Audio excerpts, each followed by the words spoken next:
All right, let's make it bigger, bigger. What's up, everybody?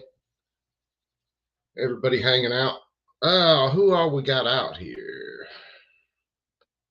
Let's say hi to everybody. P38, what's going on, my brother? MC, what is happening? Mike McClune, my brother, what is going on? We got Ryder out there. What's happening, brother man? And Miss Shauna, how's it going? Hey, Night Custom just checked in. What's up, brother man? So this is kind of a test slash um, having a little fun with things. So I'm kind of working with a couple of different computers, just trying to play around. What's up, Gizzard Gary? What's up, my brother? Jason, what is happening, man? You guys been putting in some miles. So I'm going to test this out. I've got an opportunity tomorrow, if everything works out well, um, to be on the Polite Society podcast. Uh, so my, the Daily Bullet, which ought to be pretty cool. I can't remember. I got to look up what time it is tomorrow. Make sure I've got everything set the way I want. That's part of this stream is just kind of trying to look at this setup and see how I like it, or if this is going to work better trying to stream things. And then if it doesn't work better trying to stream things, then I'm going to have to back up, punt, and do something else. So hopefully connections are better. I mean, generally, if I'm joining someone's stream, connection doesn't give me any issues. If I'm just doing a stream by myself and then playing videos, sometimes it's just been a little goofy with this new computer. But we're going to work it out. We're going to see what we can do here. Hell, it was last week now. Well, all the gun control groups got together and had themselves a little powwow, doing speeches, patting everybody on the butt, and talking about how good things were and how much gun control they're getting, and then bitching about guns and right wing extremists, all this different crap that they throw out that doesn't really mean anything because it's just useless words. But they are going to tell you exactly how they're going to do some things. So I figured we'd at least watch some of it, have a little fun with it, and see just how retarded these people are when they're talking about firearms, because they don't know anything about firearms at all. I would be really surprised if most of them knew what end to point down range at this point. So let me see. Let me kick.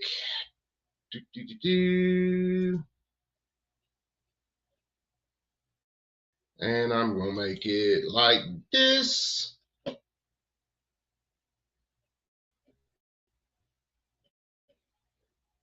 So it should be running. It should be starting in a minute. But so this was all Brady and Everytown, Giffords, all the big gun groups were together on this. And that is absolutely insane for anybody who knows jack shit about firearms.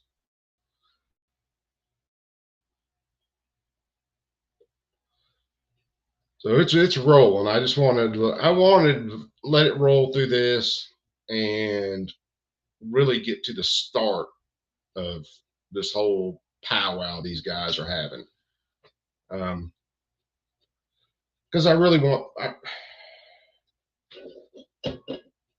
people to realize just how insane these people are and how far they are willing to go to strip you of your rights and your freedom and everything else. Because that's a lot of what this is about.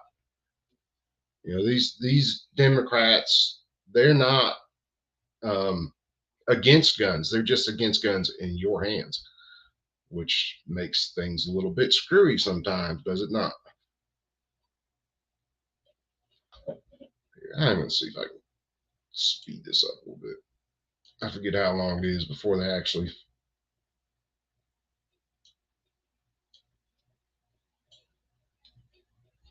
Or is the computer just going freaking retarded? Those laws are there.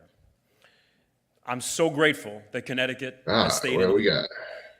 And so no matter why you're here, if you are an advocate, Come on, or Sidwick. a policymaker, or a survivor, or a parent who has experienced the loss that no parent should ever have to feel, I hope you know that you have made the progress we're celebrating today possible, and that together we're going to keep that progress going. We are so deeply honored. We're so deeply honored to welcome the President of the United States here this afternoon. God with my Savior. Come on, bastard. We're so honored that all of you are here today. And again, to Senator Murphy, I want to say thank you for showing us why and reminding us why we got to keep even working how with this other long and narrow that path seems computer. sometimes. And now, over to This our thing's great still governor, going Ned retarded. Lamont.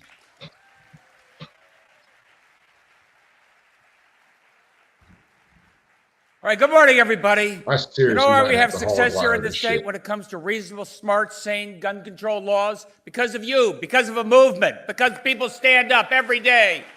And you know what you do as a movement? You keep moving. You're never satisfied. There's more we can do to keep you safe, keep our communities safe. And I love the fact that Connecticut is a leader, and we lead. You see what goes on in Washington, what we do here in Connecticut. We take country. It's Chris Murphy. I'll just say, this is how laws happen. Starts with you. Starts with folks on the street. Starts with telling Seriously, your story. Starts with amazing mayors like Luke Broden. The pain he feels when there's a shooting here. There's no And he reason this tells the shit ought to story. be He tells running. me about how the rough. world is.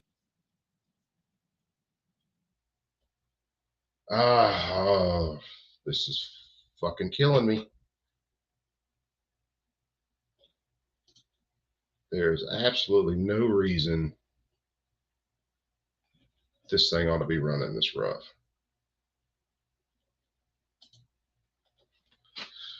Man, give me a sec, guys.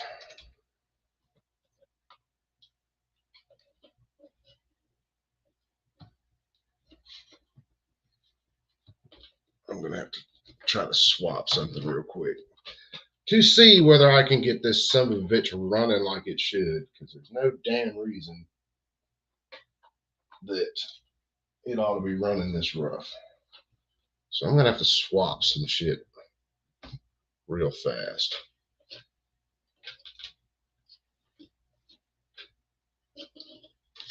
Honestly and truly, I don't want to torture people with fucking retarded videos. Give me just a sec.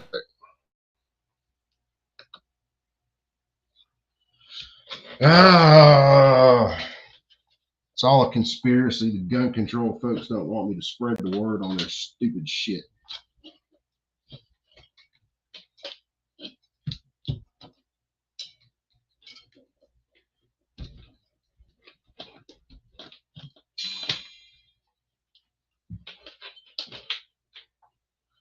And so far, for a test of the way I want to run this, this is not working like I wanted it to.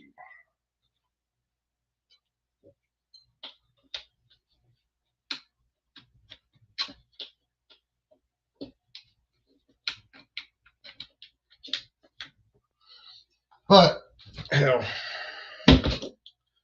like I said, when I'm not sharing the video, everything seems to run okay. It's just when I start the damn share, I'm eating up a lot of bandwidth. We'll see how it is with out the cam on too.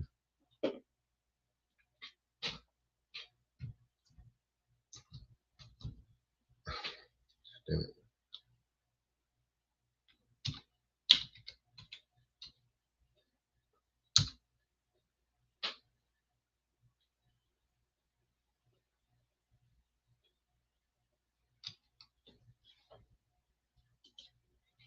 We'll see how it works.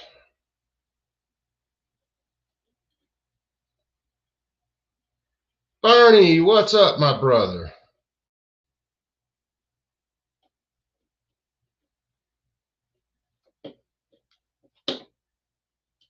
All right, let's try this and see whether this will run.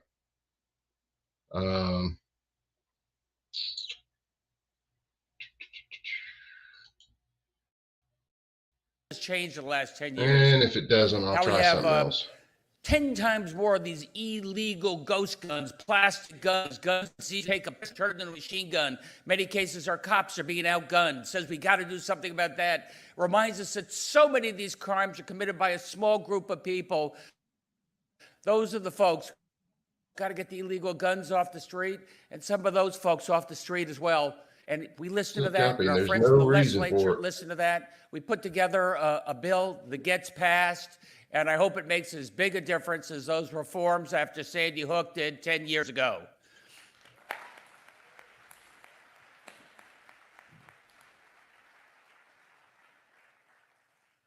We passed on a strong bipartisan basis 10 years ago after that incredible tragedy at Sandy Hook, laws that made a difference, laws that now, last year, amazing Chris Murphy telling the Connecticut story, telling folks that these laws are making a difference. These laws in Connecticut are keeping people safe here.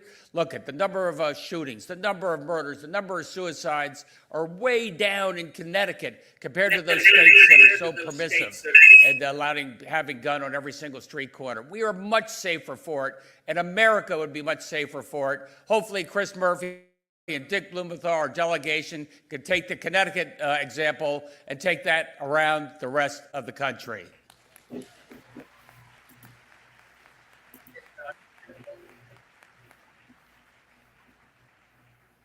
It's a little ironic that Connecticut, for a couple of centuries, was known as the arsenal of democracy. Yeah, we had Colt firearms in Remington, and Winchester, and we armed the militias. All right, hold on. I'm getting a fucking wicked fought for echo. freedoms. But increasingly, those are the guns leaked out onto those streets. There we Those go. are the guns that no longer were fighting for freedom, but jeopardizing each and every one of you in communities across this state and across this country. So, ADX, what's once up, the brother? arsenal of democracy is now the laboratory of change, the laboratory of democracy, making sure that the changes we make here, getting those ghost guns off the street, mental health, all the changes we can make at the national level. And I don't like the excuses from the NRA and others. Governor, it's not about guns. It's about mental health. It's about mental health. We're taking the lead there. We've had the biggest investment in mental health. We have Project Longevity and others going right there, helping out folks at the place. These guys, man, I'm pretty sure if I look up, the state constitution for him, it's going to tell me that what they're doing is absolutely unconstitutional with all of their laws. And talking about ghost guns like they are something that's just so special and so dangerous because it doesn't have a serial number, man, that serial number doesn't stop anything. At best, with a serial number, you might be able to find the original purchaser. But that's it. As far as I'm concerned, you shouldn't be able to go that far. The ATF is a federal agency.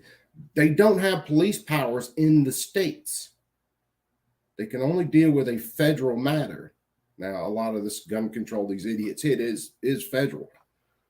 But still, the way this is run is absolutely insane. And you get morons up here like this guy sitting up here lying through his teeth, which is what you're going to hear constantly throughout this entire event.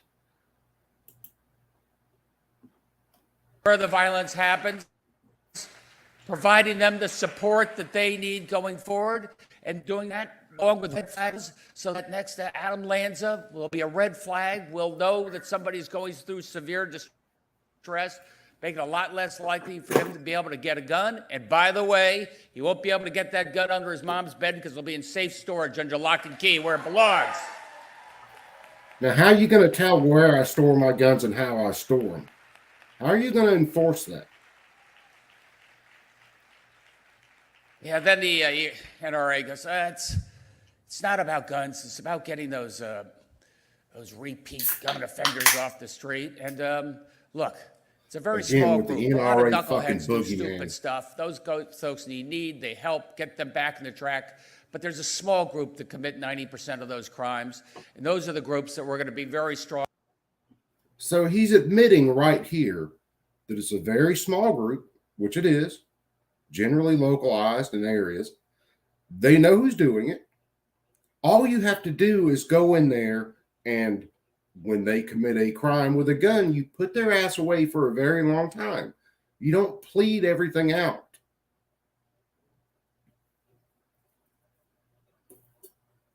It's just, it's insane to me that everything that they put out isn't pointed at a criminal. It's going to make, normally law-abiding people criminals is what it's going to do. But that's what all gun laws do. About making sure that we get the illegal guns off the street and we get them off the street as well.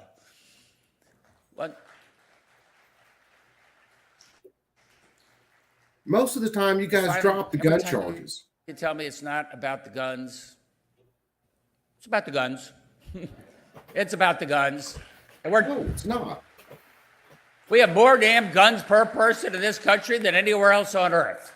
And Those it are shows. rookie And you see that numbers. in the nature of the random violence out there, the gang violence, the perpetrated violence, drug-related violence, emotional suicide violence, and we can do so much better. The law we put in place, passed by the legislature, much stricter about getting those ghost guns off the street, much tougher about making it easier for cops to pick up people who are openly carrying those guns and making a difference there. Make a big difference in terms of law and order and safety, and it starts with each and every one of you. I want you to keep the pressure on me. I want you to keep the pressure on the legislature. And Yeah, man, AD, people don't realize a lot of these gun control groups, like Brady, started out wanting to ban all handguns, period. Ban every single handgun. That's what they wanted to do. That's what they were there to do. And then they realized they couldn't do that, so then they go after assault weapons. Anything could be an assault weapon. If I assault you with it, it's a weapon, it's an assault weapon. Golf club, baseball bat, name it. They always use the exception, which, the mass shooter, the person who goes out there and literally just wants to go kill innocent people. They always use that as an exception. Believe it or not, that doesn't happen a lot in the United States. But the places it happens, we can change that and actually make it to where they can't just walk in there and start shooting. What's up, Chris? What's happening, my brother?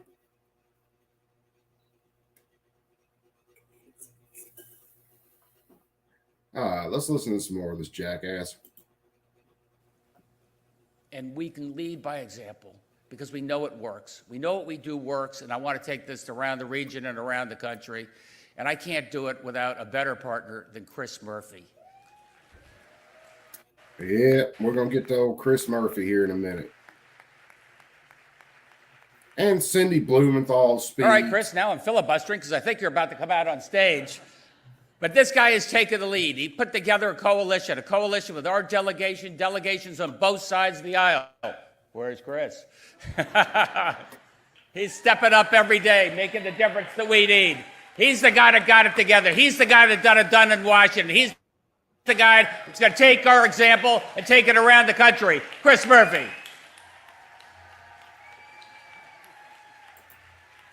Now, good old Chris Murphy has some bills right now. I'd have to look them back up. And of course, in the Congress right now, that they'll be trying to push forced gun bans, assault weapons bans, magazine bans, all this shit.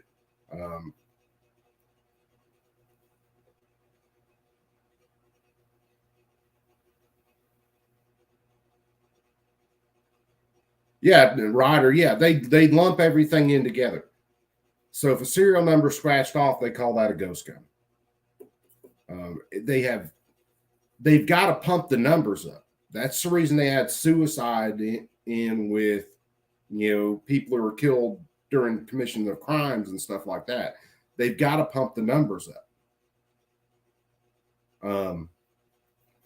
They talk about, the leading cause of death for children. They're trying to pump the numbers up. If you take suicides out of that and then you take accidental deaths out of that, it's extremely low. And more kids, accidents, they die of household chemicals more than they die of firearms. But they got to pump the numbers up. It's always a numbers game. And when you start paying attention to it, you'll see they're lying through their fucking teeth. And this is all about control.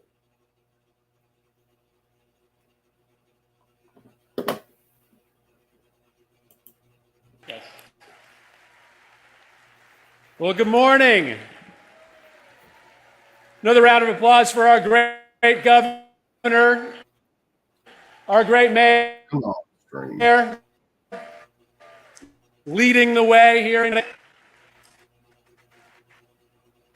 Well, it is great to see a full house. Thank you all for traveling here. I got the chance to walk around the venue this morning, and I know we have people from all across the country who have joined us here today. So I want to thank everyone who's with here in person. I want to thank the thousands of who are joining us online today for choosing to be part of the National Safer Communities Summit. Today is a really big day, and I just want to take my few minutes kicking off our discussion here to tell you why. First, we have brought together today the entirety of the anti-gun violence movement, and that in and of itself is a big deal.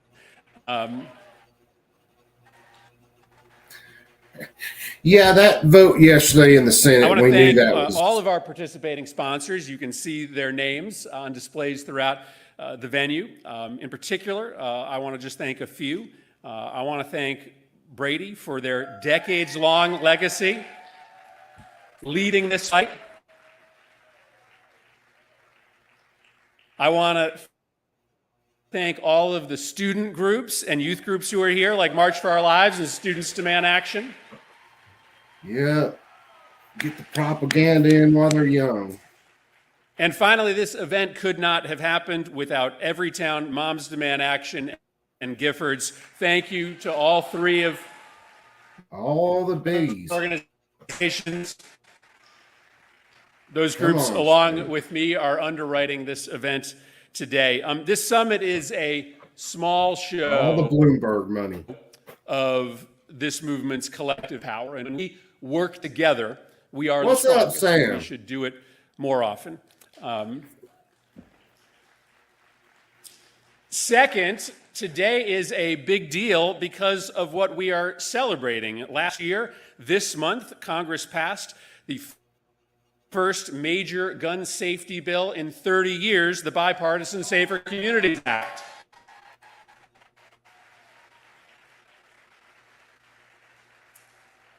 Now, it's a big deal for a few reasons. First, you know this, the NRA, the gun lobby, fought the bill tooth and nail. Every other gun rights group lobbied hard against it, but it still passed with broad bipartisan AR Guns, what's up, brother man? An outcome that would have been inconceivable just a few years ago. And yes, it's true, there were some Republicans who just finally decided to do the right thing. There were some Republican hearts that softened. But mostly, that outcome a year ago this month was just an exercise in sheer brute political force, right? In the middle of one of the early Senate Republican private meetings on the bill, I want to tell you a story about what happened. And I heard this story from my colleagues who were there presenting the early outlines of the Security Act a few weeks before we took a vote on the Senate floor.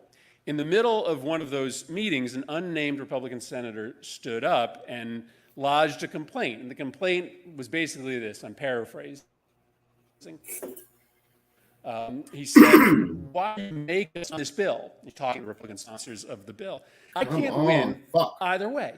If I vote for this, I'm going to get in trouble with the gun lobby. But even worse, if I vote against it, I'm going to get in trouble with all my voters. And listen, that sounds like a simple thing to say, but that wouldn't have been uttered in a meeting like that 10 years ago, 5 years ago, even 2 years ago. Because now, for the first time, because of the movement that we have built, it's gun safety voters, not the NRA, who matter most.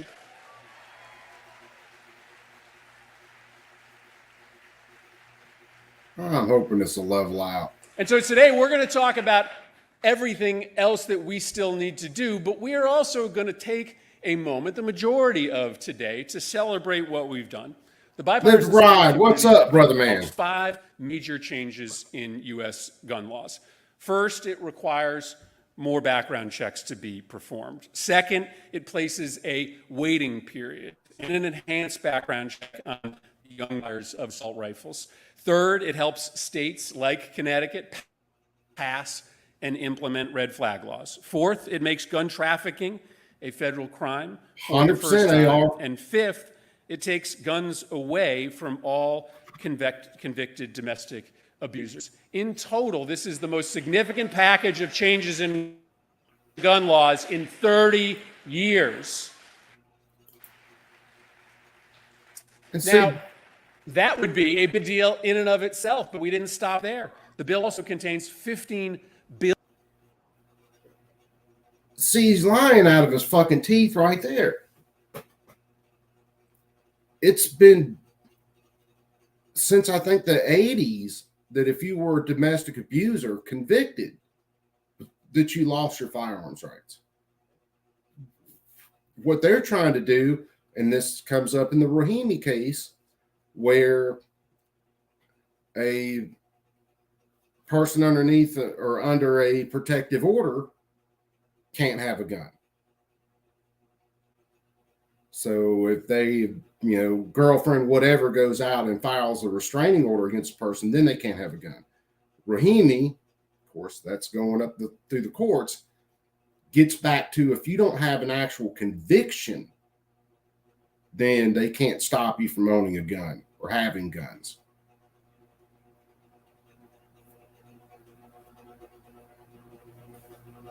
Look, Sandy Hook was a case where, of course, the guy gets a gun. I think he's the one I think shot his mom and killed her before he went out and went to the school. But since then, and we learned a lot from that shooting, since then they still haven't done jack shit to make it harder for a mass murderer to get into these schools. If you simply hardened the first floor of the school, it would stop a lot of this. It would have stopped the shooting up in Tennessee, where a girl goes in, blasts through the window, and then walks in. If that was bullet resistant glass all on that first floor, it wouldn't change the look of the building. It would look just the same as it does, but it would have stopped her from being able to just shoot through a window and walk into school, go murder people. We know that. We can stop that. But they'll throw every bit of money at everything else instead of throwing it at actually stopping these people before they can go shoot somebody. Because unless they've been convicted of a crime, they can pass an FFL background check. And even if they have been convicted, they can go buy one off the street. So how about we address the issues with the school, the actual physical thing that we can address? Not to mention, let teachers be armed. Teachers being armed doesn't mean the teacher's going to go out there like Rambo and just, try to go knock out a shooter. No, you lock the door of your classroom. You get everybody out of the way of, where they can be seen through that window or whatever is on that. And then if someone comes to the door that's not wearing a badge, you juice them. That's how simple that could work. But no, these assholes want to play every game about guns, and it makes no sense unless you realize it's about control. It's not about safety. It's about control. And armed people are much harder to load on trains. Just saying.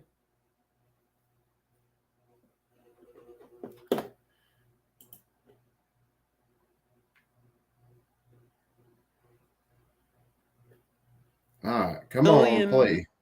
Dollars in funding for mental health, for school safety, for community. What's a small number in Washington speak? But $15 billion is a lot of money. That's going to save a lot of lives all across this country.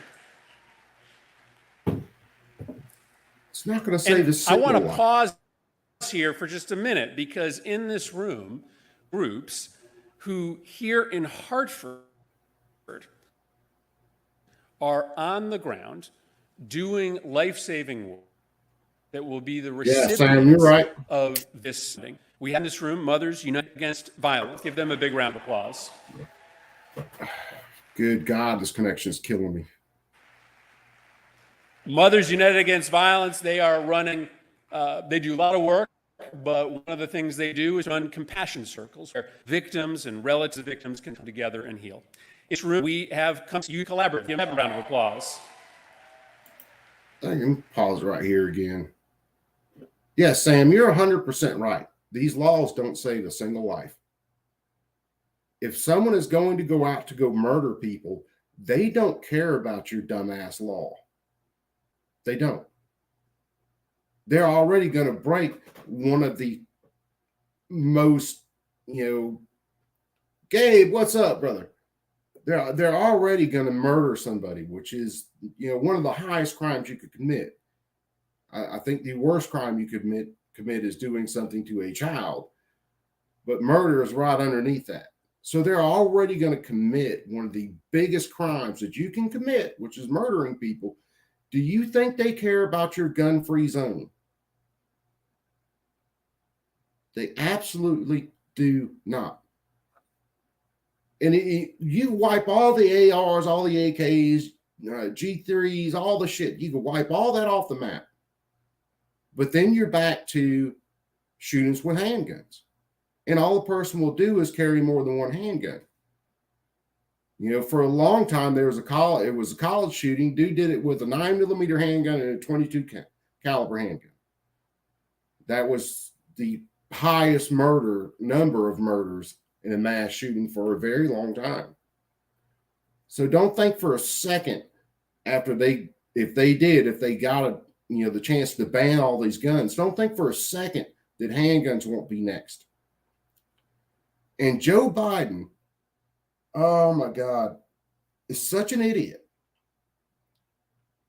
I read something a couple minutes ago where he's talking his normal shit about gun control and talking about the Second Amendment.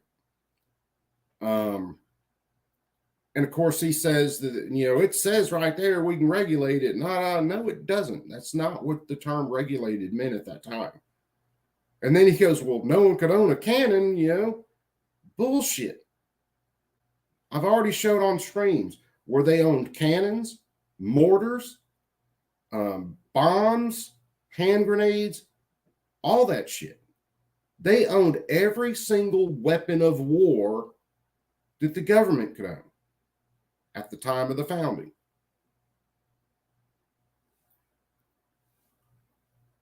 These people are idiots. Well, some of them aren't idiots. I'll say that. Some of them aren't idiots. Some of them are extremely slick at promoting a message, and then the little NPC people, little non-playable characters, just suck that shit up and then start puking it out on everybody else. And the meanings of words, They can't change the Second Amendment, but what they can do is change the meaning of the words. And that's where they're headed.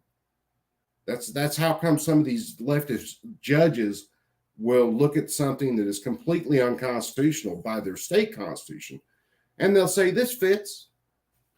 Yeah, that gun control's okay. It's insanity. But the vast majority of American people don't ever think about this kind of stuff. Even a lot of gun owners, they don't want to hear about this political shit. Well, I'm sorry, that political shit's definitely going to affect you at some point in time.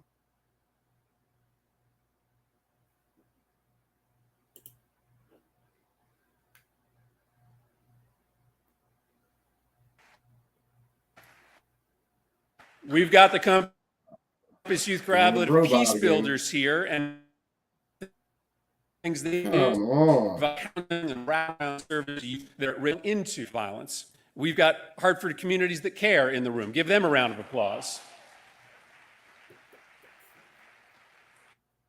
At the homes of grieving families after a shooting to end potential cycles of violence. And we've got the Brother Carl Hardrick Institute in the room. Give them a round of applause. Gun-free zones are free. Carl is an inspirational leader in Hartford, and amongst other tasks, the Institute brings together citizens and law enforcement to try to heal wounds and create new partnerships. Now, that's just an example of the work that we're doing right here in Hartford, one relatively small city, an example of the kind of groups that are being funded as we speak by that bill. And I've got some interesting news, some good news to share with you about what's going on in this country right now. All across the country, data from the first 5 months of 2023 shows that for the first time in a long time, gun violence rates in our biggest cities are falling.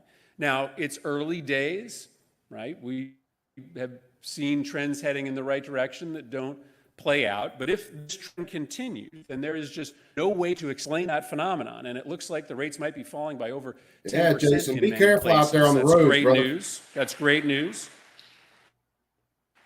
There's no way to explain that other than the provisions, the funding in the Bipartisan Safer Communities Act. No. Third, and finally, today is a big day because Joe Biden's going to be here. Now, I'll have more to say about President Biden when he arrives, but I just want to be honest with you. The Bipartisan Safer Communities Act would not have made it even to first base without Joe Biden.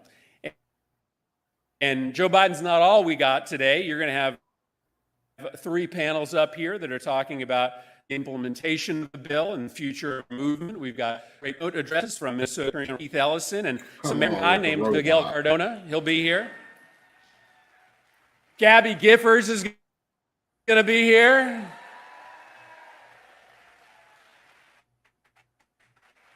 And she's going to be introduced by the best U.S. Senator from Connecticut, Dick Blumenthal. Good old Dick. So we got a great lineup here for you today, and I'm so excited you're going to be a part of this. I just want to finish turning the podium over to a few friends of mine. I want to finish with a quick story just to reinforce for you why we do this work. You don't need anybody to preach to you, but let's just talk about why this struggle is worth it. My wife Kathy and my 2 kids Owen and Ryder are here along with my parents a few years ago. Kathy, Owen, Ryder, and a Connecticut home to the south end of Hartford, just south of downtown. Our house is in I know this is killing you a guys. It's killing neighborhood me that has too. pretty high rates. One of car. What's up, brother? Night Strike, Chambered, my And brother. shortly after we moved in, I reached out to Burr School, one of local public advisory group, a kitchen cabinet of kids who could just tell me what it's like to grow up in this neighborhood that we now live in and tell me how things could change. And so every month I get together with this amazing group of kids and we just talk. And first meeting was last year, I think, at the beginning of the school year. As you can imagine, these kids were a little shy. Daniel and Kyrene and Mina and the others, they didn't exactly know what to say to a United States senator sitting in their media center. But, after a few minutes, they started to talk.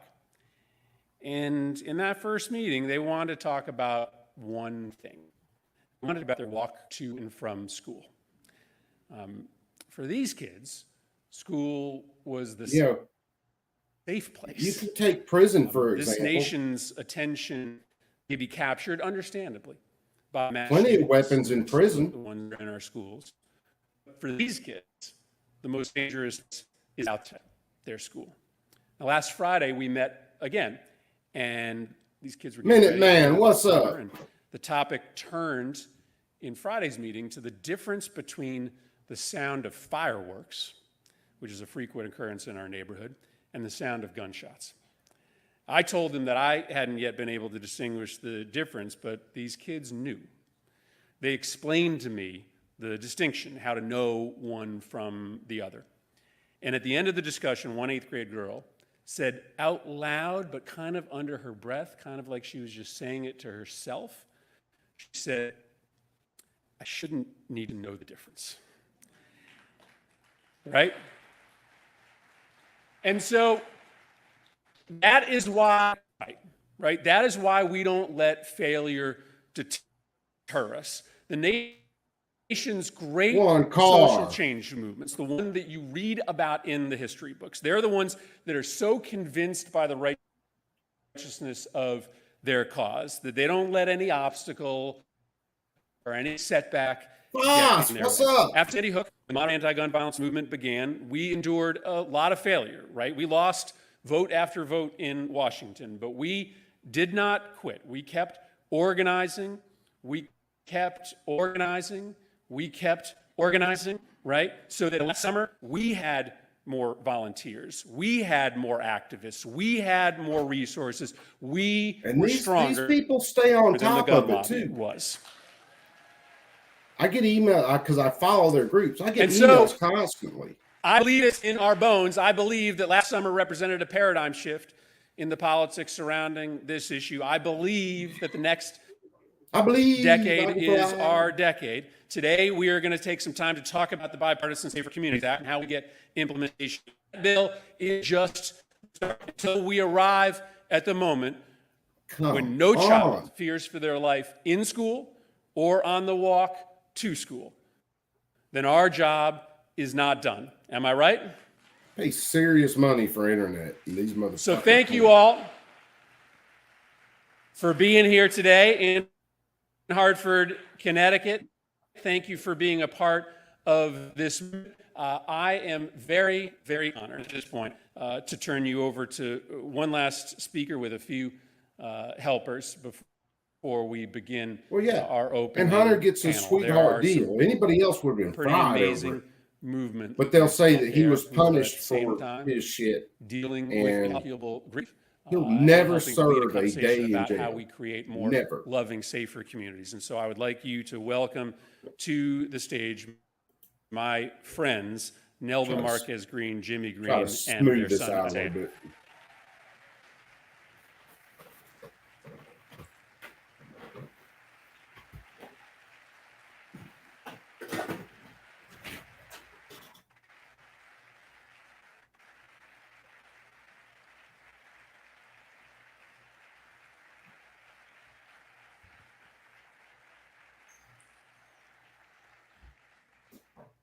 Good morning. Buenos dias. I took my first formal piano lesson here at Hart School Community Division 40 years ago. My time there didn't last long because the lessons were too expensive for my family. But still, that same girl who couldn't really afford lessons on this stage as a college student played piccolo in the Hart Orchestra. I remember Beethoven's Ting, Ninth ting. Symphony, What's the up, fourth sister? movement, Ode to Joy, like it was yesterday. This is where my husband and I received our degrees, right here on this very stage.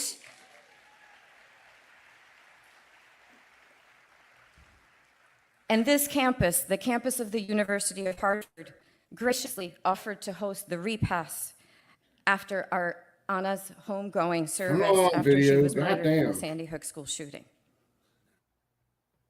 We are steps from where there's a contemplative space, a memorial that reads, "Come thou, Almighty King," dedicated to Anna, Isaiah, and music makers everywhere. But you wouldn't know that. because my identity is reduced to 3 words: Sandy Hook Mom. And it's why I almost didn't come. But I came because on May 28th this year, my son graduated high school and delivered a commencement address. Come on.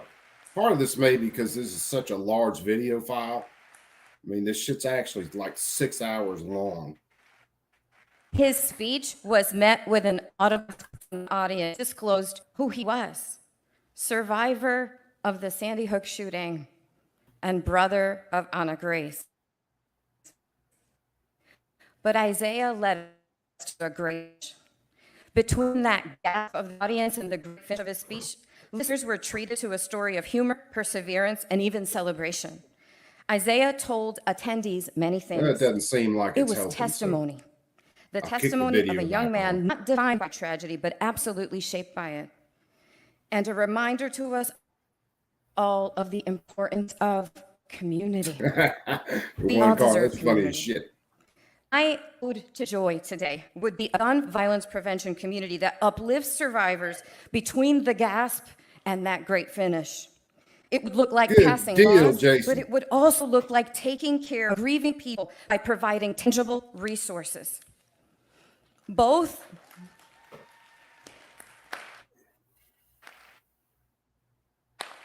Clapping seals. when I practiced at home, I didn't have a clapping audience, so this is really nice.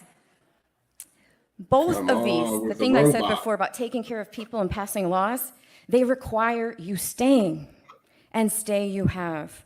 We're not here celebrating the Bipartisan Safer Communities Act because you gave up in the face of hard. We're here because you did it. After every loss, you still showed up. This morning was hard coming in and seeing all the people against trying to save lives, but you still came, and I still came, and I'm grateful I did that.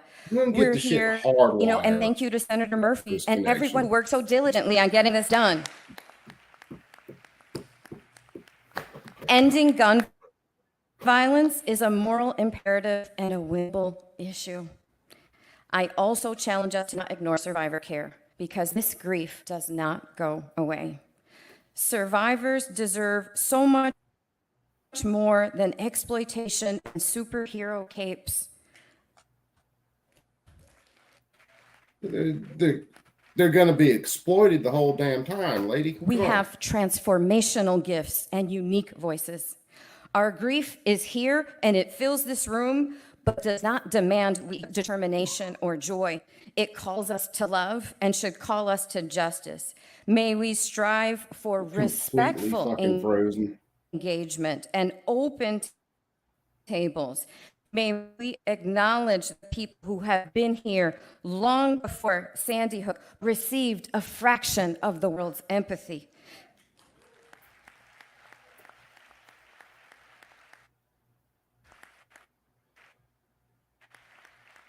But lady, if you followed our ideas Made held clear before that Sandy there is Hook, no voice your or child group wouldn't have represent all died. people, but all of us are here, united towards the same goal. but the government failed you on every single level. Honor of those whose lives ended by gun violence. Those injured, witnesses, helpers, and activists we have lost along the way. Will you join me in a short moment of silence?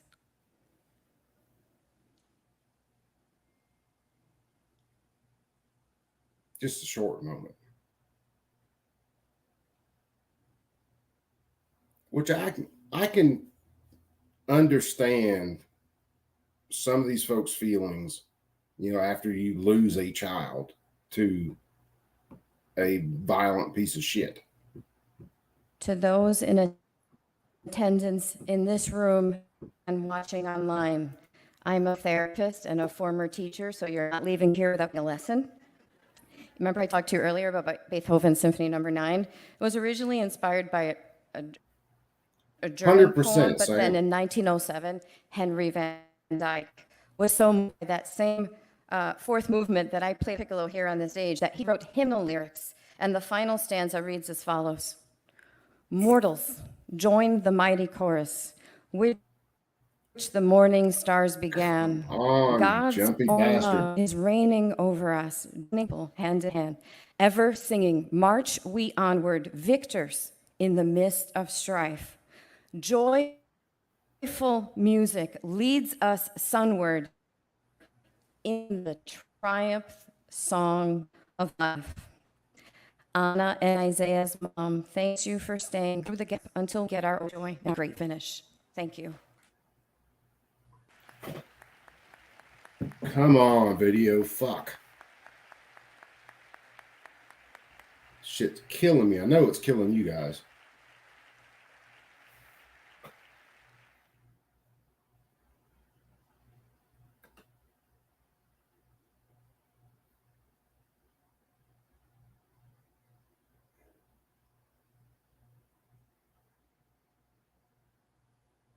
So this is one of their panels coming on now. Please welcome to the stage Greg Jackson, the Executive Director, Justice Action Fund.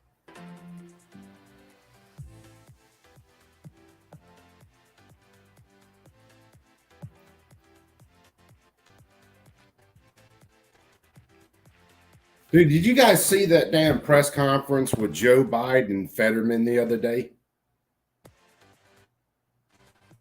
How would you like to be the sign language interpreter for those two having a conversation? Damn, So we definitely have the best everybody's looking there. panel of the day. But thank you all again for having us. On video. I'm Greg Jackson, the Executive Director for the Community Justice Action Fund. Yeah, appreciate that. Appreciate that. And just to kick this off, I just want to share that this work is personal for me. Not only am I passionate about this issue, I've personally been impacted in April of 2013. No kidding, one car. I was shot in Washington, D.C., and a bullet hit 2 arteries and nearly cost me my life. But in that moment, I had to make a real choice. You know, do I lay there and recover as a victim or stand up as a survivor and fight to make things better?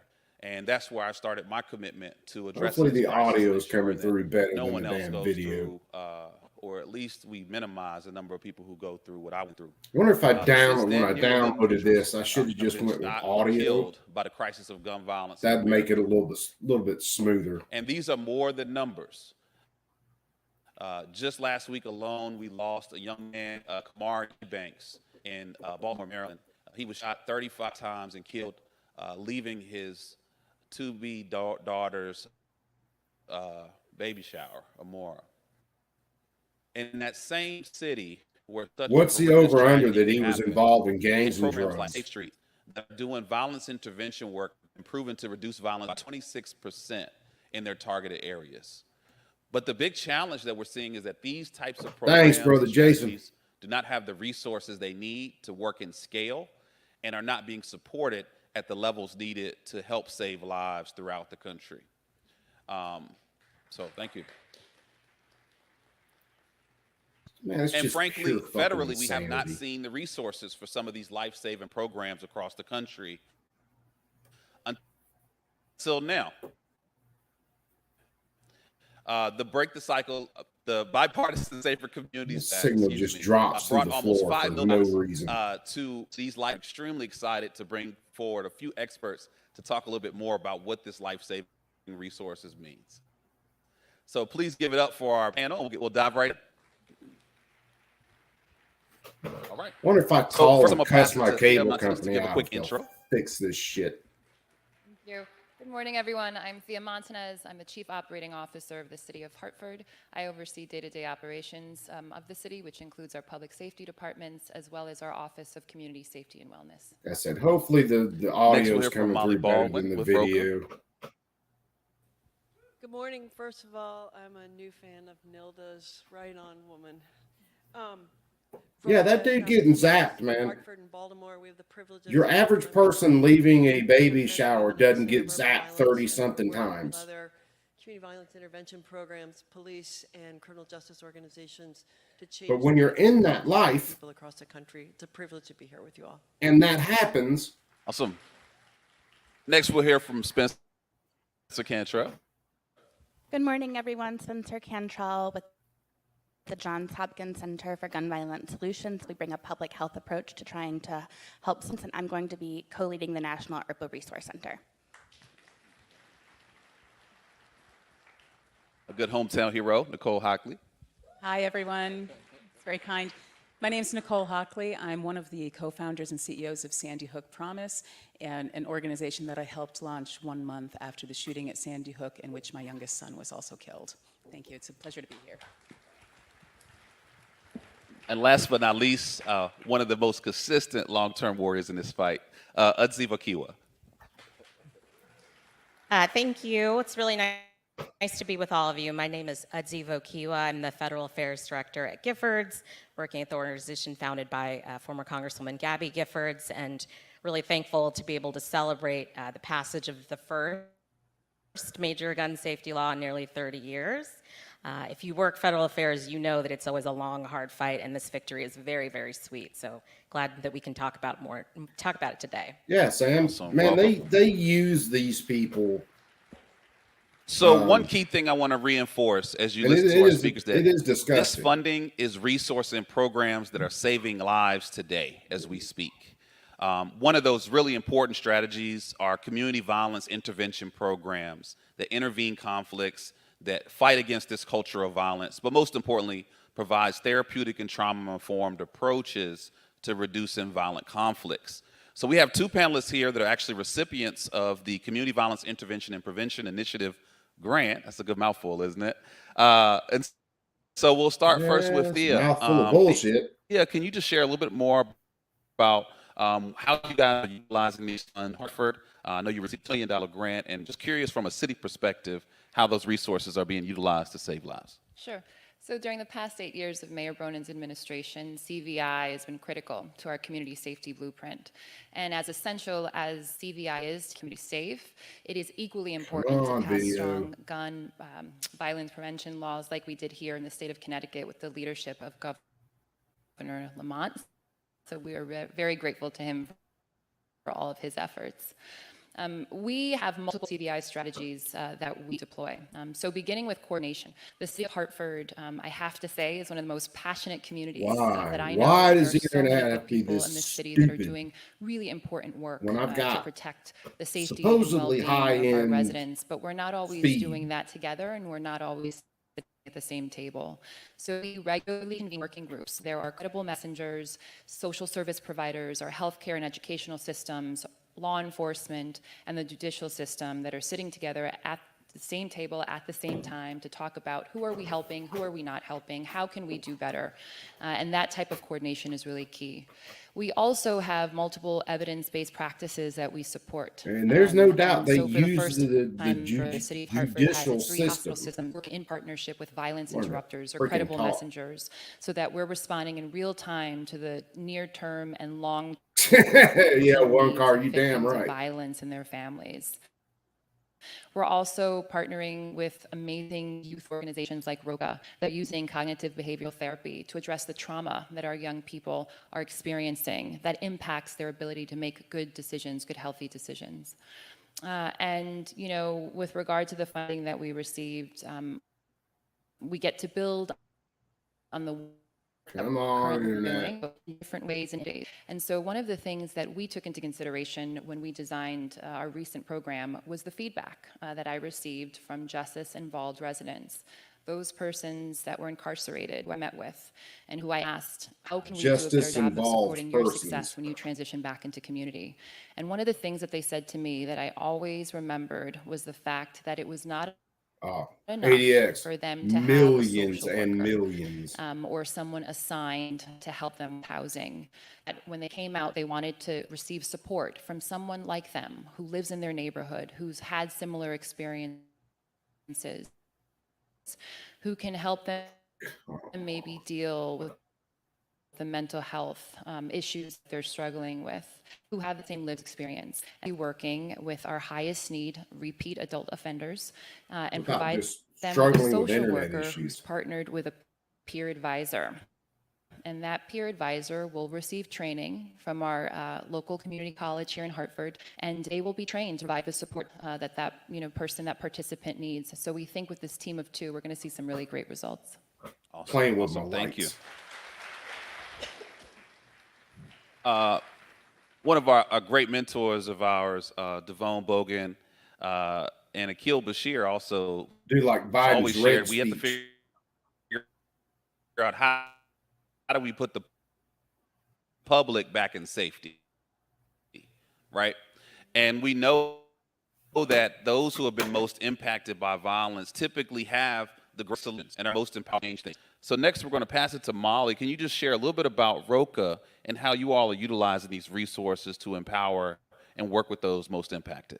Yes. First Yeah, of all, Sam, thank you don't- again, Senator Murphy. You don't blame the object. That's a very shallow view Unfortunately, young people of how you can often address urban this. violence are both perpetrators and victims. And it takes time to change, as you know. For Baltimore, for example, there's approximately a murder a day and on connection. What the non-fatal fuck? shootings a day, and uncountable numbers of young people or adults shot at who have not been hit. In Hartford, for example, we've had 14 young mothers who are non-fatal shooting victims in a year and a half in a tiny city. So, as the governor said earlier, Again, props the guns. you want to bet how many of them We do were know, involved however, in that change gangs is and possible. drugs? We know we can heal, we know we can create safety, and we know that our brains can change. So funding from the federal government in Baltimore, we're able to expand the work Baltimore and to Baltimore County. We dramatically enhance an after There's shooting no protocol reason this shit where ought to be we're running employing like people this. to meet with people within 72 hours, wrap around them and their families, get supports around them, and get safety and security. Yeah, Gabe, this is stuff that I We've downloaded. started to bring numbers of young And families more there's no resources. reason for it to be And we running work very this hard at a few retarded. things. One is this concept of safety. How do you help young people who do not know safety? But I'm looking at my begin damn to connection understand speed that and it over just time? You drops don't just off tell for no someone damn to reason. instantaneously make safety. It's through series of creating places and relationships and discussions. We have adapted, as Thea said, behavioral health to something that can go to the street to teach young people to take an 8 to 12-second pause. And our brains can change. It takes about 2 years, so we're seeing a lot of change. I wonder. In spite of all the challenges with law enforcement and criminal justice, they Let are me do critical something. partners, and we work to build a bridge between young people and police. And the final piece is that we need to support people who are out in the street. It's not okay to send out without enough support, without helping them address some of the needs, and without This is benefits and probably care gonna over time, fucking mess with which my makes the connection funding even so worse. critical. Thank you. Thank you. And I do want to Dude, shout I out don't know whether a it's few of fiber those optic out here or not. rock stars here locally. So Jackie Santiago, here. Please give her a round of applause. Applause, please. And Ebony Epps from Street Safe. But I mean, I've streamed for fucking these are the true hours heroes of this movement. a video. Folks who have Same been way I'm doing directly it now, impacted and never had a or fucking issue. that are passionate and doing all they can in their communities to reverse things. But frankly, they need more rings. So thank you again. All right. And now I'm just running into So horse next, shit. we're going to jump over to Spencer. You ready? I'm ready. So can you share a Hopefully little the more audio for you insight guys into is sounding like it is for different me. strategies like extreme risk protection orders? You know, Sure. Thank you, Greg, and thank you again to all of the amazing hosts for gathering this group of advocates and to be here. So extreme risk protection orders are prevention orders in the Safer driving me Communities Act. There's $750 million in funding for crisis intervention order implementation. I'll focus on extreme risk protection orders, also called ERPOs for short. Some of you may know them by the name red flag laws. And these are provisions where someone can present to a judge that an individual is a risk to themselves or others, and then that judge can review the evidence and adjudicate whether or not those firearms should be temporarily removed from that individual. These laws exist in 21 states, and the District of Columbia, shout out to Michigan and Minnesota, who just passed their laws in May. Really excited to see that.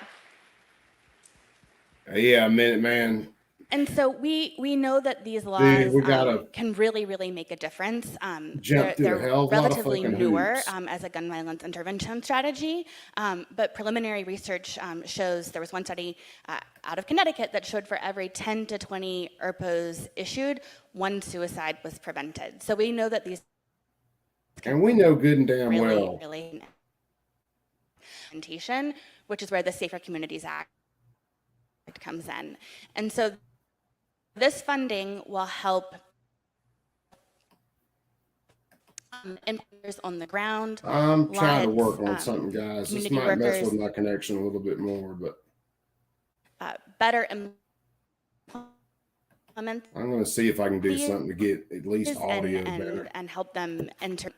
We Hopkins Center for Gun Violence Solutions and Everytown for Gun Safety a report with recommendations for effective implementation. There are a few jurisdictions around the country, like Kingsport, Lauderdale, Florida, that are really leading the charge with ERPO implementation. But we know that with this funding, there's a lot of work that can be done to improve that implementation. And so we're excited to see this funding go out to state administering agencies and also to localities, so that folks can begin building that state and local infrastructure. Creating a process tool is really more active. Thank you. The only issue is, unfortunately, I think we all know at this point that I don't have gun these violence is computers the number one linked, so I can't just cause of transfer premature something death over. for youth in America, it's horrifying to know that our kids are not safe in their homes, in their school. So I just know, the bipartisan stuff. Fuck on. Just tell us more about this act and how the resources from the Bipartisan Safer Communities Act have helped build. This is fucking insane with this connection. Momentum. Ah. Sure, happy to. And it's awesome all that it's doing. It also curate for more action and more implementation. So this is awesome to be here. The Stop School Violence Act, we were proud to help to draft it and get it passed back in 2018, because we've always seen that since Sandy Hook, there's been a huge focus.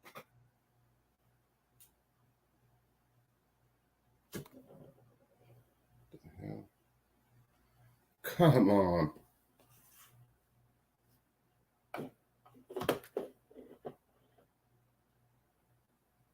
Well, apparently my computer just went fucking nuts for no reason. And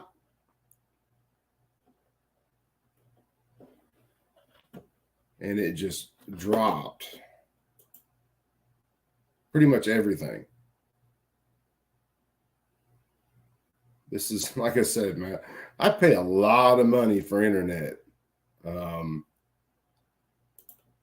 And this kind of shit is not cool. There's no freaking reason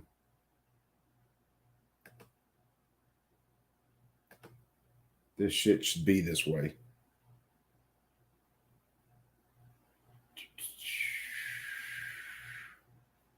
But I'm going to try something.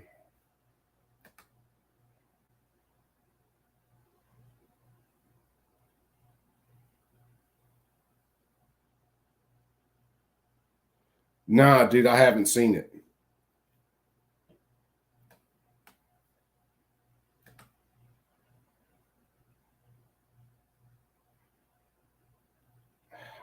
Well, I might try a couple of things.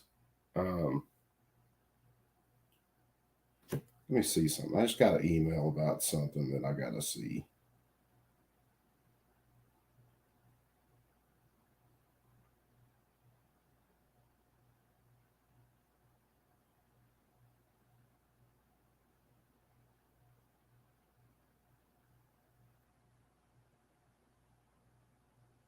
What the hell is this about?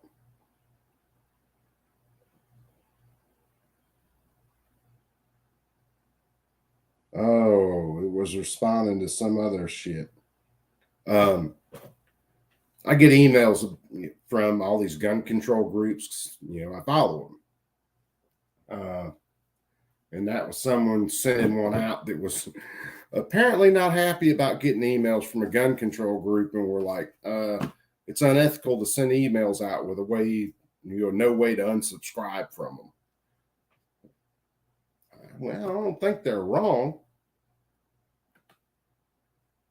I wonder if that still comes up. I want to try something.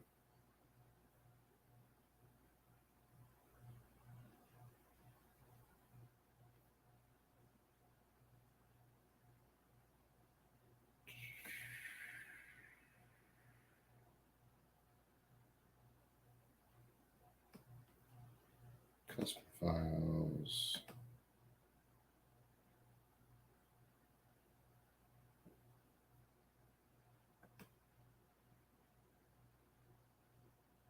See if that, nope.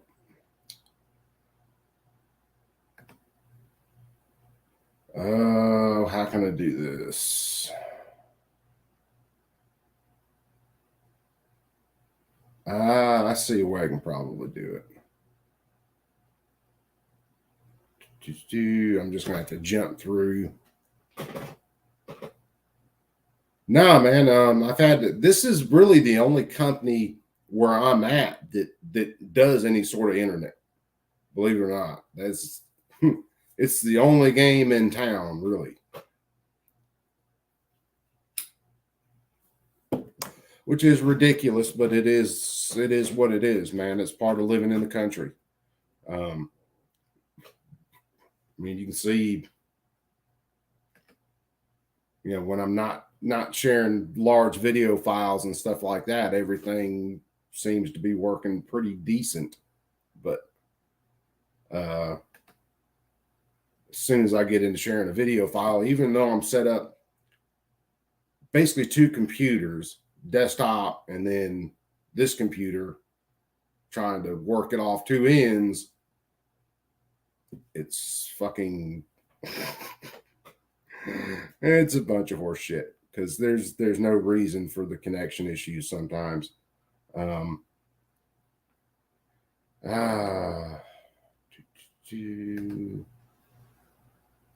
See, let me make sure I get the right one here.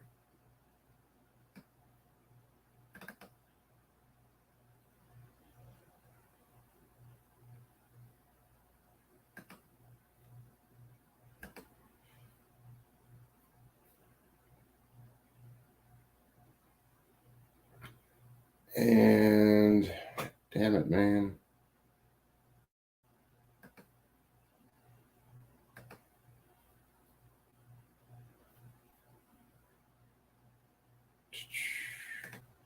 This is going to be a real, what the fuck?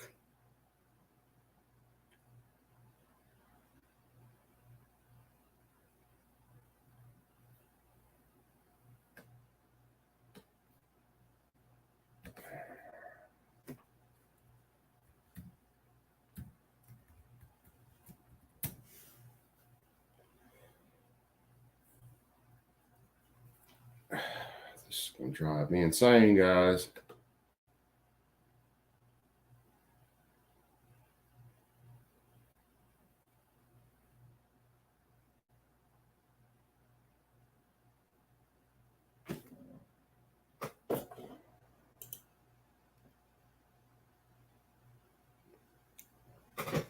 Really, really going to drive me up a wall. Like I said, there's no reason for the connection issue right now, besides just fucking internet company doing some douchebag shit.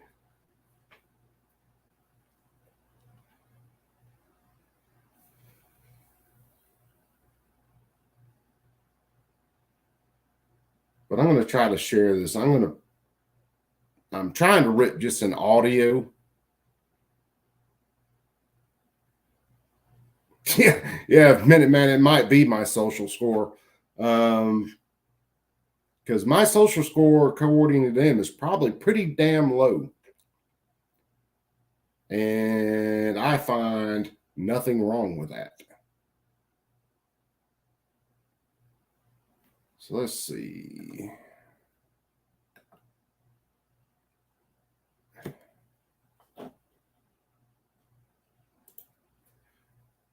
Yeah, why?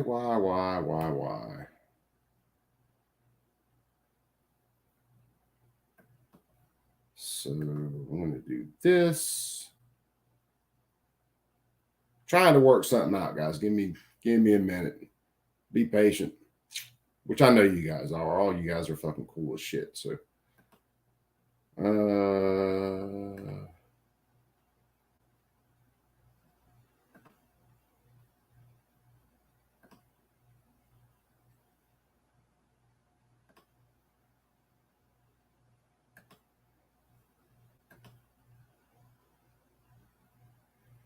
let's see if this goes through.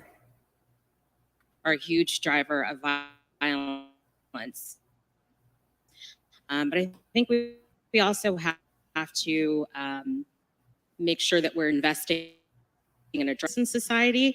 You know, it's a big problem. I don't know that even as large as this gathering is, we have all the answers there, but that is something that as a federal government, we really need to make sure we're investing in the communities that are hardest hitting and addressing them. I don't think anyone here disagrees that we also have a really unique problem in this country with access to guns. Yeah. It's just simply easy to get your hand on a very dangerous weapon. And so we have to continue passing laws that address that issue of access. We have to close loopholes related to background checks and keeping people convicted of domestic abuse from accessing guns. Like I could go on and on and on, but access to guns is something we have to. Yeah, that's why I'm trying to share just the audio on this thing. So that way, maybe it'll clean up some of these issues.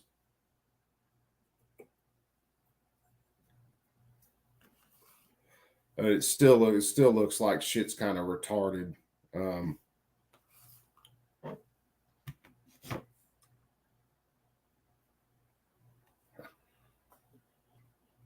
If I would get my shit straight. So I'm going to try to share off the other computer, going to try to share just the audio and see whether this kind of cleans stuff up. It's just a huge video file, and the audio file ain't freaking small either. But I probably am, if I run out later, if I can go find a damn hardwire Ethernet cable that I can run, I'm going to run that shit. Because this is freaking retarded. Continue to address at the state and federal level. Awesome. Thank you. And if I could add a few quick things, I think we also need to strengthen our resources and investment in victims and survivors of gun violence to ensure they have what they need to recover. Secondly, we have a huge crisis that we don't talk enough about, but that's violence against women and how that intersects with gun violence, especially in Black and brown communities. How can you say we ain't talking about violence against women?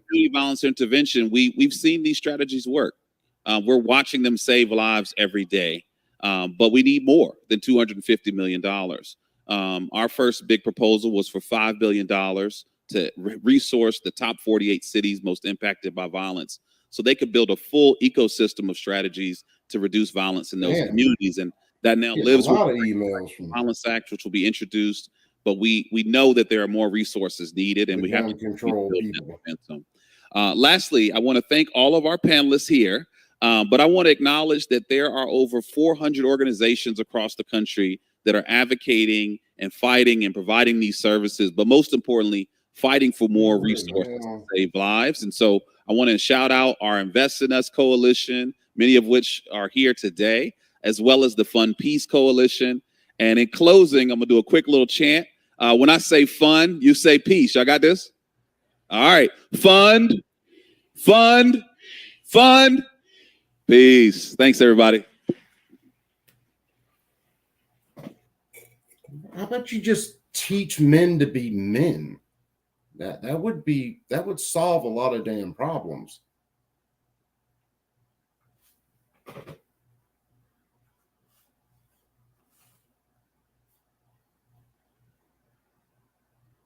Well, let's see where this is at. Percent of the gun dealers, we know this from the 8% of the gun Hold on, guys. years following the Brady Bill. Okay, so we're back at it. The Brady Bill, of course, is the fundamental backbone of our nation's gun violence prevention system, establishing the national background check system, which has prevented more than 4.5 million prohibited purchases of firearms. Many Isn't that like the sound of one hand clapping? are alive today because of the passage of that law, and the Bipartisan Safer Communities Act builds on that success. But ending our country's gun violence epidemic requires more than legislative fixes alone. You all know that. Brady has long affirmed that gun violence is a public health crisis with myriad causes that require a broad plan of actions, finding solutions across many sectors. At Brady, Now, why do you think that they would get into gun violence and call it a public health crisis? That way they can use powers like they did for COVID to try to address gun violence, which is basically a police state. Right? Let's face it.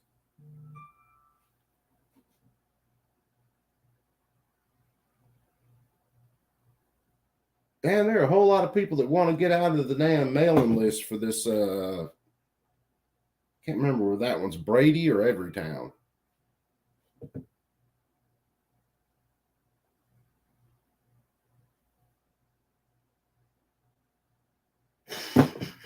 we ignite the sweeping legal, policy, and cultural change necessary to upend the deadly status quo and ensure all of us can walk our streets without the fear of being. Man, I'll try to watch it after a while. We've just heard from some amazing panelists on the powerful impact of the Bipartisan Safer Communities Act. Legislation is a critical component to solving any public health crisis, but laws on the books mean little if they are not enforced.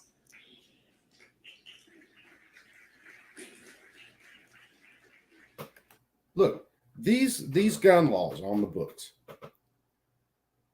are punitive. Their punishment after a crime has been committed. They're not stopping a crime from being committed. So all your gun laws ain't stopping shit. It's like most laws, they're punitive.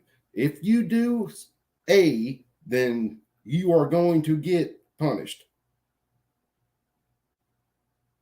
Well, some of the time anyway.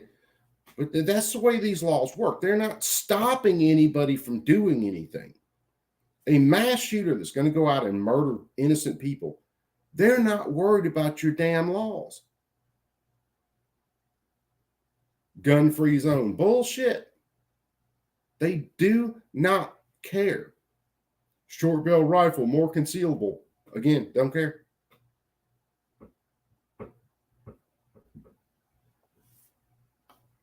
It's ridiculous to think that some of these or most of these laws are somehow stopping something. How about you just leave the guns out of the shit, and when they murder somebody, you charge them with murder and you put them in prison for murder. How about when they shoot at somebody, assault, put them in jail and keep them there. Quit stacking up stupid ass damn charges where you have someone who's never committed a crime, but they just roll into the wrong area and have their firearm on them, and you try to put them in prison. Shit is insane.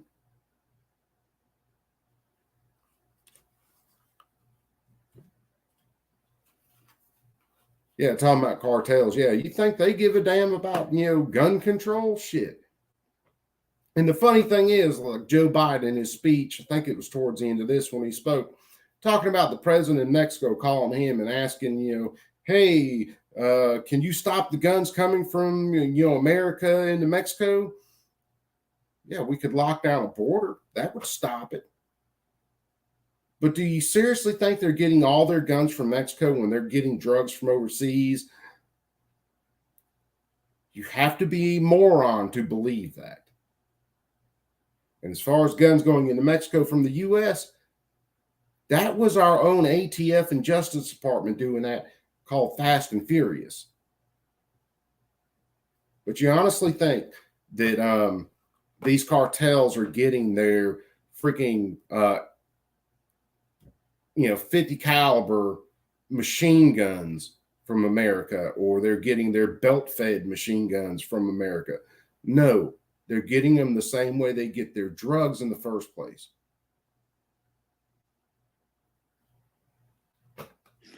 And we cannot neglect the critical importance of fair, impartial, and effective enforcement of the law. In fact, I have the privilege of introducing Minnesota's Attorney General, Keith Ellison, who is doing just that every single day. All of you here undoubtedly know Attorney General Ellison from his incredible work as the lead prosecutor in Minnesota's case against former police officer Derek Chauvin.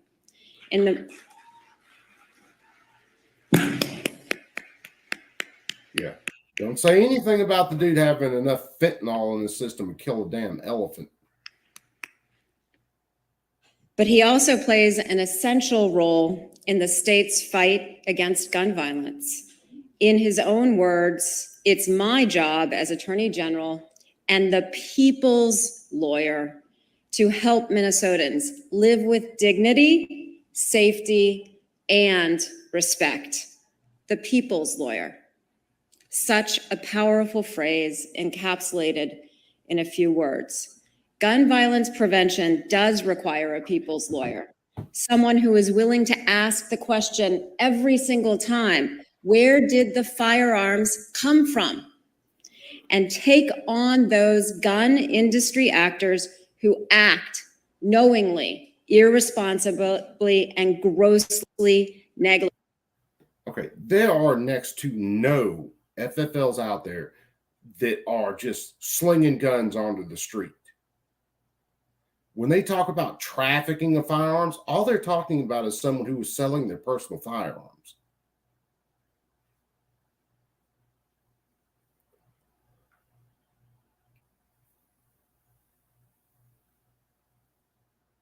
Yeah, Sam, 100%, man. If you remove guns completely out of the equation, no guns, snap your fingers, poof, everything disappears. That just makes the bigger and the stronger person king of the hill.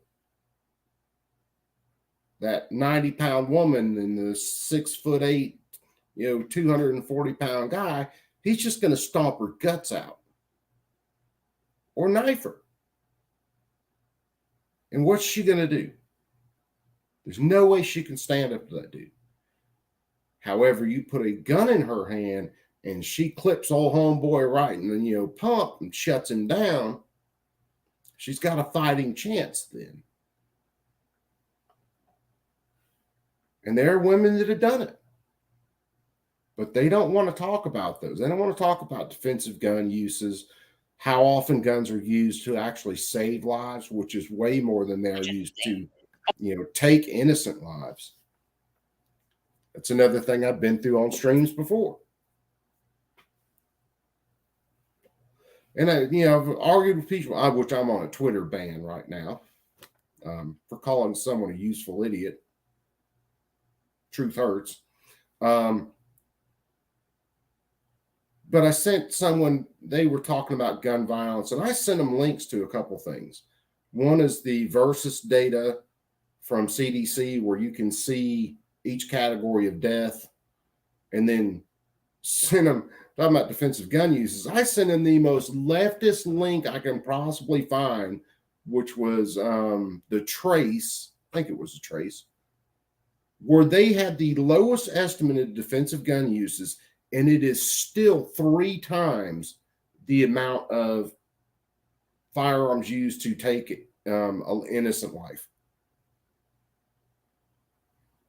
They always weight that one side of the scale. They never look at the other side. There's no balance to it. It's always the gun. Gun. Talk about banning stuff because it was used in a crime. Well, the motherfucker wore shoes. Are we going to ban shoes? Well, the person drove there. Are we going to ban cars? You know, that person probably ate breakfast that morning. Are we going to ban breakfast? Used in a crime. It's just the sheer insanity of it. And the people who sit there and they actually believe and buy into this crap. It shows you what 70 years of leftist education has led to. Not to mention drag time story hour.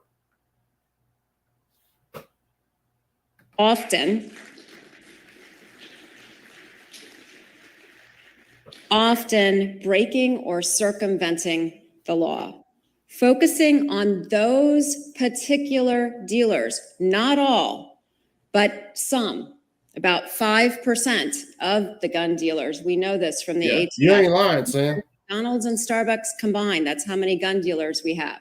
But only about 5% of them are responsible for the huge supply of crime guns across. And see, that's another just absolute lie.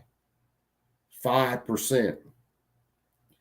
Well, what that amounts to is you have areas like Chicago where you have like one gun store, one place that you can legally go in and buy a firearm. Then those firearms are stolen. Some are sold in person-to-person sales and then used in crimes. The FFL did its job. It ran background checks, did everything that it was required by the government. But this is one small shop servicing a fucking huge area. So yeah, of course you can pump the numbers up on those shops.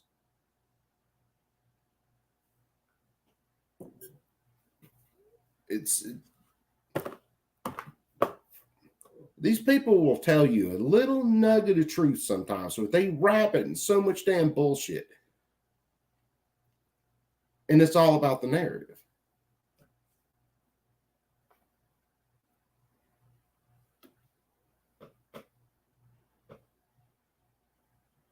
But hey, this is one thing I'll say. These leftists have a way better messaging campaign than any so-called conservative.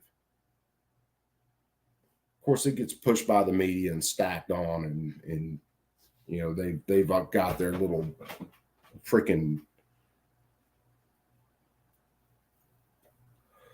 Oh, there's no doubt one car that the ATF's wrapped up in some of that shit.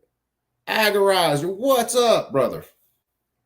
This country. So that's why having an attorney general like General Ellison focusing on dealers responsible for the sale of crime guns and profiting from it is so crucial to reducing gun death and injury across this country and fundamental to protecting what we at Brady call our greatest fundamental right, the right to live, the right not to be shot. Well, yeah, I've got the right not to be run over with a car, too. Most recently, Attorney General Ellison filed a lawsuit to protect the public against a gun store for its alleged illegal and negligent selling of firearms. Laws are made to be enforced, and attorneys general like General Ellison across this country fulfill their sacred duty by ensuring that they are, particularly when such enforcement can stop the supply of guns that are flooding too many of our communities. Show me an FFL that is not doing background checks, that's just selling guns out of the back door to anybody who comes up. You know, hey, if you can prove that that person was or that FFL was selling guns, particularly to prohibited persons, which I don't think should be a thing, then yeah, hey, work with it. But if it's simply that you can trace firearms back to this gun store, this FFL, when they've been used in a crime, again, if they are legally selling guns, which they are legally selling, they're running background checks, they're selling to people, they're trying to get away from, make sure it's not straw purchases and all this stuff. They're doing everything the government requires of them. But again, one small store, large area that it's servicing, those guns get stolen, all kinds of shit. Most of those guns are stolen. Then they'll have their serial numbers removed. Then they'll call them ghost guns. And then normies out there just buy into this shit.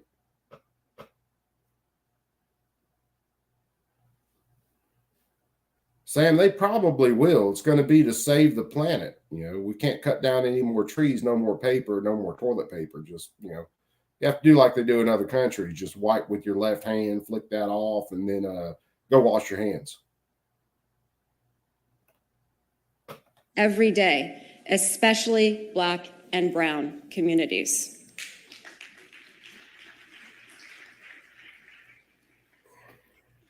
The people of Minnesota can all sleep better at night knowing that such a stalwart champion of the people is on their side. And Brady's legal caseload in Minnesota will be just a little lighter, knowing that Attorney General Ellison has things so well in hand. It is therefore my distinct pleasure to introduce a tenacious defender of justice, a staunch gun violence prevention champion, Minnesota's Attorney General, Keith Ellison. Yay! And the crowd goes wild. There's like 5 people in the audience clapping. Hey, everybody.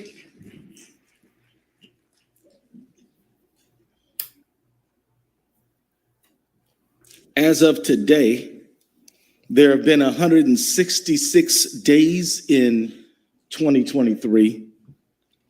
And as of today, friends, there have been more than 200 mass shootings. That's another lie. Mass shootings are shootings where 4 or more people are shot in a single incident. Also, number one cause of death, unexpected death among juveniles is ADX. Be cool, brother. Let that sink in. The work that we're doing today, this meeting, I just want to give my warmest embrace and thanks to the people of Connecticut and your wisdom and intelligence. Thank you for sending my friend and all of yours, Senator Chris Murphy, to Washington. Thank you for Governor Lamont.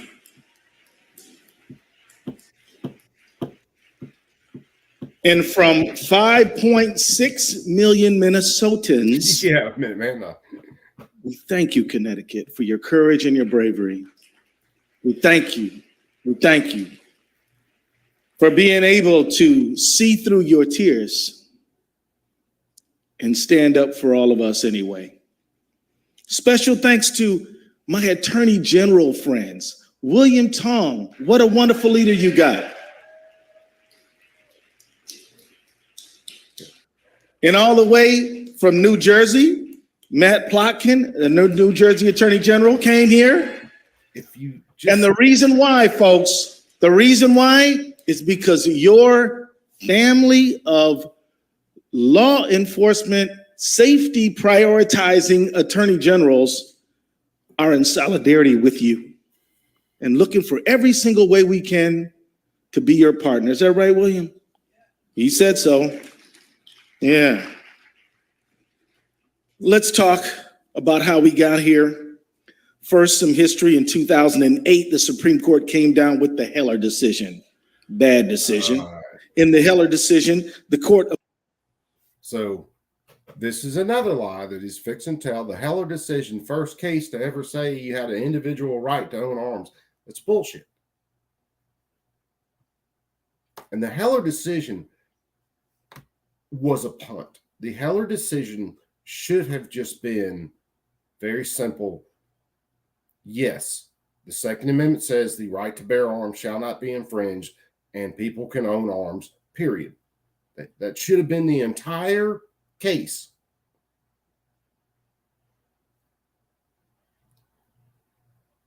But through the decades, and I'll blame this on lawyers sometimes, a lot of it, they changed the definition of the words in that contract to where they don't mean anything near what they meant when the contract was agreed to. And that's what this is. Our Constitution, federal Constitution, state Constitution. When people agreed to those documents, they agreed to the terms and the meaning of the words in those documents. That should not change. If you agree to a legal binding contract with somebody, the words and the meaning of the words that you agree to when you agree to the contract should be the governing power of that contract.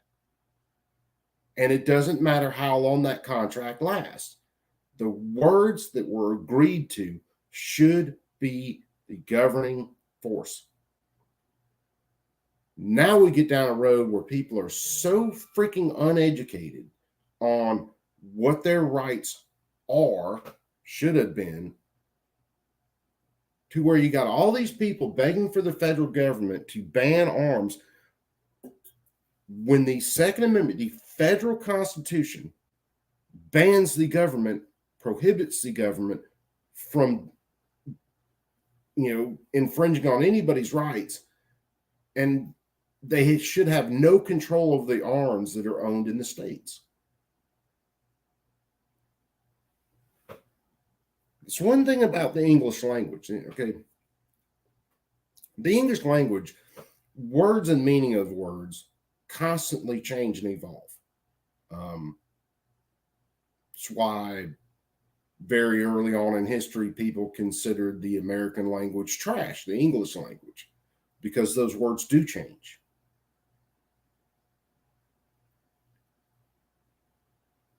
But you can clearly read the letters and documents from the founders and people around that time that were the ones that agreed to this contract. You can read their letters and you can see exactly what they agreed to. Goon Beam, what's up, brother man? So those words, the meaning of the words at the time, this originalist, and I'm way more originalist than these judges, that should govern the powers in that contract. But no, they're going to change words up. Affirmed an individual right to keep handguns in your home for self-defense, even though it says a well-regulated militia. They found an individual right. Talk about changing the words again. Then, in 2022, the Supreme Court decided the Bruen case. And that really changed things. The Bruen decision changed the test that lower courts had long used for deciding challenges to firearm restrictions.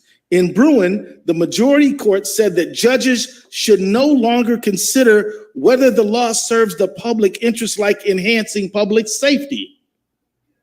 Yes. Shocking, in my view. Never in the Constitution. But should instead look back into history to see if the regulation is consistent with the country's, quote, historic tradition of firearm regulation. The Supreme Court wants us locked in the 18th century. That's the contract that was agreed to. Is the Supreme Court wrong on Bruen? Yes. Audience participation. But we don't have to be victims. We don't have to be victims of bad Supreme Court opinions that are ridiculous. Okay.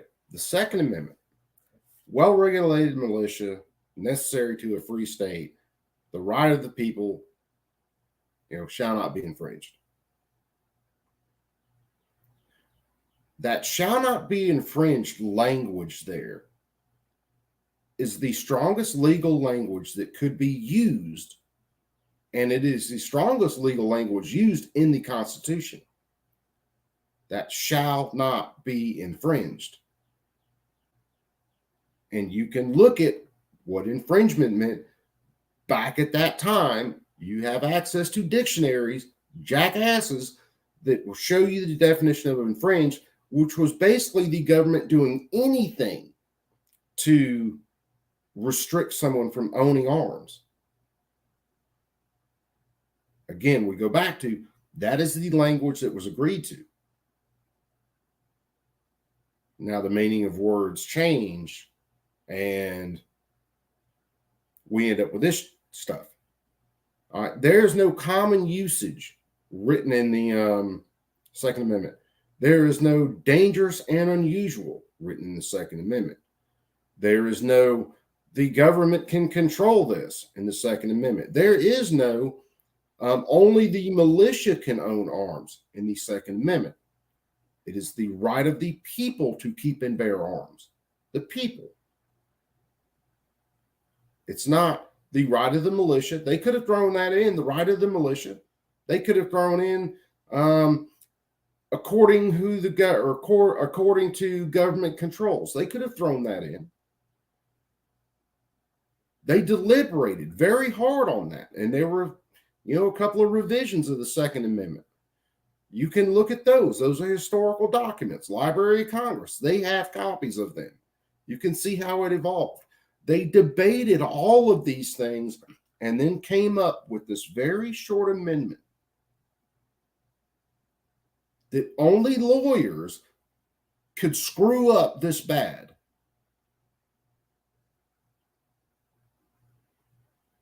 And you end up with all these people, and it is strictly about control. You end up with all these people simply wanting the control. And armed people, said it before, are a lot harder to load onto trains than unarmed people. Ridiculously based on misunderstandings of the 18th century. Public safety oriented attorneys general can use and are using 21st century tools to keep people safe. Let me tell you what we're doing in Minnesota and around the country. When it comes to litigation and investigation, while the powers and the authority of attorneys general may vary state to state, one thing that we all have in common is consumer protection.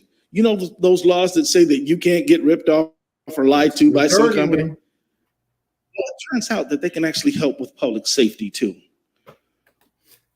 The way they're bending this and their bills in the Congress right now to do this is to put firearms underneath the consumer product safety boards.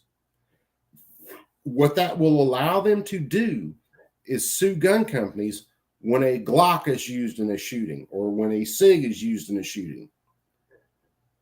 They always spread this lie that you can't sue gun companies. You can. When they put out a defective product, if I buy a gun from a company and I go and shoot and the gun blows apart, hurts me, I can sue that company.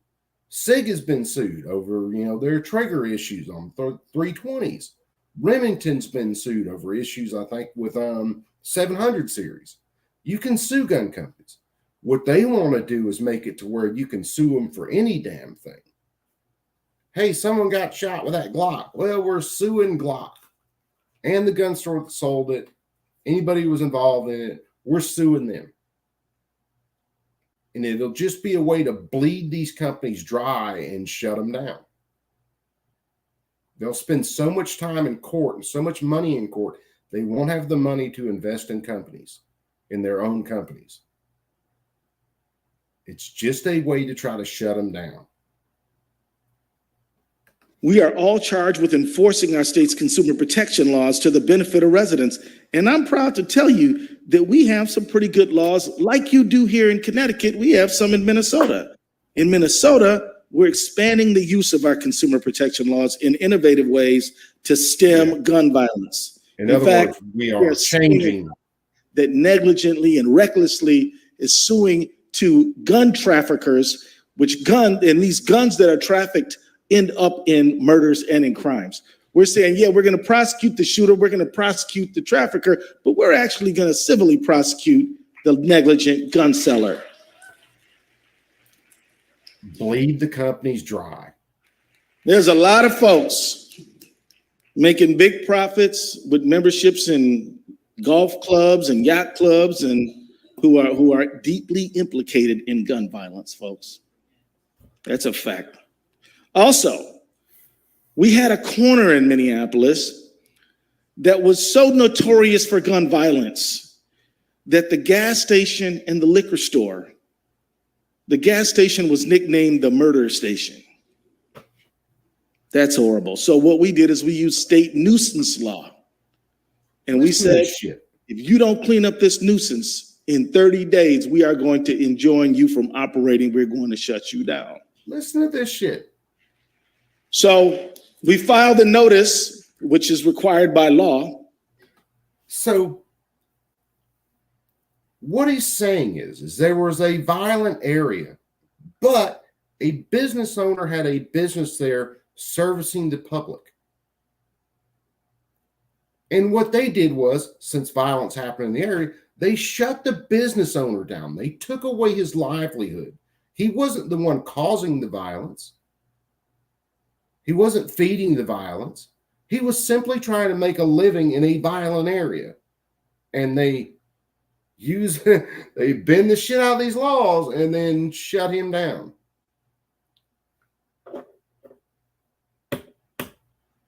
Yeah, AR, you're right. They say it's this living document and it has to grow and it has to expand and all this horseshit. No, the meaning of the words at the time the document was agreed to, this is a legal document, the meaning of those words should not change, because nobody would agree to the shit that they're talking about now with the Constitution. Nobody would agree to that. We agreed to this limited federal government having very restricted powers, and we agreed that these states would act on their own and cooperate together. And then if there was an issue in between two states, then the federal government may have the power to come in to help solve that, to mediate that situation. That's the document we agreed to. Not this horseshit we're in now. It's amazing to me. Well, no, it's not. Because let's face it, you ended up with leftists running the education system for pretty much the last, I would say, 80 years, believe it or not. And they were radical for their time then. And then the people that they taught got more radical, and the people that they taught got even more radical, and the people that they taught got even more radical, to where we're at now, where guns are the problem, but let's do drag time story hour for children. I know that's woken some people up to some things, but it hasn't woken enough people up.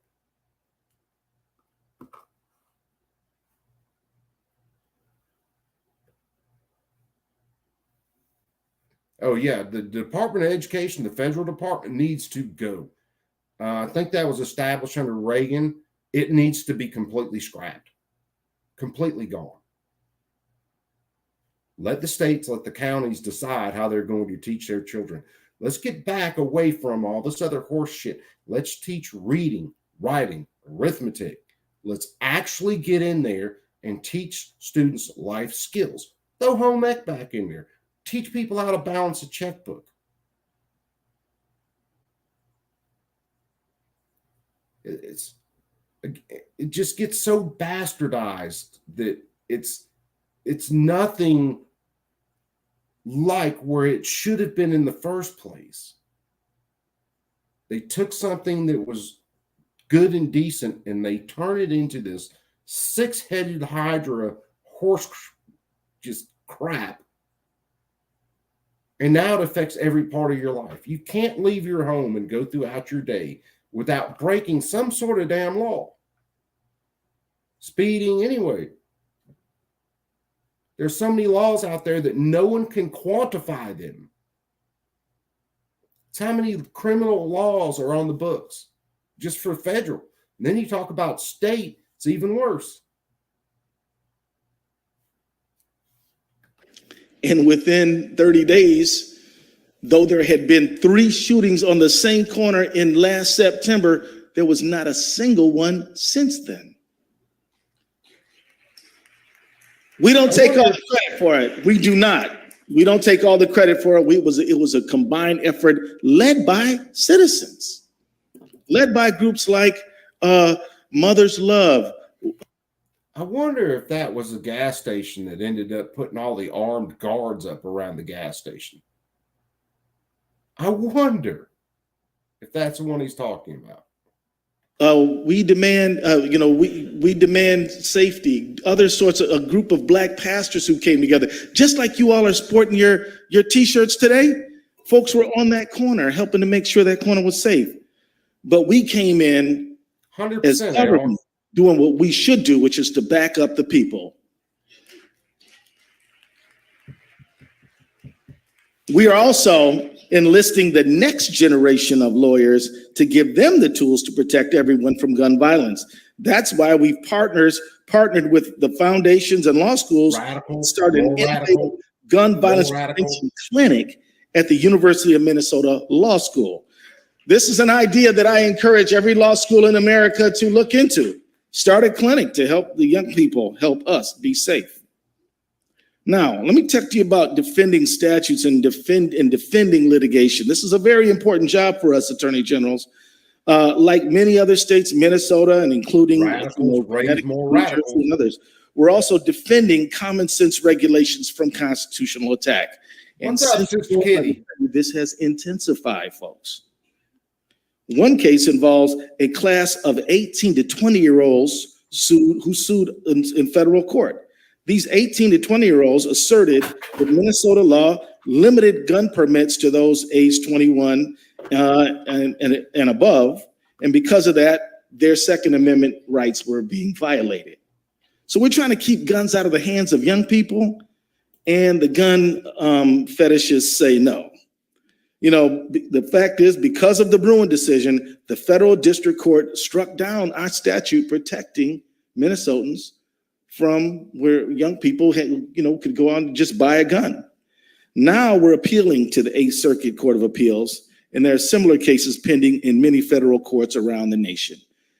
We know that guns in the hands of young people statistically pose a unique threat to other young people. But the gun lobby says no. But we will fight and we will stand up and we will win, folks. We're not going to back down. Also, I thought we could all agree that felons should not be in possession of firearms, and that felon in possession of a firearm prohibitions were good laws. Well, not according to the people using Bruen. Defendants who are charged with violating Minnesota's gun regulations are now seeking to have those prosecutions dismissed as a result of Bruen. State district court judges who handle busy criminal dockets, often with hundreds of open cases, are having to analyze whether the framers intended the Second Amendment to cover various types of individuals and whether there are historic analogs to many of these common sense regulations. In other words, when we ask ourselves, should felons be in possession of firearms, they want to go back to 1775 to find out whether that's the case. We are standing up, we are fighting back, and you can count on that. And so with the help of the Gun Violence Prevention Clinic, we've even put our young lawyers' minds, our law students' minds on solving these problems, and they are proving themselves to be very effective. Now, let me just say, in terms of advocacy in legislation, attorneys general are not limited to just court stuff. We can go out and talk to our communities, and we do all the time. So in addition to the tools that the law we have, attorneys generals are using those bully pulpits. And so, for example, AGs who prioritize public safety have repeatedly joined forces to regulate the proliferation of those guns. Again, special thanks to your Attorney General, William Tong, who's been a leader in this area. And ghost guns are guns, if you don't know, that don't have serial numbers on them. So when the crimes are committed, you can't even trace them. It's very dangerous. Oftentimes they're coupled with these things called switches, which allows people to get off 80 rounds at a time. Very dangerous. Yeah, everybody building P80s. Biden administration for the ATF to pass its new rule, and we fought back, and we have defended that law in court, and we have won every battle we've had up until now. So I'm glad, and you can count on us to keep fighting. And I'm so thrilled that President Biden is going to be here. He gets it. He has been on the forefront of this battle to protect Americans. Then there's legislation. In Minnesota, we just completed a historic legislative session.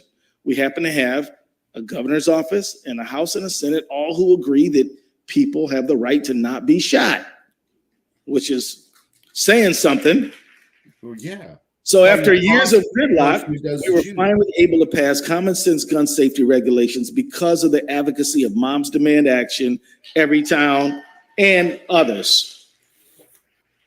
Give yourselves a hand, because your folks, your people I can't even drink it. helped us pass a red flag law, also known as an extreme risk protection order, which will make it legal for family members or police to petition a judge for an order to temporarily remove firearms from a person who appears to be a threat to themselves or others. Make it for anybody. It will save lives.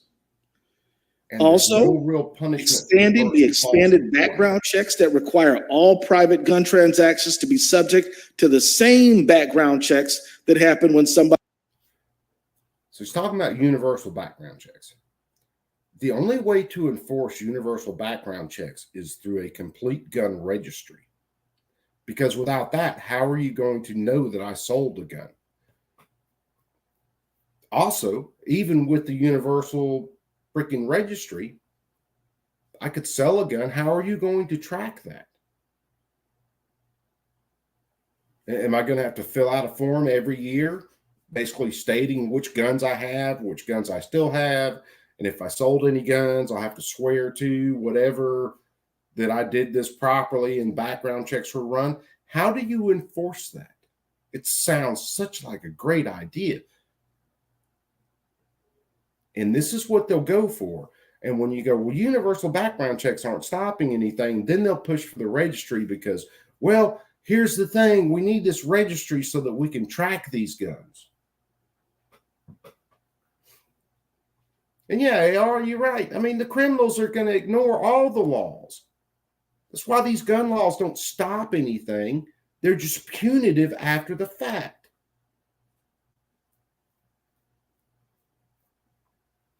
Somebody buys a gun from a licensed firearm dealer. And just think about it this way. If you bought a car from your cousin, you'd still have to register it in your name. And then third, the bill required those who want to sell a firearm to someone outside their immediate family to go to a gun dealer or local law enforcement to get a background check on the buyer. So those are all good things. Let me wrap up here. Us attorney generals who prioritize public safety, like William Tong and Matt Plotkin, who are here today, will continue to do everything in our power to come up with creative solutions to protect everyone from gun violence. Public safety, protecting and prioritizing attorneys general from across the country will keep doing what we can do. But it's really about the advocates, you all. You all made it possible. You all wouldn't stop. You all useful idiots. You wouldn't say no. You wouldn't forget your loved ones harmed and lost by this horrible, horrible scourge. Up against this Supreme Court, and I bet on you every time. We're going to win this thing. We're going to get there. And we are going to live in the 21st century, not the 18th century. Let's go protect our people. Thank you all very much. It's not for the government to protect you.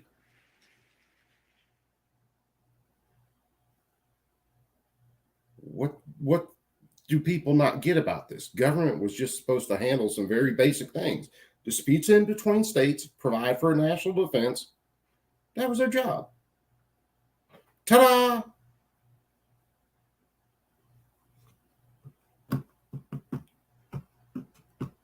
Any power that was not explicitly given to the government in the Constitution, whether it's a state constitution or federal constitution, any power not explicitly given to them was supposed to fall to the people. Peter Ambler.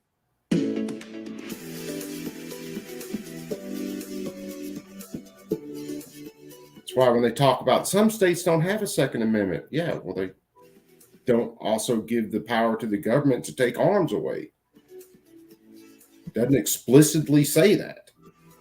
So if it doesn't explicitly say that, how about the Attorney General of Minnesota, Keith Ellison? All right. Well, you know what they say, those who cannot do, moderate. So here I am. But nonetheless, I am just really honored to be joined by this powerhouse panel.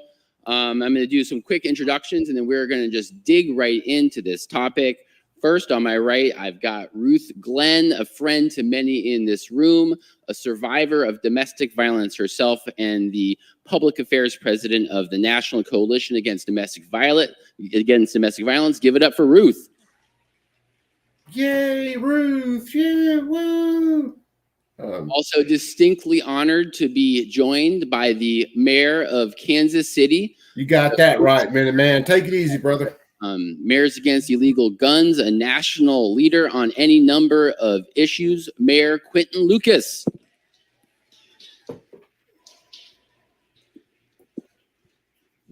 To his right, we have an individual who has led, I think it is literally indescribable how much work he is responsible for in the state of New Jersey, first as chief counsel, now as the state's attorney general, Matt Platkin.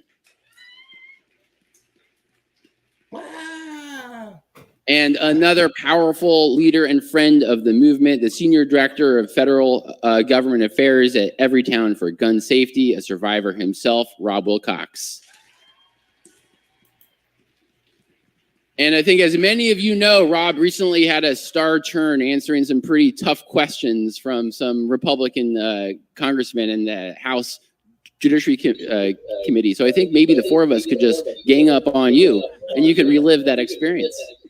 I mean, only in my nightmares. Okay. Well, you did phenomenal work and really represented all of us. So thank you. Mayor Lucas, let's start with you. You're on the front lines as a mayor in Kansas City.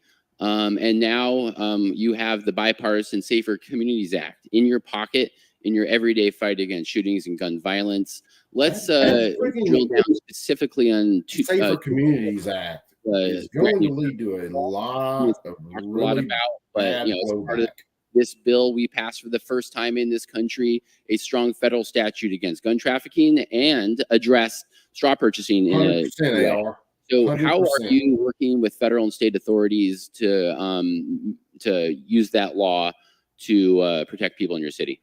So first of all, thank you all so much for being here. I come in peace from a red state. And I know some of y'all there too.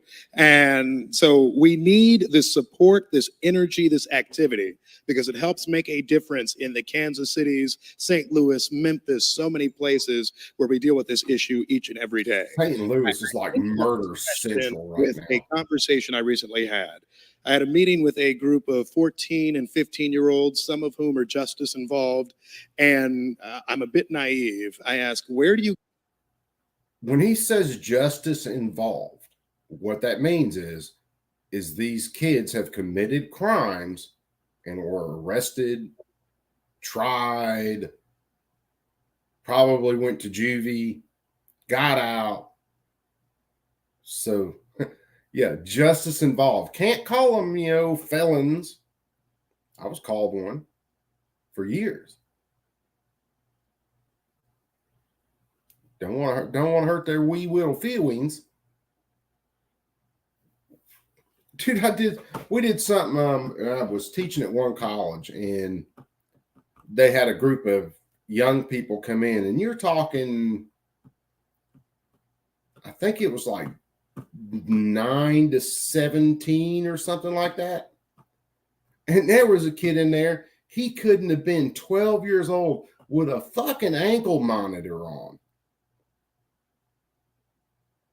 Tell me his home life wasn't stable.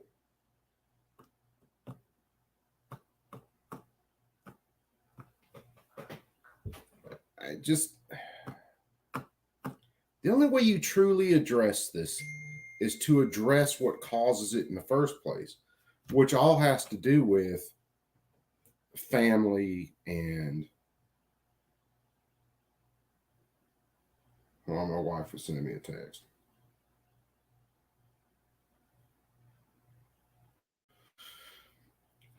Apparently she's got a creepster coming back and forth to the gun store.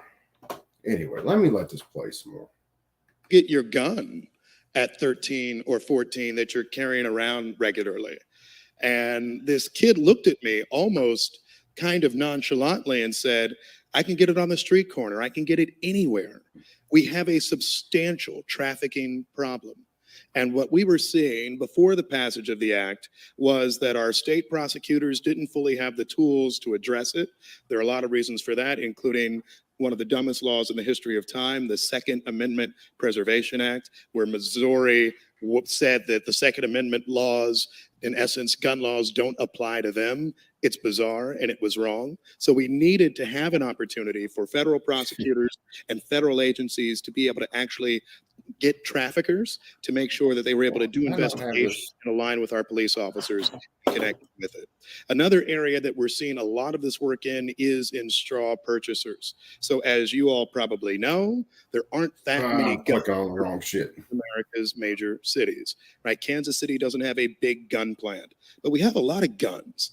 And so we recognize that they were coming from somewhere. I'll give one example. There was a Nevada manufacturer who was selling directly to pawn shops and others in Kansas City, and those guns were ending up on homicide scenes, on shooting scenes repeatedly. What we did before was sold through legal commerce. But now, with the passage of the act, we have the opportunity to have real intervention and support from ATF and other federal agencies. This is getting guns off the streets. It's getting guns out of the hands of 13-year-olds, 14-year-olds, and those older.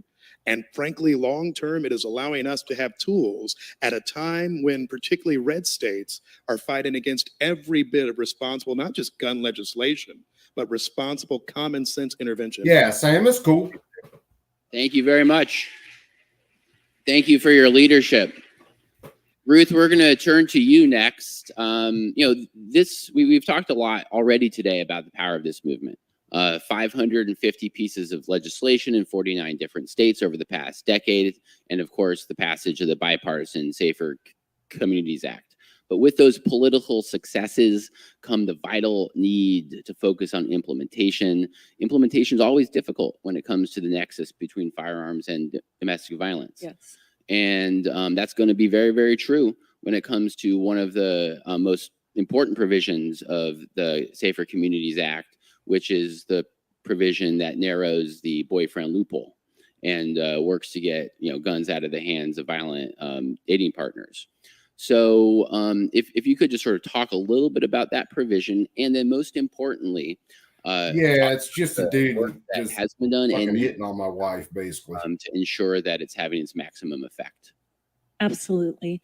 I too thank everyone for being here, and certainly Senator Murphy. It's really important. And someone said, we have to celebrate our successes, but we also can't stop. And come on. This work is very, very important to me because I know the real life I impact think this is on of there what and not on the happens stream. when there's a firearm involved in an incident of domestic violence where somebody And that- is trying to that's hurt someone definitely- else in a close relationship. Killing me. You're killing me. One of the things that happened is it did narrow the loophole, which we were really grateful for, which allowed, more access to Why? perpetrators What is the having issue? firearms domestic violence present. What's the issue? Got full service. So we're very excited about that. We had many a conversation about that. And now it just drops off. For no reason. At all.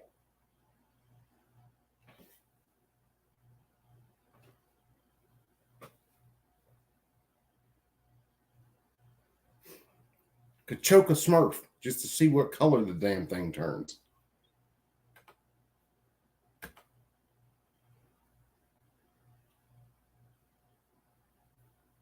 Seriously could.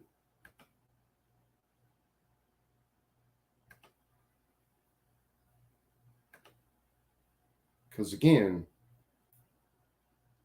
there's no reason for that shit.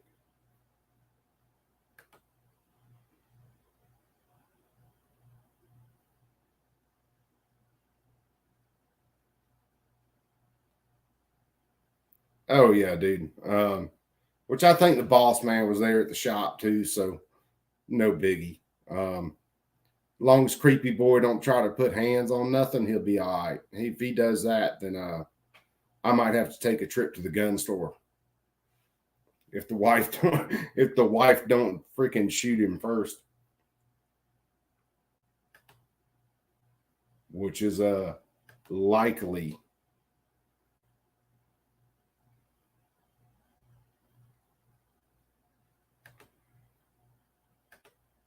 I'm going to go through this again. Make sure I'm sharing the audio. Pick this up where I left off, hopefully. This is really getting to the point where it's getting ridiculous.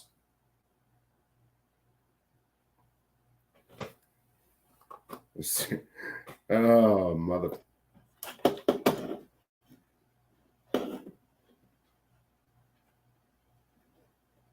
See this drop off.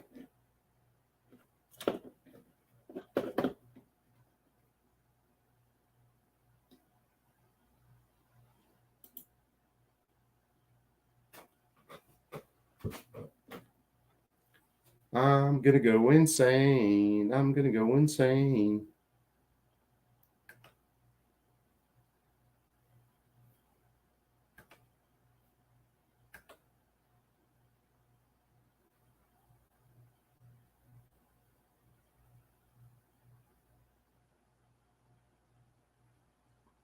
He was been in there once or twice before. He's normally getting a gun worked on.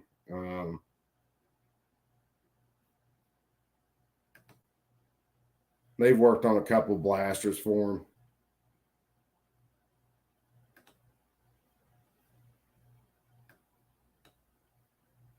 But hey, as long as he doesn't get too bad, I can't blame him for hitting on my wife. He gets too damn creepy, he might end up catching something that is worse than the case of COVID. So so as long as he doesn't do anything too crazy, if he's just hitting on her, hell, I hit on my wife. So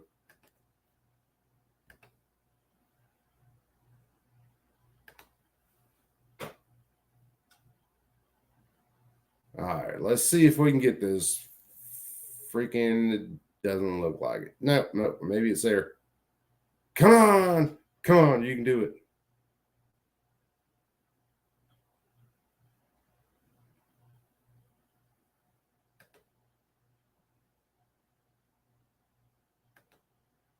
See if it'll play.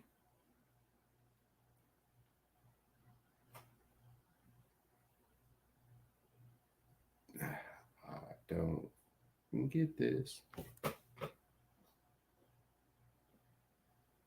This whole stream is just apparently going to be me, nothing but me fighting the internet.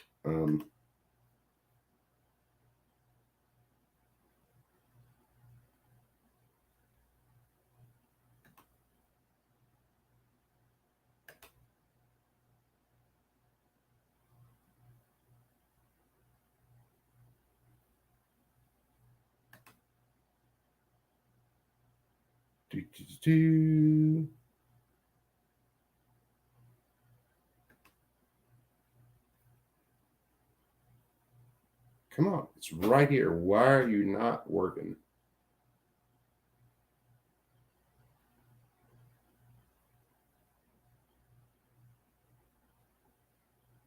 Why?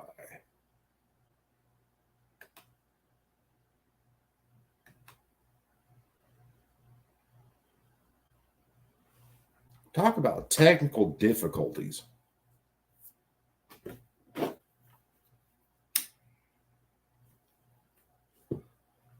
Yeah, dude, some people don't care about rings. I said, as long as he doesn't pull anything too fucking creepy, I ain't worried about nothing. If he pulls something super creepy, then it's a very high possibility he'll end up with some issues.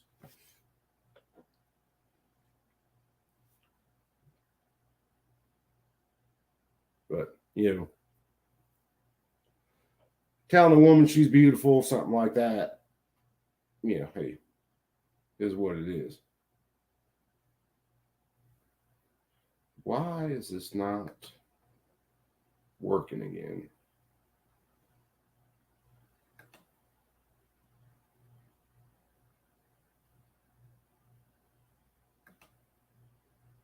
Good God, man. I have streamed for freaking hours and hours and hours at a time, showing video.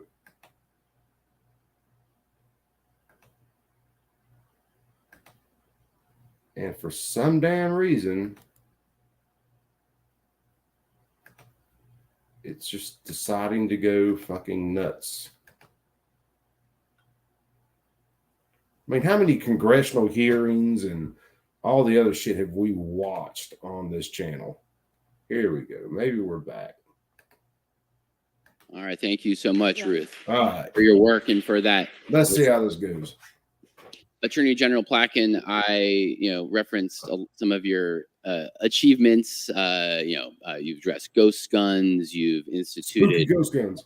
innovative civil litigation program, taking on the gun industry, so much more. But until recently, you haven't had a lot of help from Congress. We've talked a lot about over the years this iron pipeline, right? Where states that have weaker gun laws funnel firearms into states like New Jersey that have stronger gun laws. So with this new trafficking law and other elements of the bill, Oh no, I ain't getting into hot water. working with federal partners and others to directly attack this iron pipeline.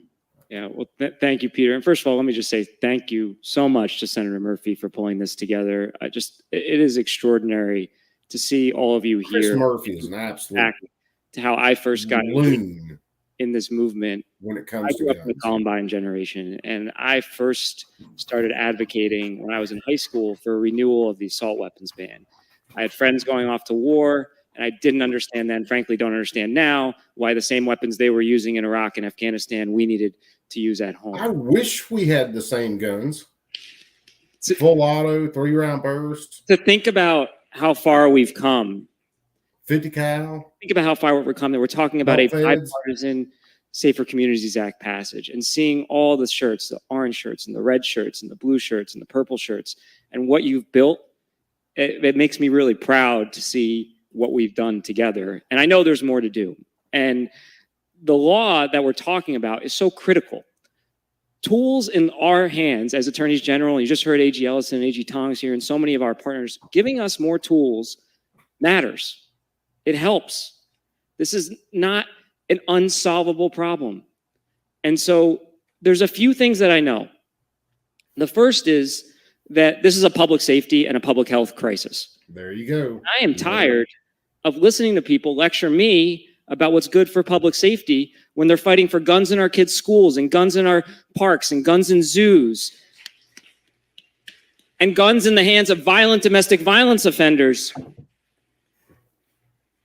And I live at the end of the iron pipeline, as Peter said. New Jersey, I'm so proud that we have the strongest gun laws in America, and Governor Murphy has been a staunch advocate. 3 rounds of new gun safety bills signed over the last 5 years. Ridiculous laws. But 82%. Matt, what's up, brother? Crime in New Jersey did not start in New Jersey. Every single time I'm in a group with law enforcement or community leaders, I ask, when was the last time you saw a gun used in the commission of crime that didn't start outside of our state? Nobody remembers. And so having these federal tools and having the full backing of the White House, and I have to thank President Biden for not accepting that we couldn't get something done, and the Department of Justice and the ATF, and having a full-time leader of the ATF and real leadership at local level who matters, this all makes a difference. Because the second thing I know is that while this is a public safety crisis, what we have done is moving the needle. The tools that we're given moves the needle.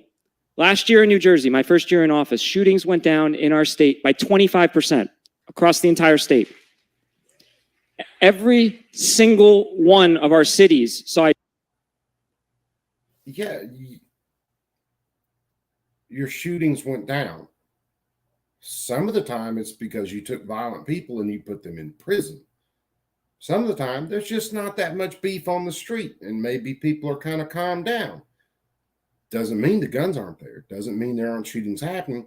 And they also go in and they will reclassify shit to play with the numbers even more to get them look like they're lower.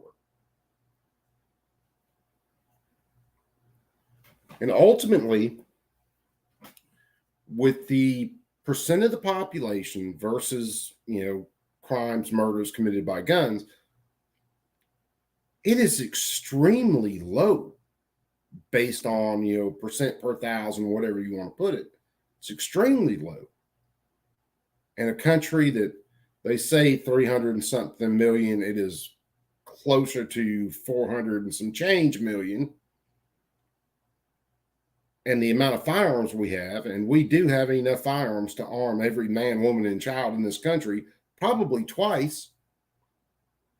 And you're looking at anywhere between 14 and 17,000 homicides, maybe 18,000 homicides in a year, and they still don't classify those as justified or non-justified homicides.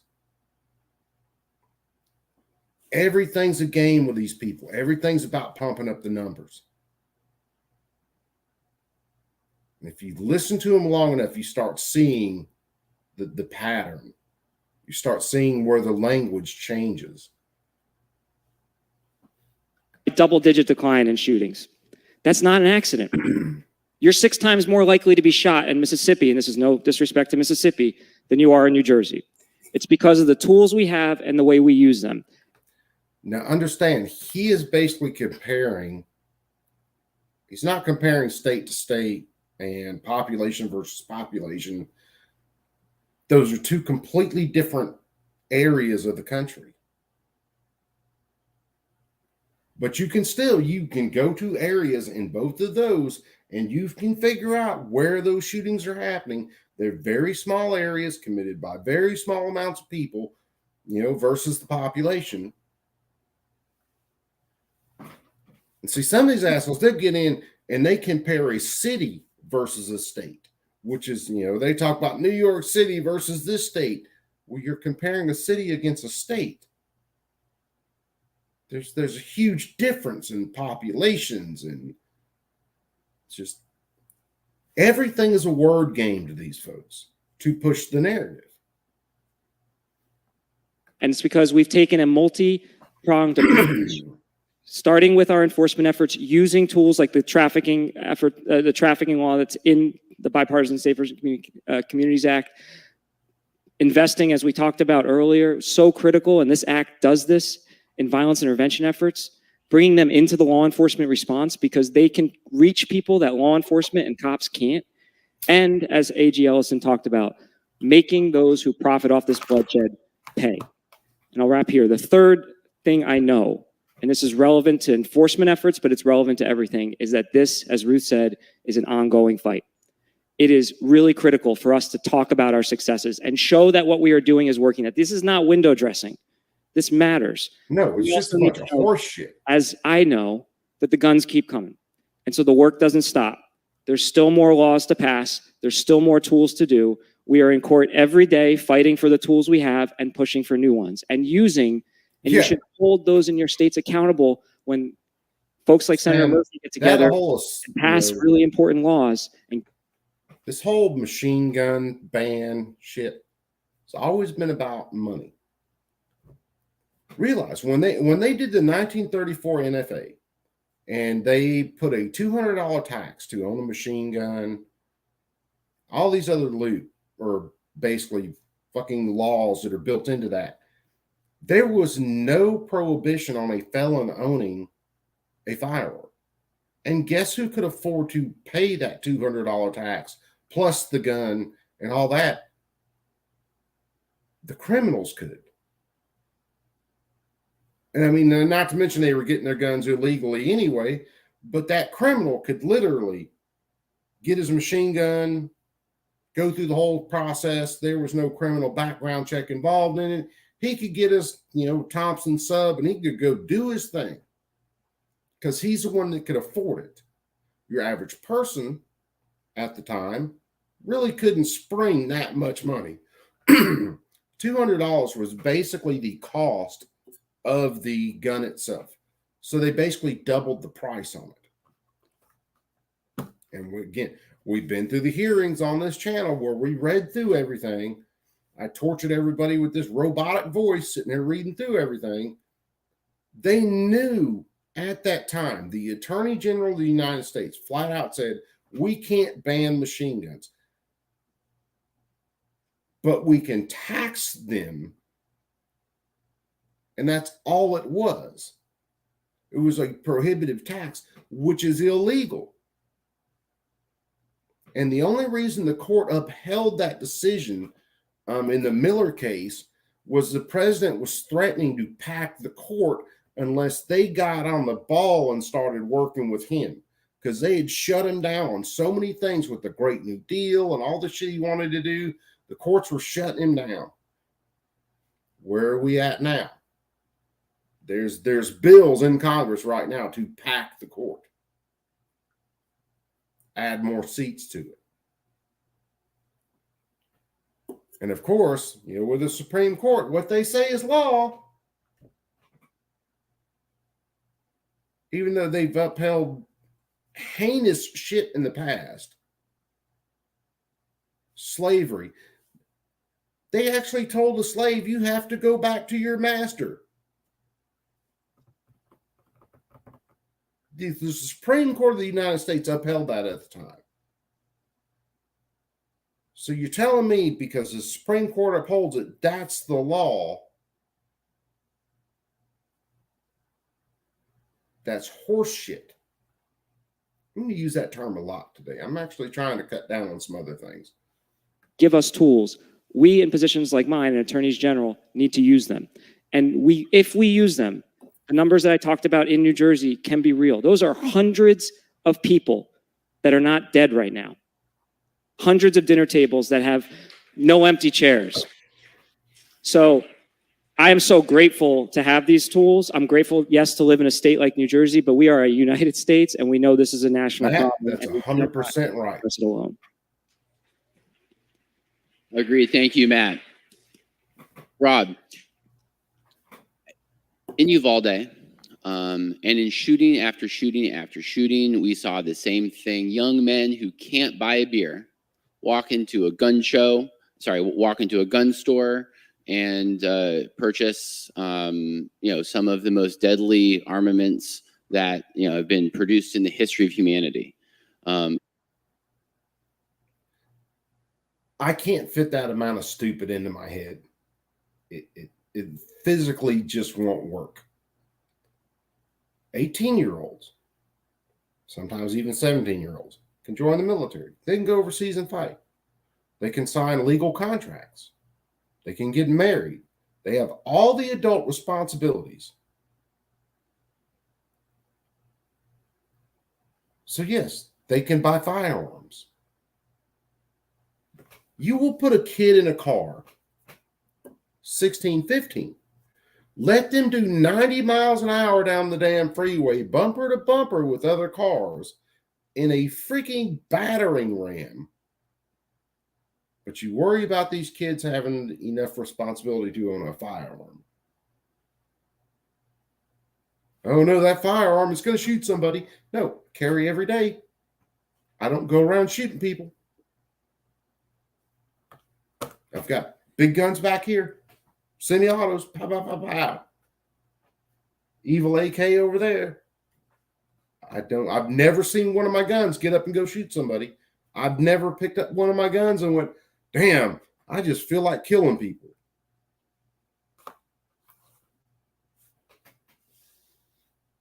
And they've been doing it legally, passing a background check. So a key provision of the Bipartisan Safer Communities Act, which I know is already having an impact, is this enhanced background check for young people. Can you talk a little bit about what that is and some of the successes that we've had? Yeah, of course, Peter. Thank you for the question. Thank you for everyone who's here. Thank you especially to Senators Murphy and Blumenthal, who've really turned our heartbreak into hope, the hope of a safer tomorrow and safer communities.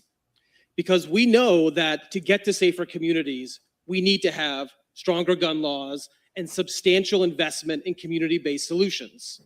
And that's what this bill provided. And each part of this bill went to a different aspect of gun violence. And Peter, I really appreciate that question because we know it's gonna take a ton of solutions. And honestly, a ton of elected officials. In other words, more laws. And I looked on this stage and I thought to myself, we're all from different states. More trampling on constitutional rights. States. But each one of us on this stage has a US senator who voted for the Bipartisan Safer Communities Act.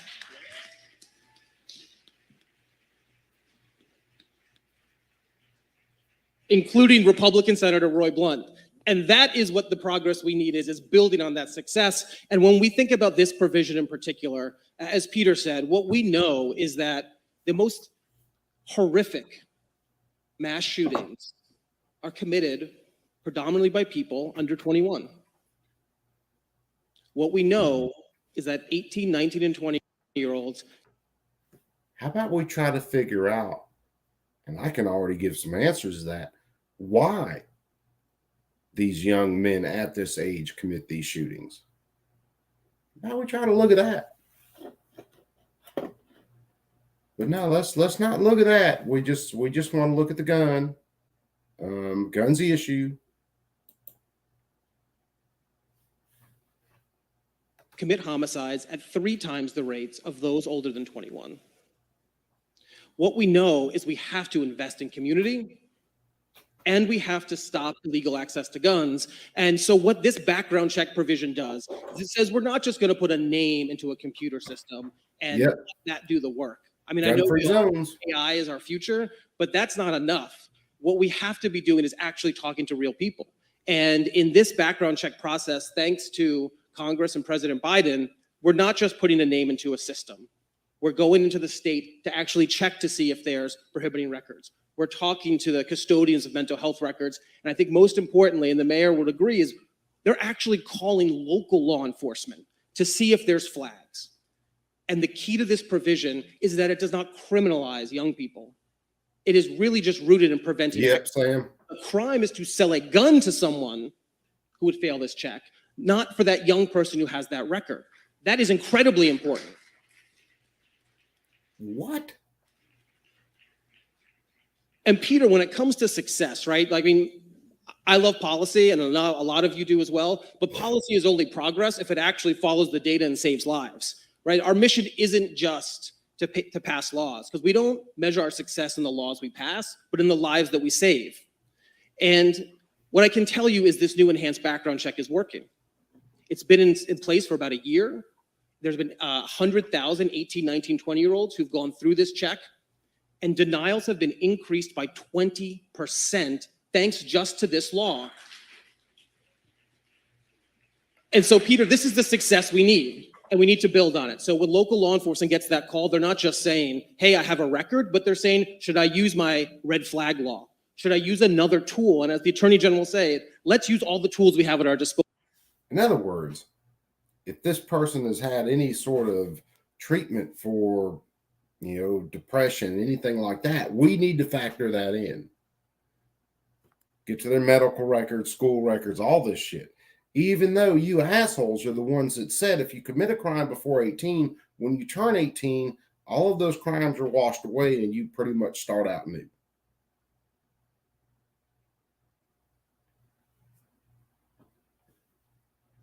This law, this freaking safer communities when it comes to 18-year-olds, 20-year-olds trying to buy guns is completely unconstitutional, and it is absolutely an invasion of their privacy.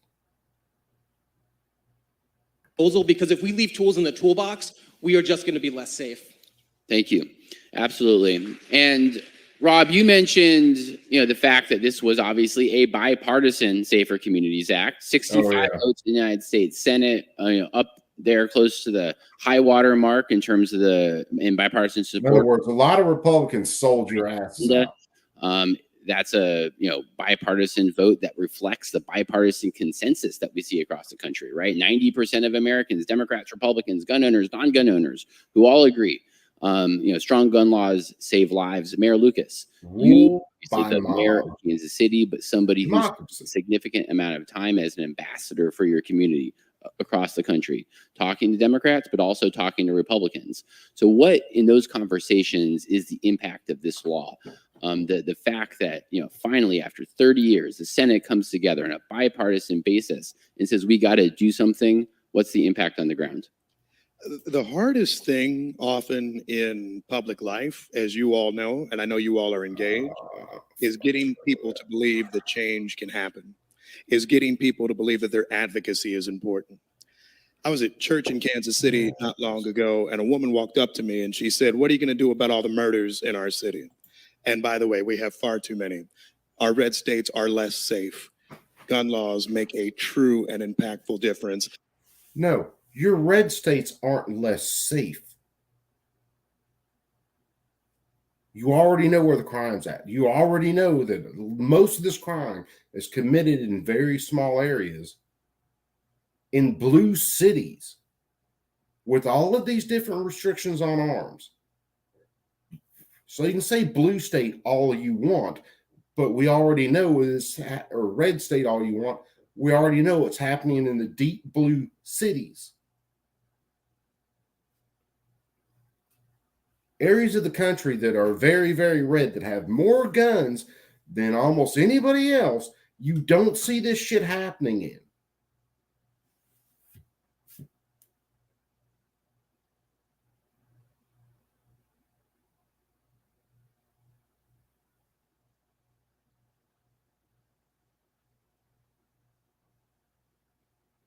Yeah, Matt. Well, all of these laws are going to affect the law. No, I can't say law-abiding anymore.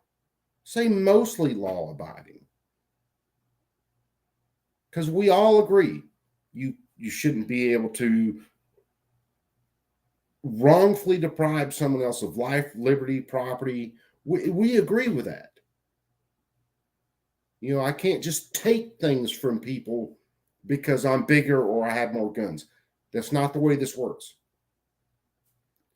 So how about we focus laws based on those principles? You can't wrongfully deprive someone else of life, liberty, or property. Now, rape, you're depriving them, murder, you're depriving them, robbery, you're depriving them of their property. How about we focus on those? Those are actually just laws, justice and justice laws.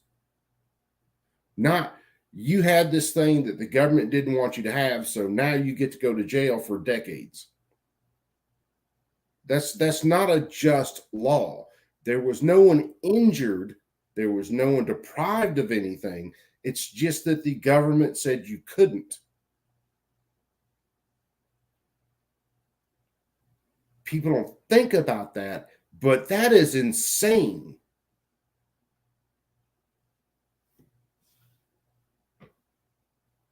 And there is a genocide right now in our cities based upon it.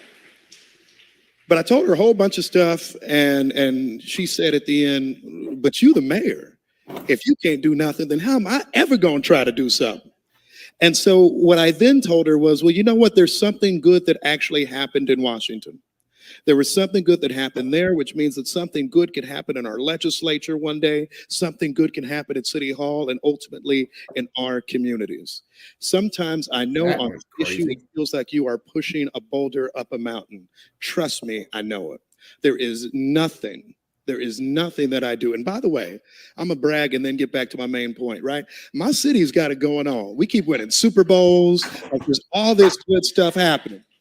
But you know, the thing that makes it tough is when I go home at night and when I hear about another young child who's lost their life, when I hear about shootings, which we have every day in my city of only 500,000 people. Wonder why you have those shootings again and again and again. And frankly, when we hear about tragedies and we almost forget the names of each. So what this success meant was that we got to push back on that narrative. We got 100% by a state. The people all around me, I'm just surrounded by states that say we don't need to do anything about it, that know somebody is actually doing something about it. And the bigger thing is that all of your groups, because all of y'all are present in my part of the country too, even your Connecticut groups, you have like allies where I am, right? My thing that I would say is that frankly, we are making a difference. We are making change, and fundamentally that there will be positive change long term. We talked about domestic violence. Yeah, Sam. Bipartisan Safer Communities Act You're allowed us dead on point. right, is pass an ordinance that made it, because for whatever reason the state wouldn't enforce these things. We created a municipal ordinance violation because they preempted us on all gun laws except federal laws. So now it's a municipal ordinance violation if you are a domestic abuser who has a gun. Why do we have to bring that? The U.S. Attorney's Office is too busy. Our local law enforcement can go to a city prosecutor, get the guns out of the hands of the person terrorizing their families and their homes. That's what this law means. Okay. If the person is a true domestic abuser, they're beating their wife, they're beating their kids, that person should be in prison. Where bad people go. That's where that person should be. If they are out on the street, they should have all of their rights. If they're such a piece of shit that they're beating their wife, beating their kids, they should be in prison until they are no longer a threat to wife and kids. The only time you should lose your rights is if you are in the custody, you are a ward of the state. In other words, locked up. You are underneath their control and protection at that time. And how does that work? Well, not very damn well. You want to see a society without guns, what it would look like? Look at your average prison. Where groups, one, still get weapons. They still make weapons. And the biggest dude in the yard is king. That's what America without guns looks like. So if you really want to know, take a prison where there's not supposed to be any guns. You're guarded by the state. The state has all the guns. But how many lives are lost in prison? How many people get beat? How many men get raped?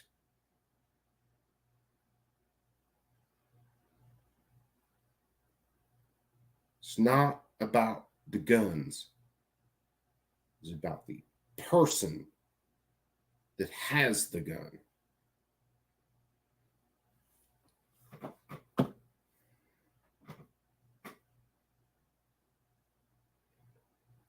If you are considered a legal adult at 18, you can do everything that an adult can do. Go to prison. You can go to prison for life at less than 18 if you are tried as an adult for very heinous crimes. If you have that weight on your shoulders, then owning a firearm is a very simple thing. Shouldn't be an issue.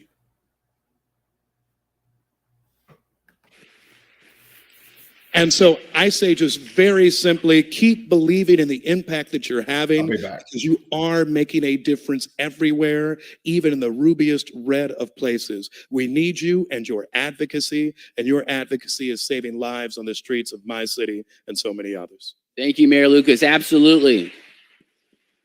Now let's move to conclude this panel by looking ahead. And Rob, I'm going to start with you. If you could break down in just like a minute and a half, and I'm a policy nerd just like you are, right?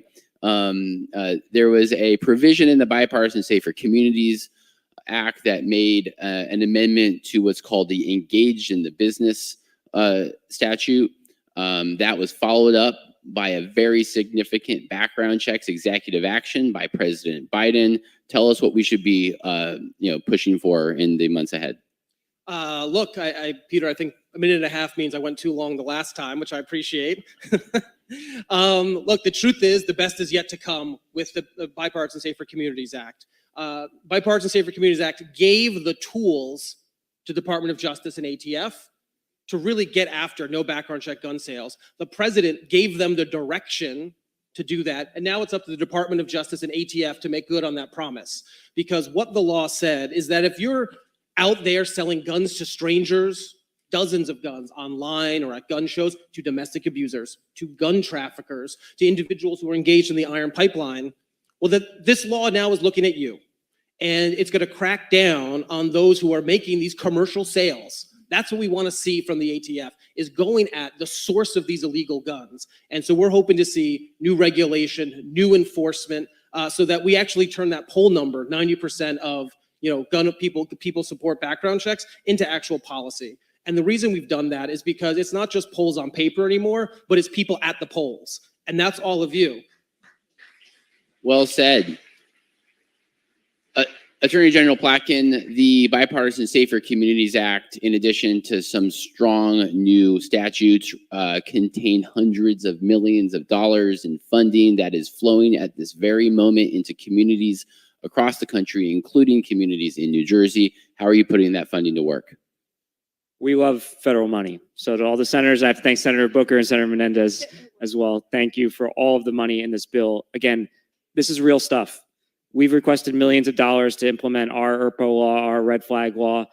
That is taking guns out of the hands of hundreds of individuals suffering from mental health issues in the state. People who, through our intelligence-based enforcement efforts, we've identified either through law enforcement or their own families came forward to a court and said, these are people who should not have a firearm.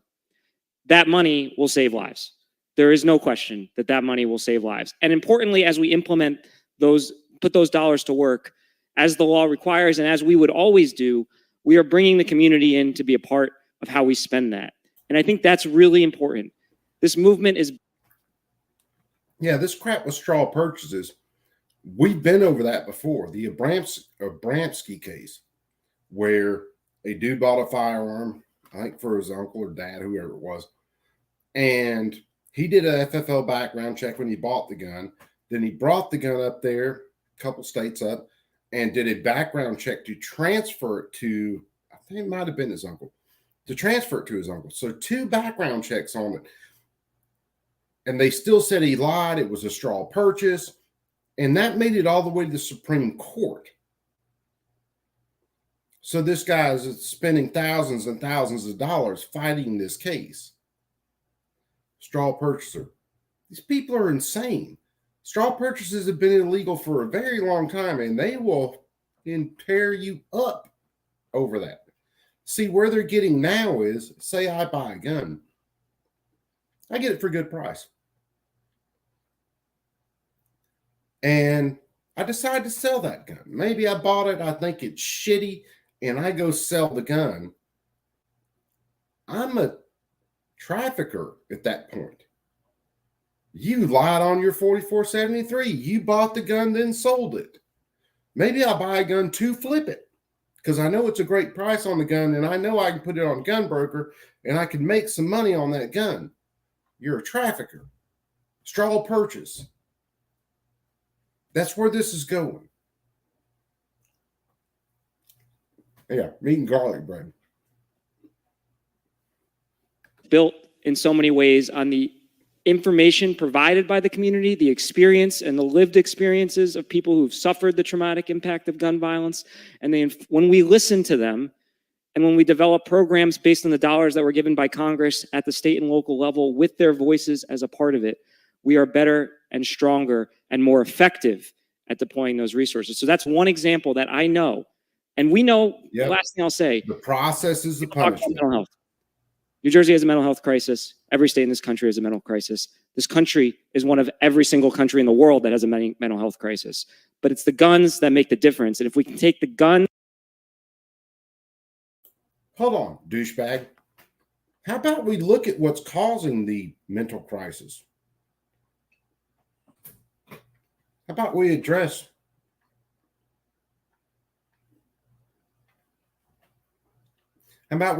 nuclear families where mom and dad are raising their children? How about we teach young men that when they grow up to be men, they take care of their responsibilities? Sam, dude, one of the worst weapons you will see in a prison, from my very limited experience, is a lock and a sock. No shit. A padlock and one of the socks used like a freaking mace and chain will rip someone to pieces. I've seen interviews with guys that were in much worse prisons than where I was at, make shanks out of toothbrushes, plastic cups, melting plastic cups down and making a freaking serious shank out of it.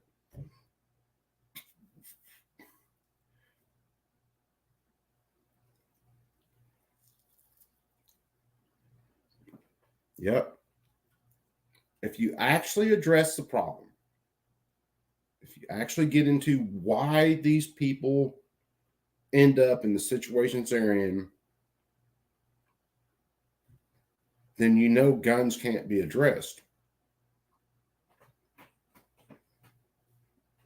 Because guns aren't the issue. Guns are a tool.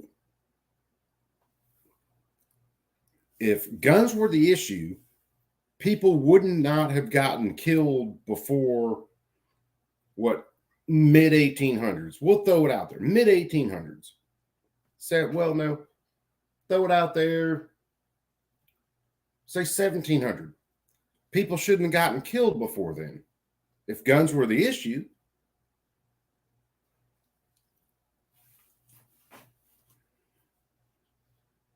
Out of people's hands who should not have them and are suffering. And yes, get them the help they need, but take the guns out of their hands, as we will do thanks to this law. We will save more lives.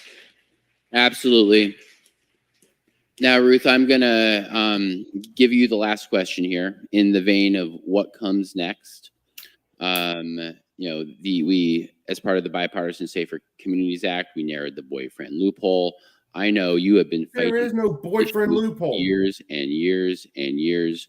So in the domestic violence community, how can we work with you in terms of what's next to protect families and intimate partners from domestic violence?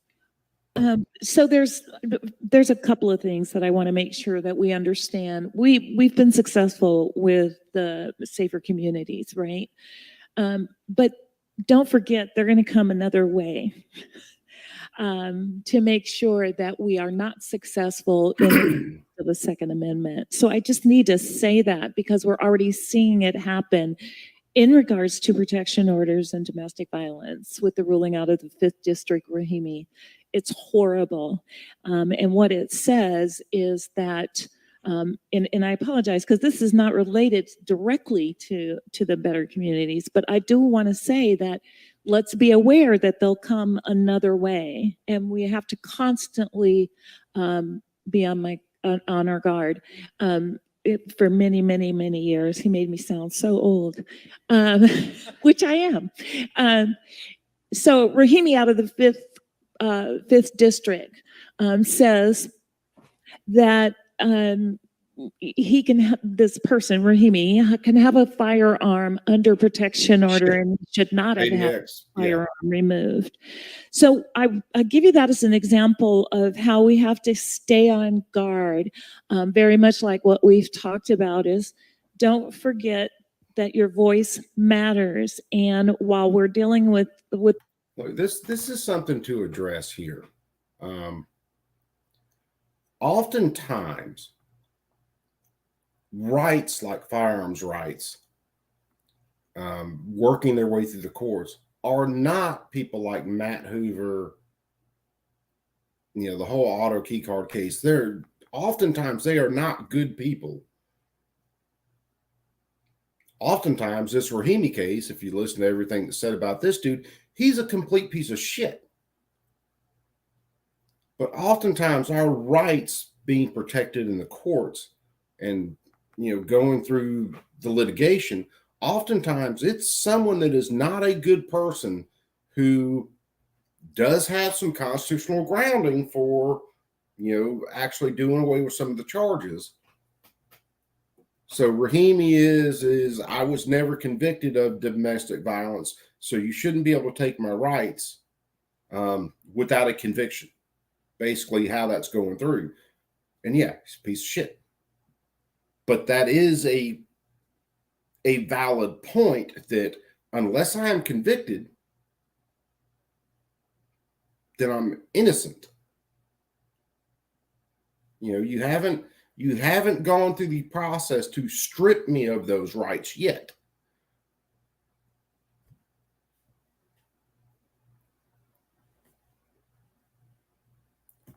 It's not good people. But when it comes down to it, as long as the judges side with the Constitution, it may not be a good person, but it is good law. And good law in some cases can suck for people. It is what it is. The successes, there's also going to be these other efforts that we have to keep an eye on. As a domestic violence advocate, activist, survivor, and a gun violence survivor, I appreciate you, but please don't stop. And do not forget about domestic violence as you're doing this. It impacts our communities. It is more than about lethality. Yeah. It's really about that same thing that we were talking about, mental health.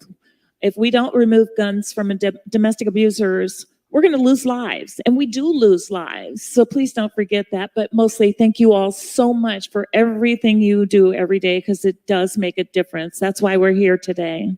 All right. Well, thank you so much. Like if someone is a true domestic abuser, they couldn't walk into the kitchen, grab a knife, and then knife whoever they are abusing. If you simply take a gun's a tool. I can find more tools. Suicide. Take the guns. I've got 37 different ways I can kill myself. And as far as I know, you can't take someone who committed suicide by gun, wake them up, and then ask them, hey, what if we took the gun away? Would you have still done it? We can compare numbers on suicides, which in that case, Japan with no guns has a higher rate of suicide, actually successful killing yourself, than America does. Now, there are different societal pressures there, but still, higher rate of suicide, they don't have guns. They find other ways. They jump off buildings. They jump off bridges. They stand in front of trains. There's any number of different ways to do it. This idea, if we took guns away, we're saving lives. No, you're not. And in some of these cases, when you go to get the gun, if the dude's really suicidal, what you're going to do is you're going to run into a case where they are going to just start shooting without asking questions. They see law enforcement. They're going to start banging away because they're ready to go out anyway. So what does it matter? You can already legally, if you suspect that person is, suicidal or, whatever, you can already have them committed. And when you bring them to that institution to be committed, they're under like a 48-hour hold. In that 48-hour hold, if they are properly evaluated, then there will be two choices. There's probably three. Let them go because they're really not as bad as what the person accused them of. Commit them with their permission. They seek treatment, or commit them without their permission. And you get them in. And that is the way you actually save people. Not just take the gun. Gun. Fuck, man, they can go drink goddamn Drano. There's any number of different chemicals they could just go to Walmart and get that'll kill them. It's the ignorance of these arguments. And it's what drives me up a wall. Much, Ruth. Thank you to this powerhouse panel. You heard it here. Don't stop. Move ahead. Keep on going. Let's implement the hell out of this law. And thank you so much to Senator Murphy and everybody else who brought us together here. And let's get ready to see President Biden a little bit later.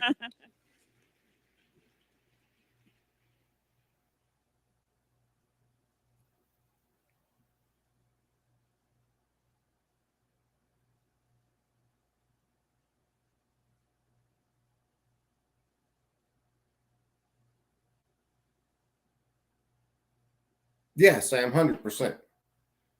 I mean, if a woman really is being abused and she shoots her attacker, safety, John Feinberg. She just gets a gold star for the day. Here's your award. Post that shit on the fridge. Don't make such shitty choices later.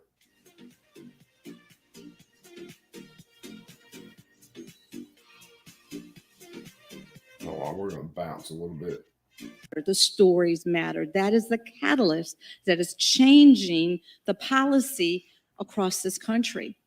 But also, too, I will say that, when I ran, I felt like I was crying out in the wilderness.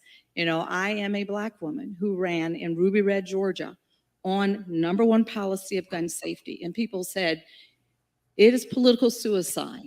Don't do it. You can't win. You're talking about guns in Georgia, but now I am not the only one talking about gun safety. We have a whole host of people that are running across this country as candidates, and gun safety is an issue for them. They are driving the movement. And so whether But nothing about your movement has anything to do with gun safety. With me, there's so many more gun sense champions, and that is the catalyst. But I will say is that those of my colleagues and I, yes, we drive the policy federally, but it takes all of the work that you are doing on the ground, your voices, the movement building, the advocates. That's what helps to drive the cultural change. And so that's what we see happening. And I venture to say that any of our colleagues in Washington that are getting in our way, dude, AD, that's insane. I'm sure that they're not going to have a job fairly soon. But it's what can happen.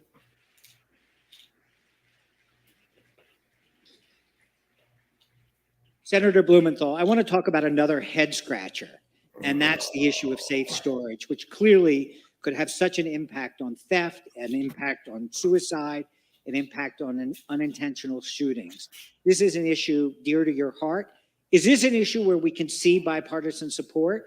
And how do we get from where we are now to passing bills on safe storage? We're going to pass Ethan's law in the United States Senate. And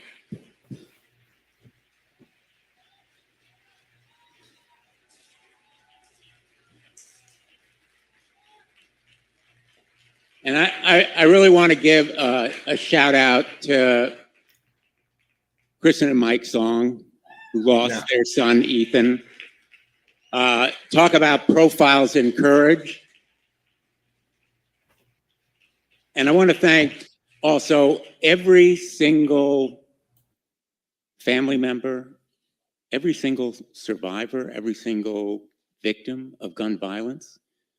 You are the wind beneath our sails. You are the ones who inspire us in those toughest, darkest moments. People like Lucy, who have been through it, losing family members like Kristen and Michael Song. And the reason that we're going to pass Ethan's law is because you have come to Washington and you have talked face to face, eye to eye, with our colleagues in a way that has truth to power. That's truth to power. Undeniable force. Safe storage used to be a principle of the gun lobby. They taught safe storage as part of the NRA. They believed in safe storage. They handed out locks to make guns safer. And they still do it. My view is we should hold accountable anyone who is responsible for gun violence where they could have prevented it, like gun manufacturers who right now market to children. Yes, they have guns like the Cricket and many other guns that are meant to introduce younger people to shooting. You know, back in the day, it was, H&R, single shot 410s and stuff like that. They were marketed to kids. There were specific gun lines of guns that were marketed to younger people.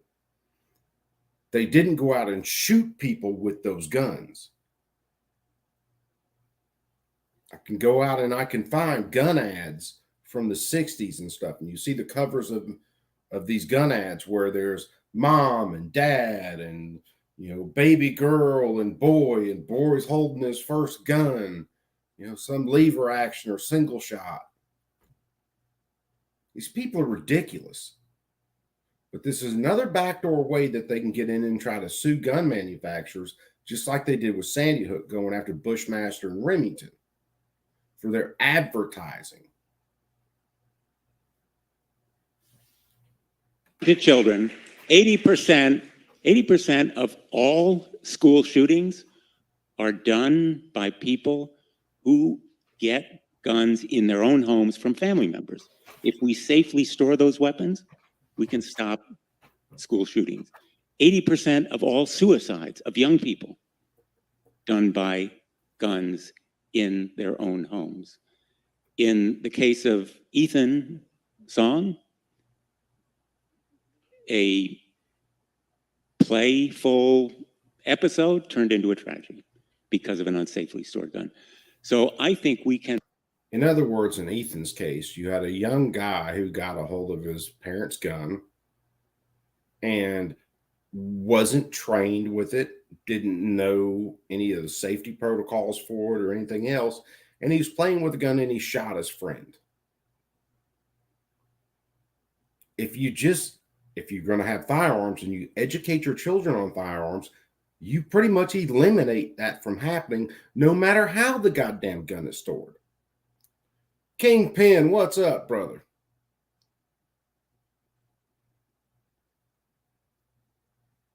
I have guns. I educate my children on guns. I have conversations with them a lot about guns, and you don't touch these things unless, daddy shows you, and la da da da da, and we go through it. Safety, you never point this at anybody. This isn't a Nerf gun. And we go through that. If Ethan's parents, well, his buddy's parents had actually taught their children about firearms, that wouldn't have happened. Make progress in a bipartisan way because of people like you who are here today and many, many others who are victims and survivors. And I'll just finish on this note. You know, I've been doing this for a while. Not that long. You don't have to, you know. In the early 1990s in Connecticut, we passed the first assault weapon ban. And I defended it in court when it was challenged, went to Litchfield County, the courthouse there, defended in the state Supreme Court.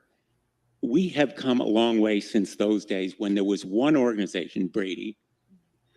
I look at this crowd and what I see is real power. I see the power of people who are useful idiots, outraged, grief-stricken, and ready for action to honor mostly unstable of gun violence with real action. Thank you all for being here today.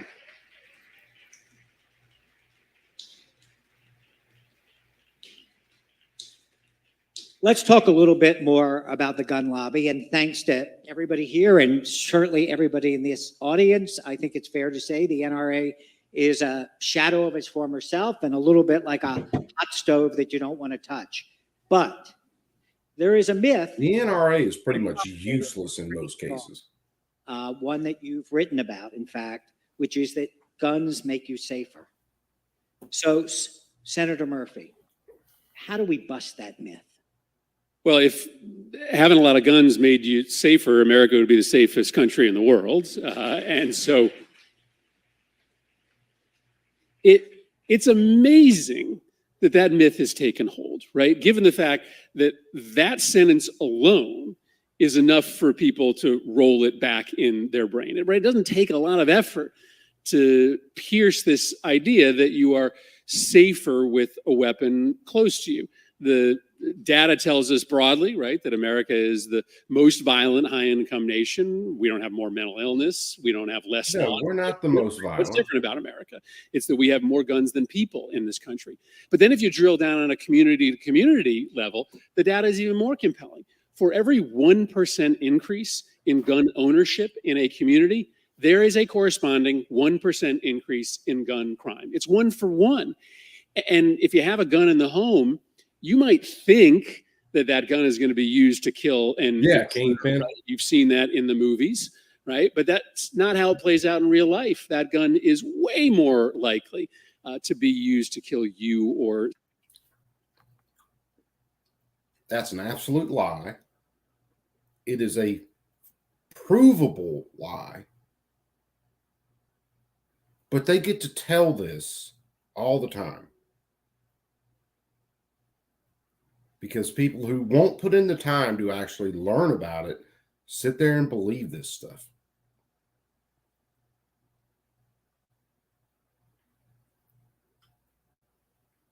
America doesn't have a gun problem. We have an idiot problem.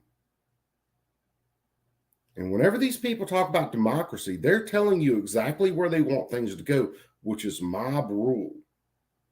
Because they know there are always going to be more useful idiots in the United States than there are people who are actually informed. And they can sway those idiots whichever way they want them to go. They'll offer them free stuff. They'll tell them that they're going to be taken care of. You name it. Government's going to solve all your problems if you just vote for us. And they vote for them.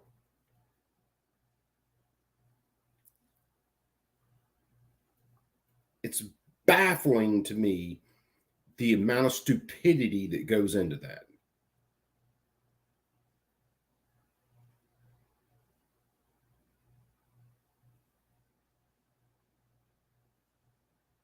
Yeah, like I said, even the most liberal source you can find, when they go through the numbers of unjustified homicides versus people using guns to, stave off an attack, a defensive gun use, even the most liberal source will tell you that the numbers of defensive gun uses are way more than the number of actual unjustified homicides with a firearm. But again, that's the reason they got to play with the numbers. They got to add suicides in there. They got to have accidents in there. They got to have, actual homicides in there, so that they can stir that all up in the same pot and they can play with the numbers.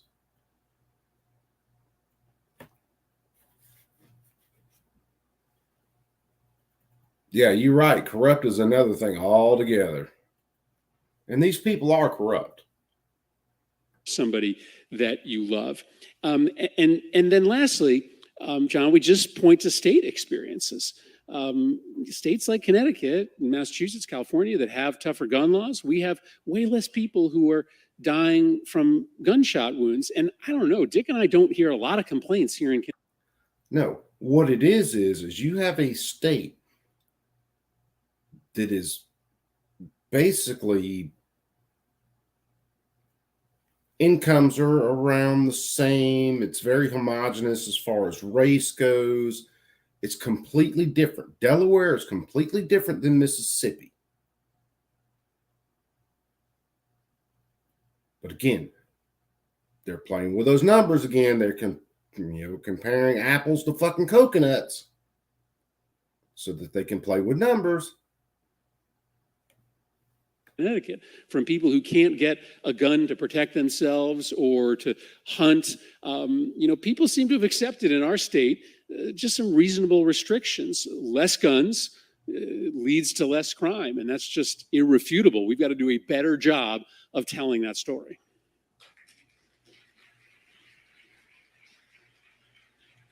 Oh, yeah, 100% Kingpin. Senator Bloom, don't forget him. At the NRA's behest, perhaps at the height of their power, Congress gave the gun industry blanket civil immunity. No, they didn't give them blanket civil immunity. You can still sue gun companies if they put out defective products. You just can't sue a gun company because someone shot someone with a Glock and you want to go sue Glock or something like that, because it was the individual that did the act. Nothing about the tool. And this is where they want to go. Sue them over their advertising. Sue them if they're using a crime. Sue them, sue them, sue them, sue them, sue them. Just bleed all the gun companies dry. Tobacco had that, if opioids had that. Hold on. I got to hit that too. If I use cigarettes as directed, inhaling them, all that, that can cause cancer. If I use opioids as directed, the opioids and things added into the opioids can do serious damage to me. If I use a gun as directed, it will never hurt a single innocent person, period.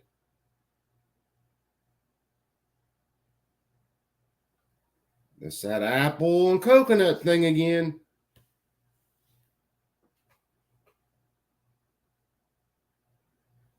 Yeah, you're right. When they went after the advertising on Camels and Joe Camel and all that, yep, they opened up that door where, hey, we can sue over gun advertising. If auto industry had that, the Sacklers' names would still be on museums. We'd still be watching Joe Camel ads on TV, and cars would still be made of tin. But reversing that is an uphill battle. My question is, how do we shine a light on the industry? How do we sort of set the building blocks for an eventual repeal of PLCAA? Well, you're talking to the right guy about I know I am. Suing tobacco and suing the gun manufacturers. And by the way, thank you for all your great work and that your organization does. Everytown is a bunch of insane idiots. So here's a secret that a lot of the American public don't know. You know it. Yeah, the gun manufacturers have this shield of immunity unlike any other industry almost, they are protected against any responsibility, even when they mark. He's going to get into marketing in a second. But again, if a gun company puts out a defective product, you can sue them. They put out a dangerous product, you can sue them. If their product causes harm to the user, you can sue them. It's the same way with car companies or anybody else. I can't go sue Ford because some guy ran his Ford whatever through a parade and kills 7 people. I can't go sue Ford for that. Same way with firearms. I can't go sue a firearms company because someone took their gun out and shot a bunch of people. It is the user that did those things. If somehow there was a gun put out where when you gripped it, you grabbed it and held it up, it made you go shoot innocent people, then yes, you could sue that gun manufacturer.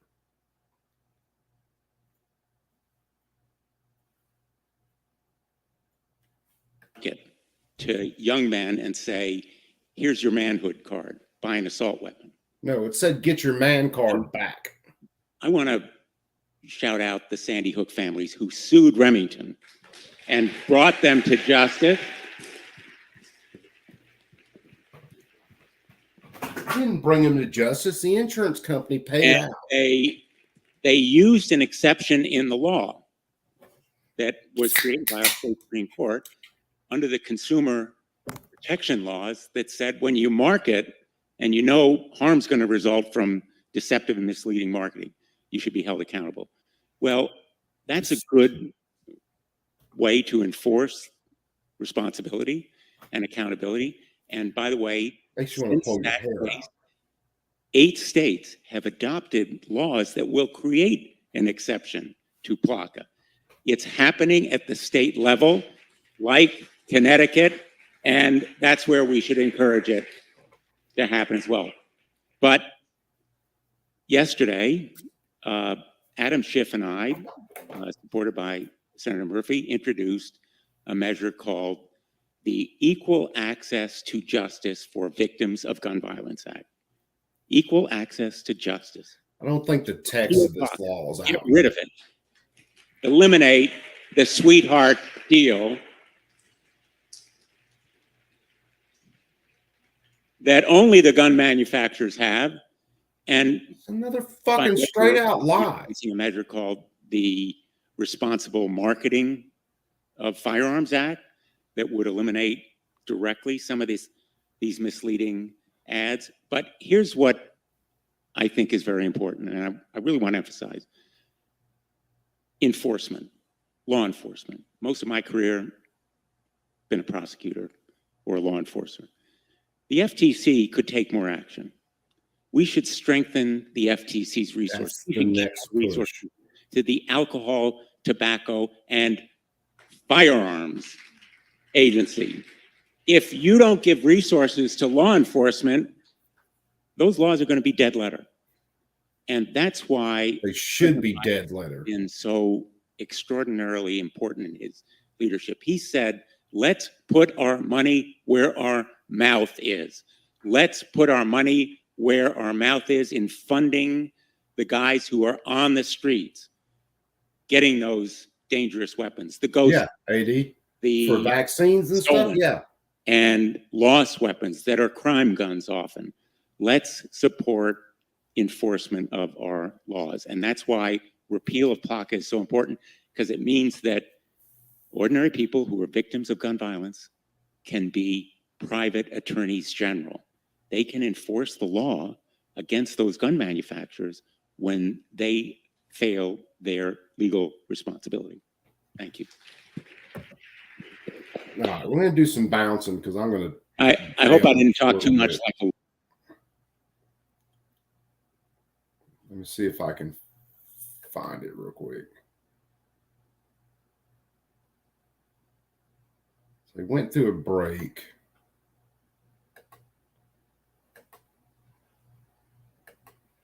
Or was it just not wanting to fucking work?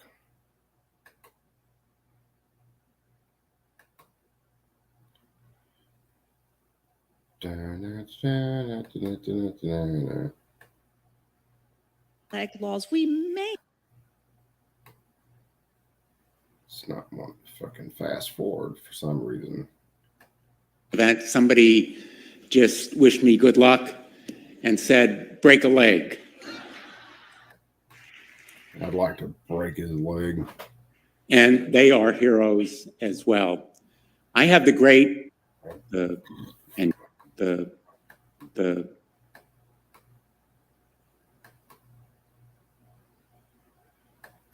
great. For some reason, this is not one to fucking... that we've seen to gun violence. And as we walk through the rows of white little flags, hand in hand, I felt that same strength in her physically and emotionally. Gabby Giffords is a hero. Yeah, and I think Gabby Giffords is one of the next speakers during this thing. And what she will continue to inspire. Have a stroke, that'd be nicer. Proud and grateful to introduce to you.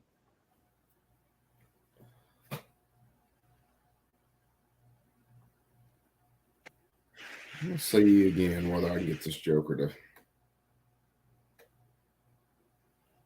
Great kid meets in a. It's trying.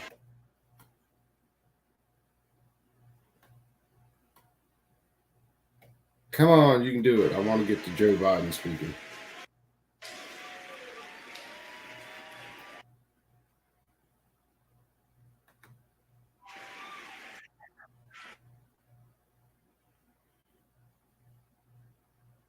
This freaking connection is giving me so much shit today, and it ain't even funny.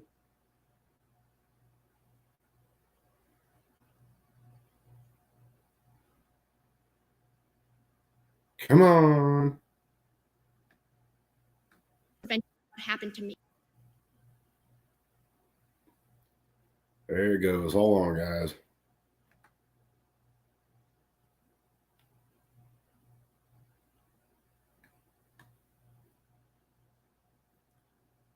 What I don't completely understand is this is a downloaded file. So it's not like I'm freaking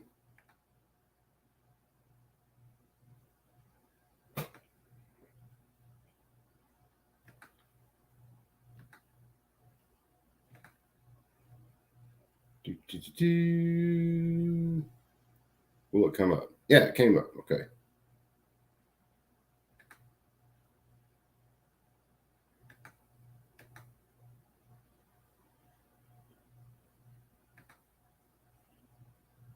But will it play what I want?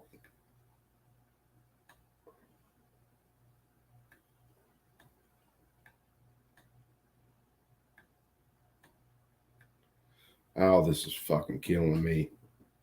No, it's killing you guys, and I'm sorry. Tell you what, let me do this. I'm going to kill that.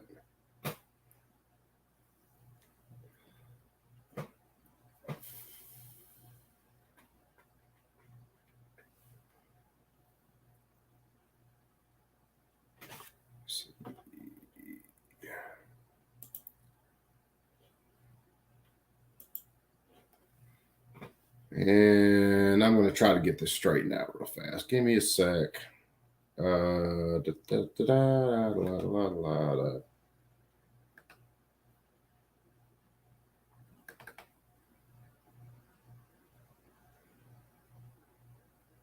Hopefully I can get this where I want it, because I want to want everybody to see or listen to, in this case, good old Joe Biden talking about this crap.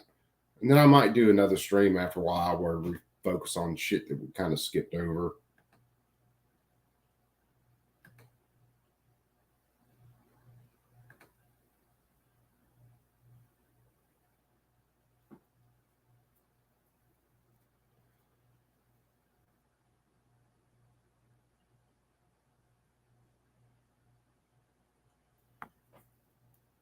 Yeah, the shit they talk, man, is, well, you can't overstate the sheer insanity of it. Let's put it that way. Let's see. I'm going to try something real fast. Shouldn't take but a minute, and maybe I can make it work.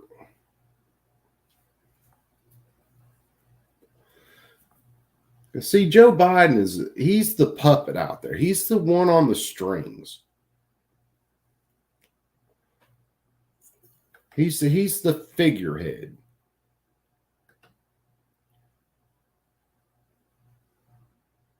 And he's definitely the one that, you know, they're pushing out there ahead of everything.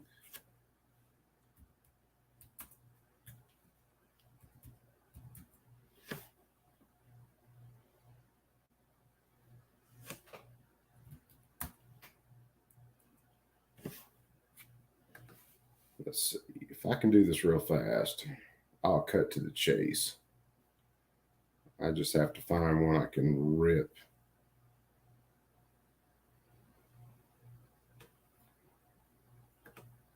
Maybe this one.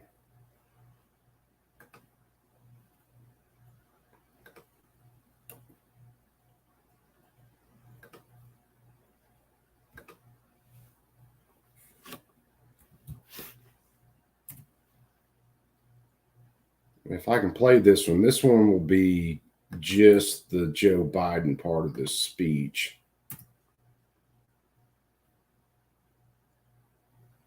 I'll do the same thing. I'll extract the audio only.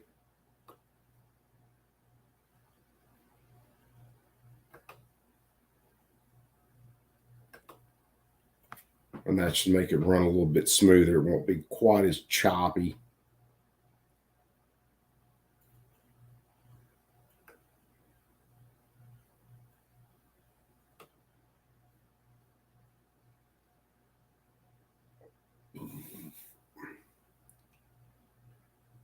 Because apparently right now, as long as I'm not playing video, everything's damn decently smooth. The minute I start sharing video, it starts going crazy. Which is stupid because, I said before, how many damn streams have we been on watching freaking congressional hearings and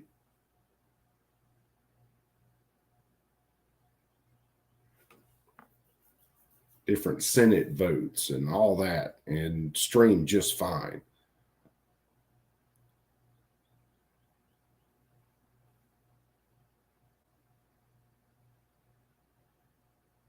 Yeah, Kingpin, yeah, you can't discount him.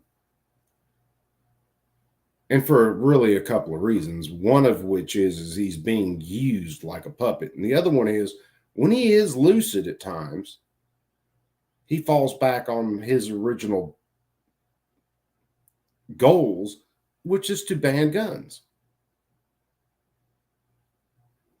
So part of what kills me about people who believe Joe Biden is this, you know, great savior president or whatever, is you can go back and you can find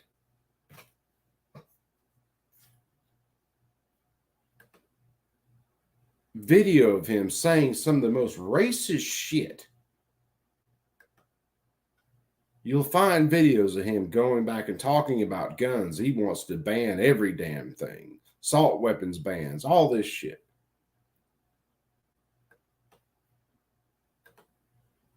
I mean, the dude's had, like I said, 50 years worth of damn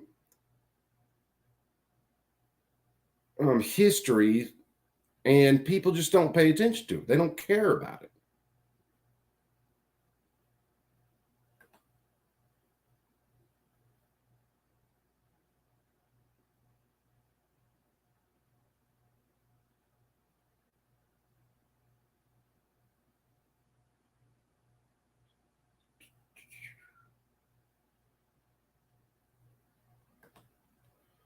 I tell you what, let's do.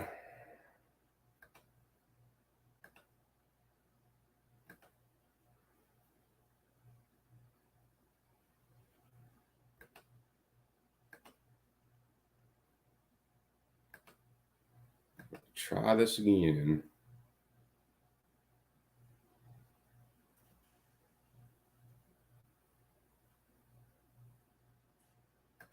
Hail to the chief, he's the chief and he needs hailing.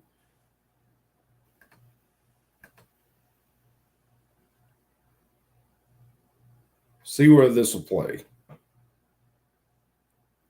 Kurt, what's up, my brother?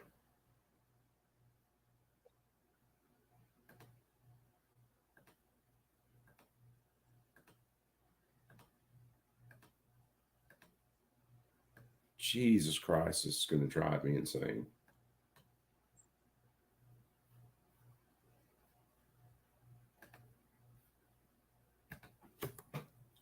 Hold on. And we'll look at this. Hey, Kurt, ain't nothing but damn connection issues right now. That's what's going on. Trying to look through some gun control shit. And, well, the internet is not being nice to me right now. But we'll see whether we can do it this way.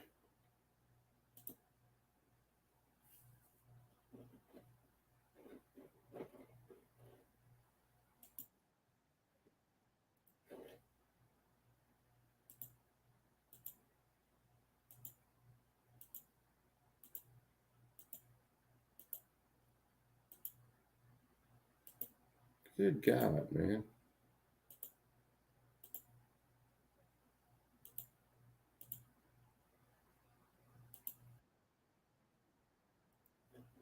All right, let's see. Hopefully the internet gods will be nice to me.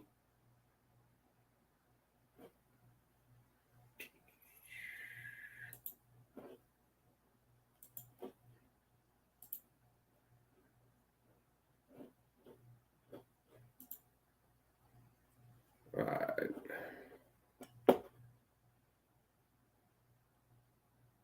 Six, I'm looking.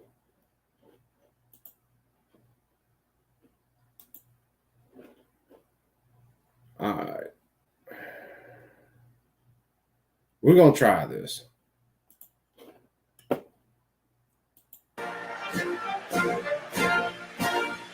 So here's El Presidente speaking.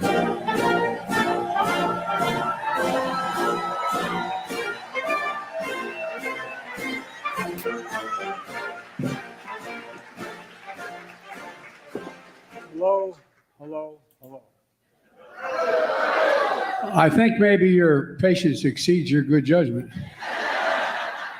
Please have a seat, everyone. Thank you for your commitment. I really mean it. You know, as a kid, I came out of a different movement, the civil rights movement. Senator Blumenthal and I've talked about it before. And he was against the civil rights movement. This dude's a fucking racist. Where I come from a state that is the 8th largest black population in the country and was segregated when I was a kid. That's what got me engaged and made me believe that we could do anything. Maybe we could do anything. So I want to thank Chris for the introduction. But before I say anything else, I want to acknowledge the amazing young people you just heard from. You know,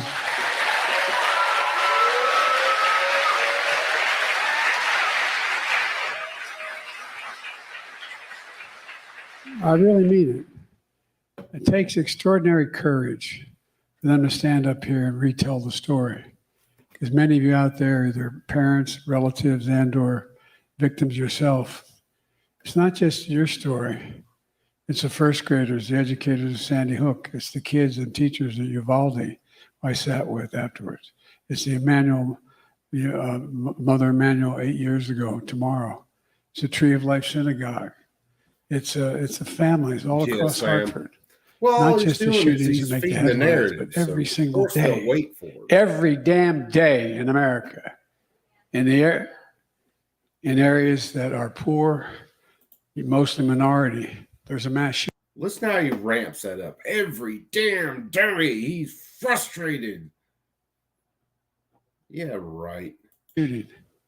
It never reaches the crescendo that it reaches other places. Every single day. And folks, there's a lot we have to do. And it takes courage to tell a story that you've been through because, you know, I spent a lot of time as president, and I spent 30 sometimes visits and many more days in Afghanistan and Iraq. And I watch. You know, we have post-traumatic stress, they call it, for soldiers. What's the difference between the post-traumatic stress that a soldier meets in the hills of Afghanistan and a fourth grade kid meets in a classroom when they have to duck and cover? No, I'm serious. Another situation where you're not comparing two like things.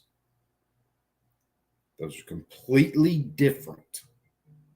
And if you would do what we've talked about doing to schools in the first place, we wouldn't have that issue. But no, you guys are freaking won't harden schools, won't listen to what will actually work without stripping other people of their rights. You're just worried about this object.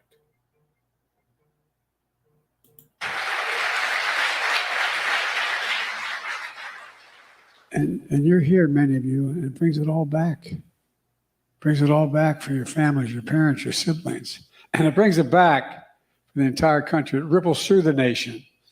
I don't know how many times I met with people at events in the country who shake my hand and say, I'm worried. There's been another shooting not far from where I live. I'm scared to send my kid to school. It's had a profound impact. And some people in this room have turned your pain into purpose.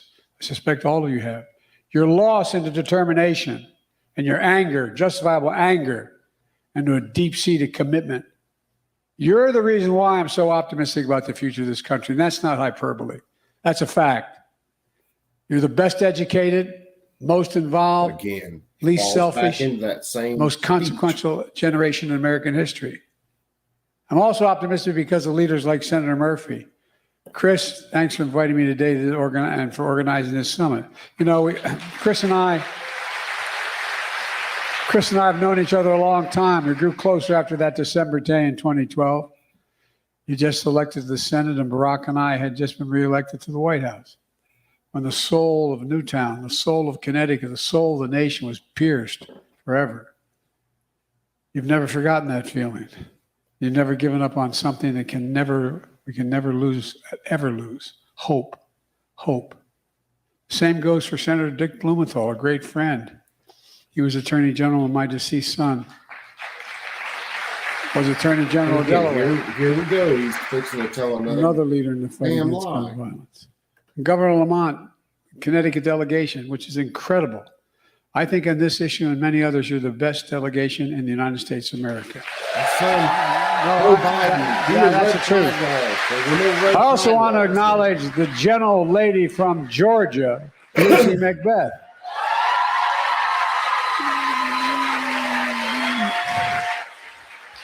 Lucy carries her son Jordan in her heart.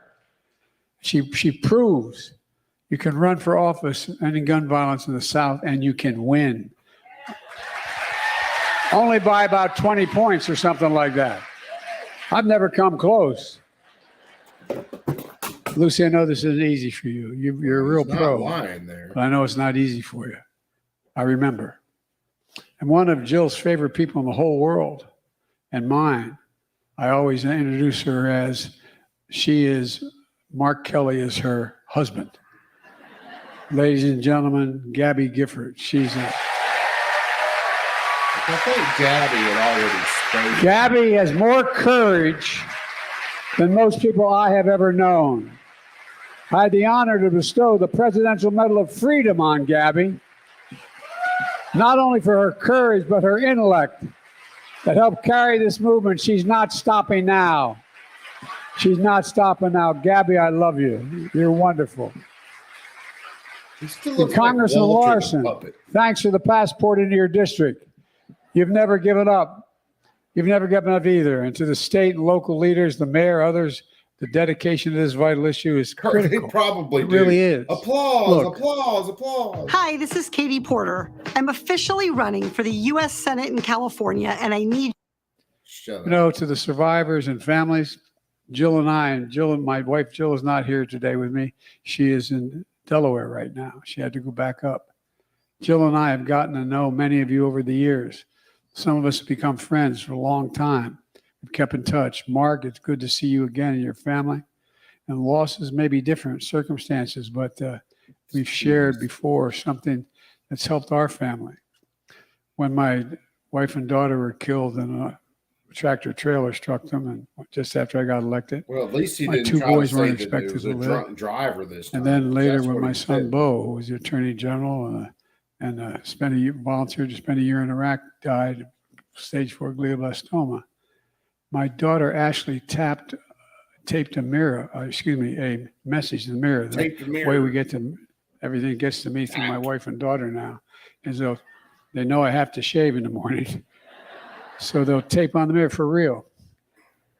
So I can see it when I was This dude doesn't shaving. One even day she wipe left his me own ass a these quote from days. Immanuel Kant, who wrote that finding happiness and peace of mind when it seems impossible can be done. He said, you need something to do, someone to love, and something to hope for. Something to do was to fulfill the promise I made to my son Bo and my family, and your families, and you've made too, that I would not retreat from public life and the sadness that I felt afterwards. No, you just use it. That I'd to stay engaged to fundraise solve off of. problems. Someone to love, my family, my kids, my grandkids, and something to hope for. All of you survivors and advocates have built real movement with something to hope for. Something to hope for. That your collective trauma and injuries are not going to be in vain. That your friend, your family member, your loved one did not die in vain. That by acting in their memory, you can prevent the next tragedy. You can save life. You can save families. In the process, you can continue to save the country. And I mean that. And all of that is just these huge Look, folks, statements a of year ago, the BS. conventional wisdom was we would never get any Republicans to support gun legislation, period. That was the conventional wisdom. And all the usual obstacles would block us once again. Yeah, Sam. But Wonder it didn't where he happen. got all that money. Instead, I signed into law the Bipartisan Safest Community Act, which you've referenced several times today, which many have described as the most significant gun safety law in 30 years. And it is. But for me, and for most of you, here's what it really is. It's an important first step. See, they always want more. I know it feels like it isn't Always enough want when you more. turn on the news and see another tragedy in a school, a grocery store, a parade, or a place in America. Honestly, I feel like that as well. The facts give us reason to hope, though. So far this year, murders down in many major cities across the country. There's far too much gun violence, but that's why the summit is so important and why Chris asked me to be here today with the following message. 1 year ago, we did come together. We did hear the call for too many families. Every one of those families I met. So just because both parties voted on stripping you of your rights, that makes it okay. Bipartisan and all that. I don't care how many people vote to take my rights away from me and which party they're in or anything like that. These are natural rights, self-defense. You know, the Second Amendment doesn't mention hunting, doesn't mention sports shooting, common use, doesn't mention unusual and dangerous. It says arms. Not talking about the arms attached to your body. When did we get in? Now, I mean, this is another thing. When did you get into bearable arms? It just says arms. And yes, Joe Biden, at the time the Constitution was signed, people owned cannons, they owned mortars, they owned grenades, they owned everything that the government owned, which is the reason, very close to our founding, that the government couldn't do half the shit that they do now. All the places I mentioned, I was there met with every single family. And you know what they say? Almost the same phrase. Dick, he said, do something. Do something. He had the right. And the response usually was, my prayers are with you. Well, the prayers are fine. They're important. It doesn't happen again, but it's not going to stop it.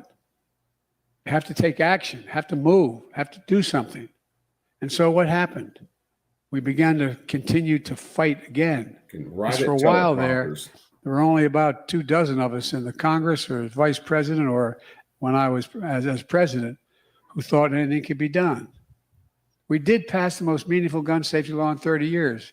We did overcome an unrelenting opposition of the gun lobby to gun manufacturers and so many politicians who hide behind the belief that they'll never have to pay a price for their inaction when they oppose common sense gun legislation. And we beat them. We beat them. And we did it through a bipartisan effort that included a majority of responsible gun owners. Because whether you're Democrats or Republicans, we all want families to be safe. We all want to drop them off at the house of worship, a mall, a movie, a school door, without worrying that's the last time we're ever going to see them. We all want our kids to have the freedom to learn, to read and to write, instead of learning how to duck and cover in a classroom. And above all, we all agree we are not finished. We are not finished. We are not finished. Look, I know you've had a full... No, they're going to come for your rights one way or the other. He's telling you the truth. They're not finished. They're going to continue to push all of these gun control laws that aren't going to stop a single murder. All of these are punitive. Most of these will be used against your average person that is trying to obey the law. There are just so many laws, they don't even realize they broke one. Full day of some getting into details of the law. But folks, listen at home. Here's a quick summary of what this law is doing. It's already allowing the Justice Department through the FBI to run enhanced background checks on young people under 21 trying to buy a firearm. Invasion of privacy. This legislation has already provided more than $230 million for states to expand the use of tools like the red flag laws, as my son was the first to enforce when he was Attorney General, which says that a court has the right to temporarily remove a firearm where there's danger to themselves or others. More people die from gun violence as a consequence of suicide than anything else that happens in the nation. Suicide. Well, he is telling the truth there. You know, 2/3 of the numbers of so-called gun deaths are suicides. So he is telling the truth there.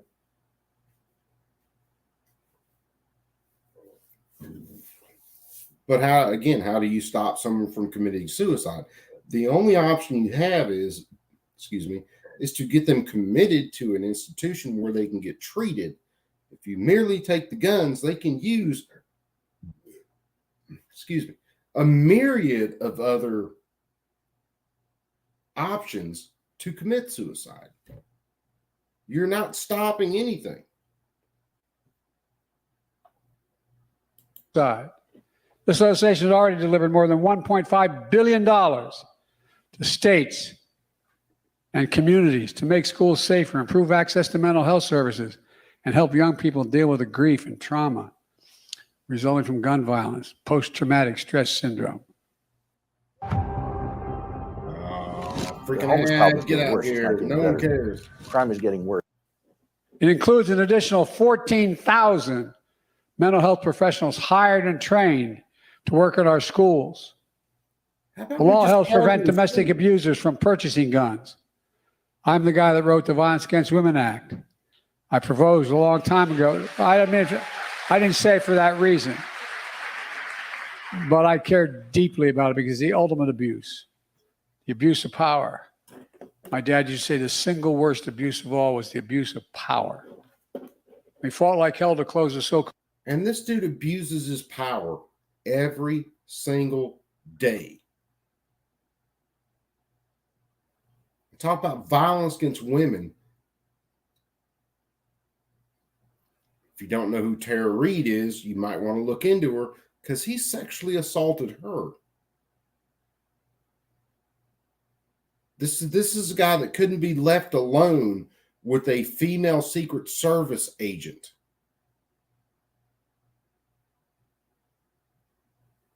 He is a complete puppet. so-called boyfriend loophole. If in fact you had a stay away order issued against a man or a woman because of your boyfriend or girlfriend, and they weren't your spouse, then guess what? They decided, last minute, they decided not to impose. Okay. There's Jesus Christ. There's no boyfriend loophole. You can't sit there and beat your girlfriend. We'll stay with girlfriend because I'm straight dude. I like women. You can't sit there and beat your girlfriend and nothing happens to you. And then all of a sudden you get married and then you can get charged with something. That's not the way this works. If you're beating your girlfriend, beating your boyfriend in some cases, you can be charged. Domestic violence. You can be convicted. Domestic violence. If you commit those acts, you get committed or get convicted, you lose your rights. It's already in law. And they're acting like this is some new thing. This limitation on being able to own a weapon. So we finally can say that those convicted of domestic violence abuse against their girlfriend or boyfriend cannot buy a firearm, period. And by the way, it's already saving lives. There are fewer deaths occurring in that area. For the first time ever, we explicitly made gun trafficking a federal crime. I said, what the hell, it wasn't already? No, I'm serious. Think about it. You go home and tell your mother, father, brother, sister, aunt, uncle that, well, gun trafficking is now a crime. They're going to look at it like, what are you talking? It's always been a crime. It wasn't a crime. It has always been a crime, at least since 80-something, to sell a firearm to someone that you know is going to commit a crime or you know is a convicted felon. That has already been a crime. That's indisputable. I can go in the law and I can find it right now. That has been a crime. What they're doing is in this gun trafficking law is they're going after person-to-person sales. They're not going after so-called gun traffickers where someone pulls up and they got this truck full of guns. Hey, it's like the ice cream truck. He rings a bell. Everybody runs over. Oh, what do you want? AK. What do you want? M14. Yeah. Blah, blah, blah. That's not the way this happens. But he's fixing to go through it. Get ready for the freaking insanity. We did the same thing for straw purchases. Oh, yeah, dude, 88, yeah. Dude, we'd all be dying of alcohol poisoning. That's when a middleman who can pass the back. And straw purchases have been illegal for a long time. Background check, buys a gun, uses it for someone who can't pass the background check. It's now a federal crime if you do that.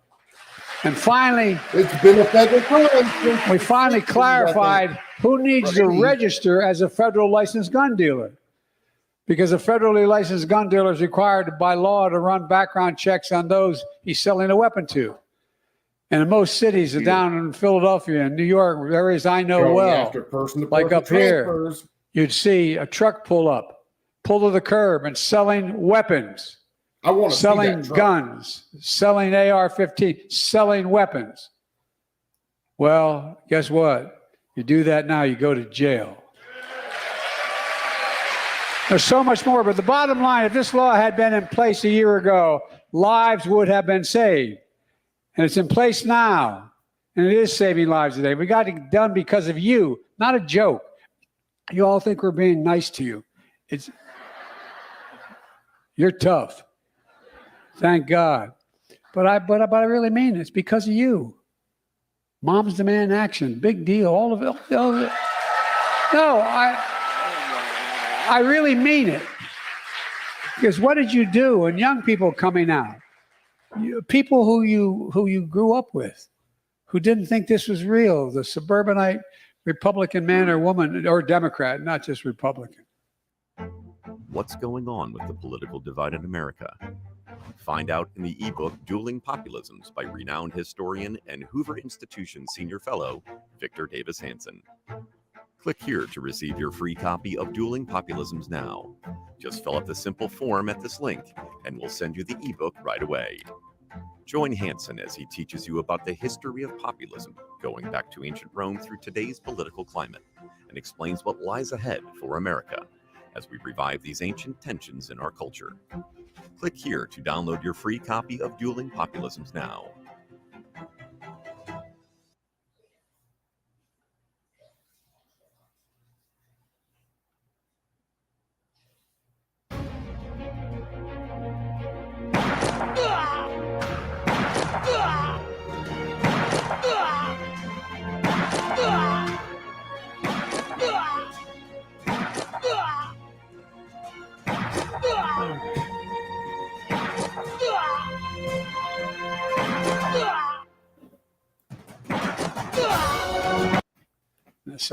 Sorry, Thinks, guys, well, that- you know, that break was everything's fine. And all of a sudden they see someone of your caliber, Lisa someone gave of you a your break. commitment, walking down the street saying, we got to do something. It matters. It matters. It matters. It matters. And you can feel it, you can taste it, what you're doing. And here's the deal. You're changing the culture, proving we can do more ain't than lying, just thoughts Sam. and prayers. You're changing our politics. You're registering voters. You're recruiting candidates. You're getting them elected. You're proving that you're powerful and you're relentless. And it matters. It matters. They know you're not going away. As I just said No, when I I signed wish the a lot law, of them would go away. call to action to do more, because I don't see that this was enough. Neither do you. Really important. Really, if nothing else happened, we've changed things for the better. So I set out to take as much executive action. That's a fancy word of saying, what can I do as president on my own? What can you Executive do? action. Absolutely unlawful. That made it illegal to manufacture so-called ghost guns. I just signed that, and I said that. It's being challenged in court, but so far, It is not illegal to manufacture your own firearms. All they did is they put a bunch more freaking steps in the way of you getting things, but it's still not illegal. It's freaking maddening how uninformed people are about this stuff. matters. Allow anyone to assemble a gun at home, bought from several different places in as little as 30 minutes. Come on. These weapons don't have serial numbers. That's why they like to buy them. Yeah, so that's criminals why I can want use them, commit crimes, and not leave behind a registration of who owned the I'm not weapon. committing a crime with them. Made it harder for people to buy stabilized bracelets. Put a pistol on a Oh, brace, here you it go. turns into a gun. Makes it more, you can have a higher caliber weapon, a higher caliber bullet coming out of that gun. It's essentially turned it into a short barrel rifle, which has been a weapon of. Hold on. Let's back that up just a second. Because this, you have to see it a time or two to really understand the pure stupidity behind what he said. You had a pistol brace to a gun, or add a pistol brace or brace to a gun, it becomes a pistol, and you can shoot a larger caliber round out of it. No, dickhead, if it's a freaking 5.56 gun, it doesn't matter if I put a brace on it or if I put a giant dildo on it. It's still a 5.56 gun. It does not change the caliber, does not change the effectiveness of it or anything else. The lethality, you name it. Actually, with a shorter barrel, they tend to be less lethal than longer barrels. Jackass.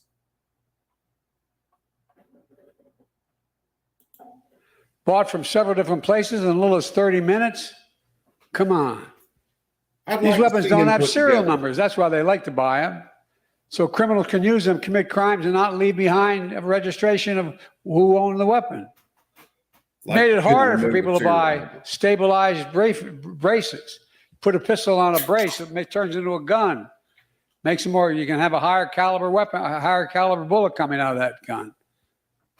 It's essentially turned it into a short barrel rifle, which has been a weapon of choice by a number of mass shooters, making it easier to buy gun locks and other safe storage at gun stores. If any one of you drove up to the parking lot here today, got out of your car and left a key in your car, and a kid comes along who's 13, 14 years old, gets in your car, takes in a joyride and kills someone, guess what? You're liable. No, you're not liable for that legally at all whatsoever. Good God. I'll make it stop, please. Why should that not be the case? You don't lock up your weapon. Why should that not be the case? Why is that not required? Okay, in a logical society, I should be able to leave my belt-fed 240 on my porch while I go to work, go about my day, and when I come home, it should be there, just waiting. Unless, like Tony Simon said one day, he's going to pick it up and play with it, so it might not be in the same position.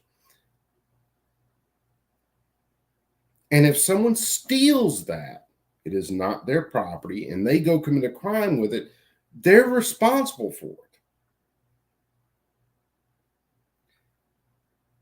This dude is throwing in so many lies in this one speech, and actually it is his speech writers that are doing it, and they just deserve to like have their asses kicked. But he is the one delivering the message. Again, miming puppet. And most gun owners agree with me. No, we don't. We also established a zero tolerance policy for rogue gun dealers who willfully violate the law. Now, instead of a slap on the wrist, their license is revoked. You have a lot of gun dealers who are engaged in shady actions. Shady actions like, I don't know, abbreviating the name of the state. So many commercials. Well, guess what? It used to be they'd get a fine. Now they lose their license to sell. For a simple paperwork violation, abbreviating the name of the state. I had a person tell me not too long back that they knew people who owned FFLs in their area, and all of them were not renewing their FFL because they didn't want to get trapped up in what the ATF is doing right now over simple paperwork violations. And that's what this is meant to do. This is meant to shut down FFLs. We established a strike force to crack down on gun trafficking across state lines, including guns brought up from Georgia, South Carolina, Washington, Philadelphia, New York, right here to Hartford. I'm so sad he didn't All mention told, we've Alabama. taken more executive action to reduce gun violence than any of my predecessors, probably than all my predecessors. They're being challenged in court, but so far, so good. And the budget I submitted to Congress would help reduce crime by increasing funding, go after gun traffickers. And by the way, you know what I get when we're talking about the fentanyl at the border and all that? I speak with the president of Mexico. Will you stop sending guns to us? Yeah, that was Fast and Furious, and you, the government, sent weapons into Mexico.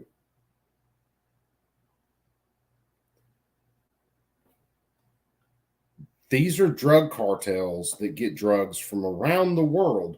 Do you not think they could be getting guns from around the world? They're not getting their freaking Maul Deuces from America. They're not getting their belt-fed saws from America. They're not getting their 249s from America. They're not getting their full auto AKs from America. They might be getting some Glocks.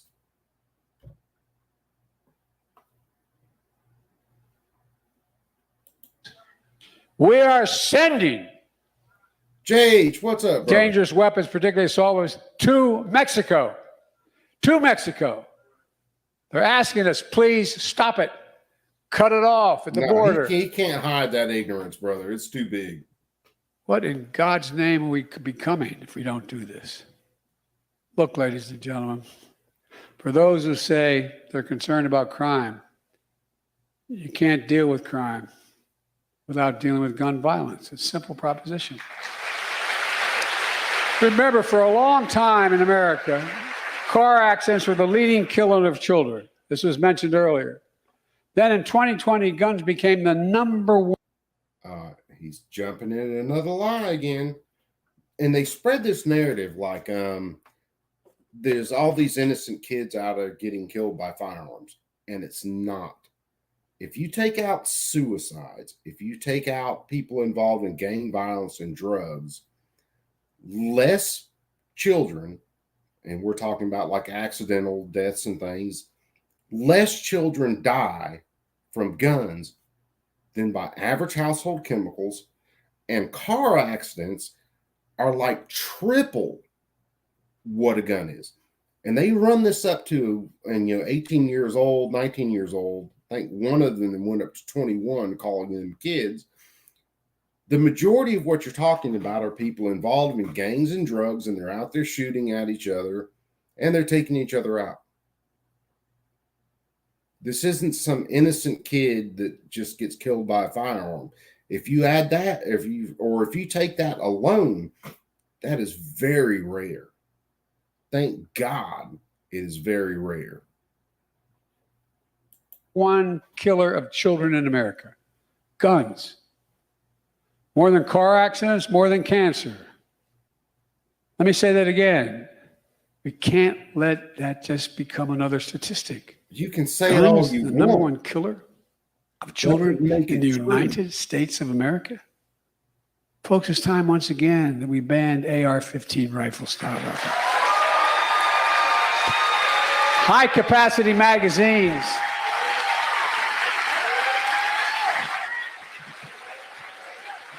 They're not only a weapon of war, they're the single biggest driver of profits for the gun industry.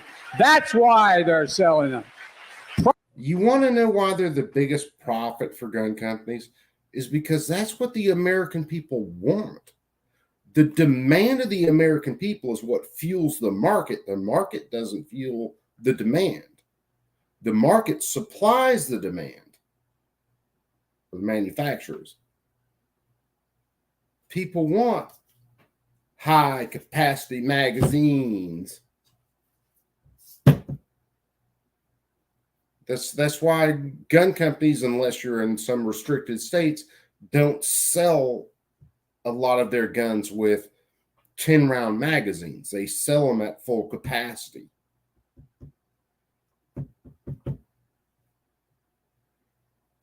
Profit, profit, profit, the single biggest. As I said, we did it once before in 94, and 10 years after that, the ban was mass shooting was down significantly, the number of mass shootings. No. The decline in shootings, and he's adding all shootings into this, was because we took violent people off the streets. It was part of the 94 crime bill. We took violent people off the street and we put them in prison, and we kept them in prison. That is what drove the drop in crime. Even during this so-called assault weapons ban, the number of AR-15s and other semi-automatic rifles actually rose during that time. I think it like doubled.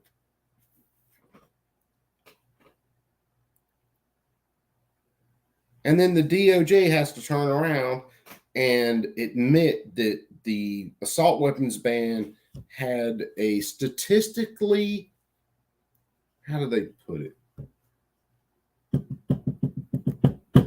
They basically had to admit that statistically, the assault weapons ban had zero effect on crime or mass shootings.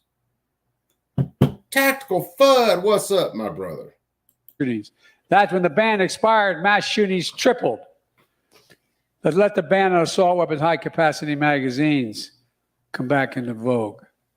Look, I find it outrageous that of all the industries in America, a lot of things outrageous. By the way, I've been doing this a long time. I know I don't look that old. I know. I'm a little under 103. But all kidding aside. Recordings just got better. Don't think Hey, it's good Dana about from commercials. StreamYard. It I'm gives so you a excited to break, announce you that. moron talk. I thought, I mean, I'm going to say something outrageous. I was a pretty powerful senator. I managed some of the biggest committees, judiciary, foreign policy. Yeah, the complete lynching of Justice Thomas. Yeah, he did that. Accusing him of, good deal, Fudd. It's time to crack one then if you're getting home from work. But I didn't know 10 years ago. I didn't know that their gun manufacturers are immune from liability. I didn't know that. They're not immune from liability for defective products. Again, if you use a firearm as directed, no innocent person will ever be harmed from using that firearm. Carrying it every day. Got one on me right now. Use it as directed. No one's going to be hurt.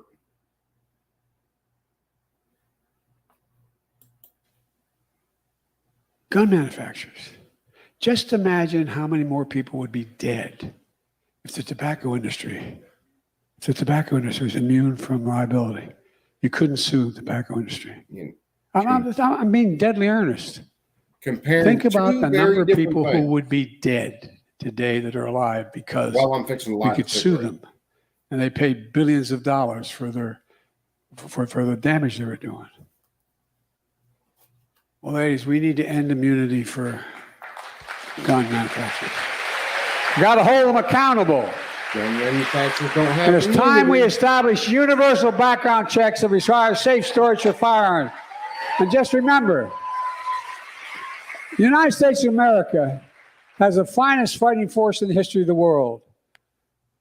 We provide these same service members with the most lethal weapons on earth. But we also require them to receive significant training before they're allowed to use them. We require extensive background checks and mental health assessment on them before they can allow to use them. We require them to lock them up and store the weapons responsibly, or they're court-martialed and put in jug. These are common sense requirements all gun owners should follow. Every gun owner should be required to have the same requirements held to him or her. No, jackass, because private citizens have not volunteered to go through all of that. It's a volunteer system. Those who volunteer to go in the military, and God bless them, they volunteer to go through these things. Private citizens who don't do that, on the other hand, are not underneath those regulations. They're not under the UCMJ, Uniform Code of Military Justice. They don't have an arms room where they have to lock everything up when it's not in their hands because, there are threats that could possibly happen in our homes, although most threats will happen outside of the home. The sheer absolute stupidity of the people who write his speeches,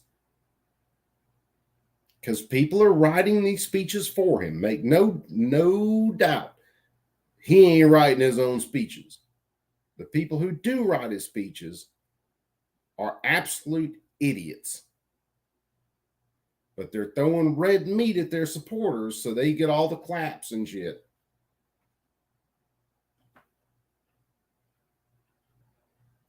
No, I'm drinking Keystones, baby.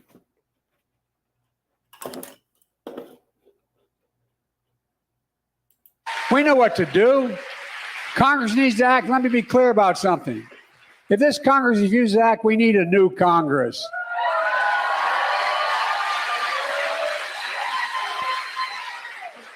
And we need states to act as well. Not every state has a governor as competent as Governor Lamont, and I mean that. But they can do a lot more. Look what the governor's done here in this state. Less than 2 weeks ago here in Connecticut, Governor Lamont signed a bipartisan legislation with more than a dozen measures to improve gun safety, from providing open carry and strengthening, from prohibiting open carry and strengthening the ban on assault weapons and ghost guns. Illinois, Washington State passed assault weapons bans this year, bringing the total to 10 states in the District of Columbia. Michigan, Minnesota, Colorado, Vermont passed legislation establishing or strengthening the red flag laws. Now, 21 states plus the District of Columbia have red flag laws in effect.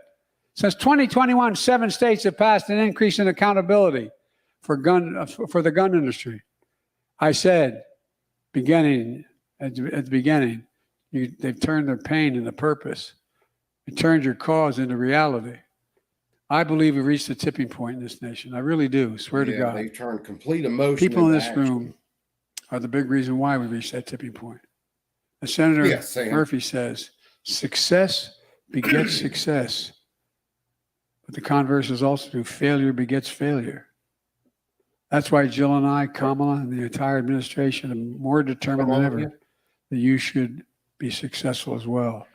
Look, let me close with this.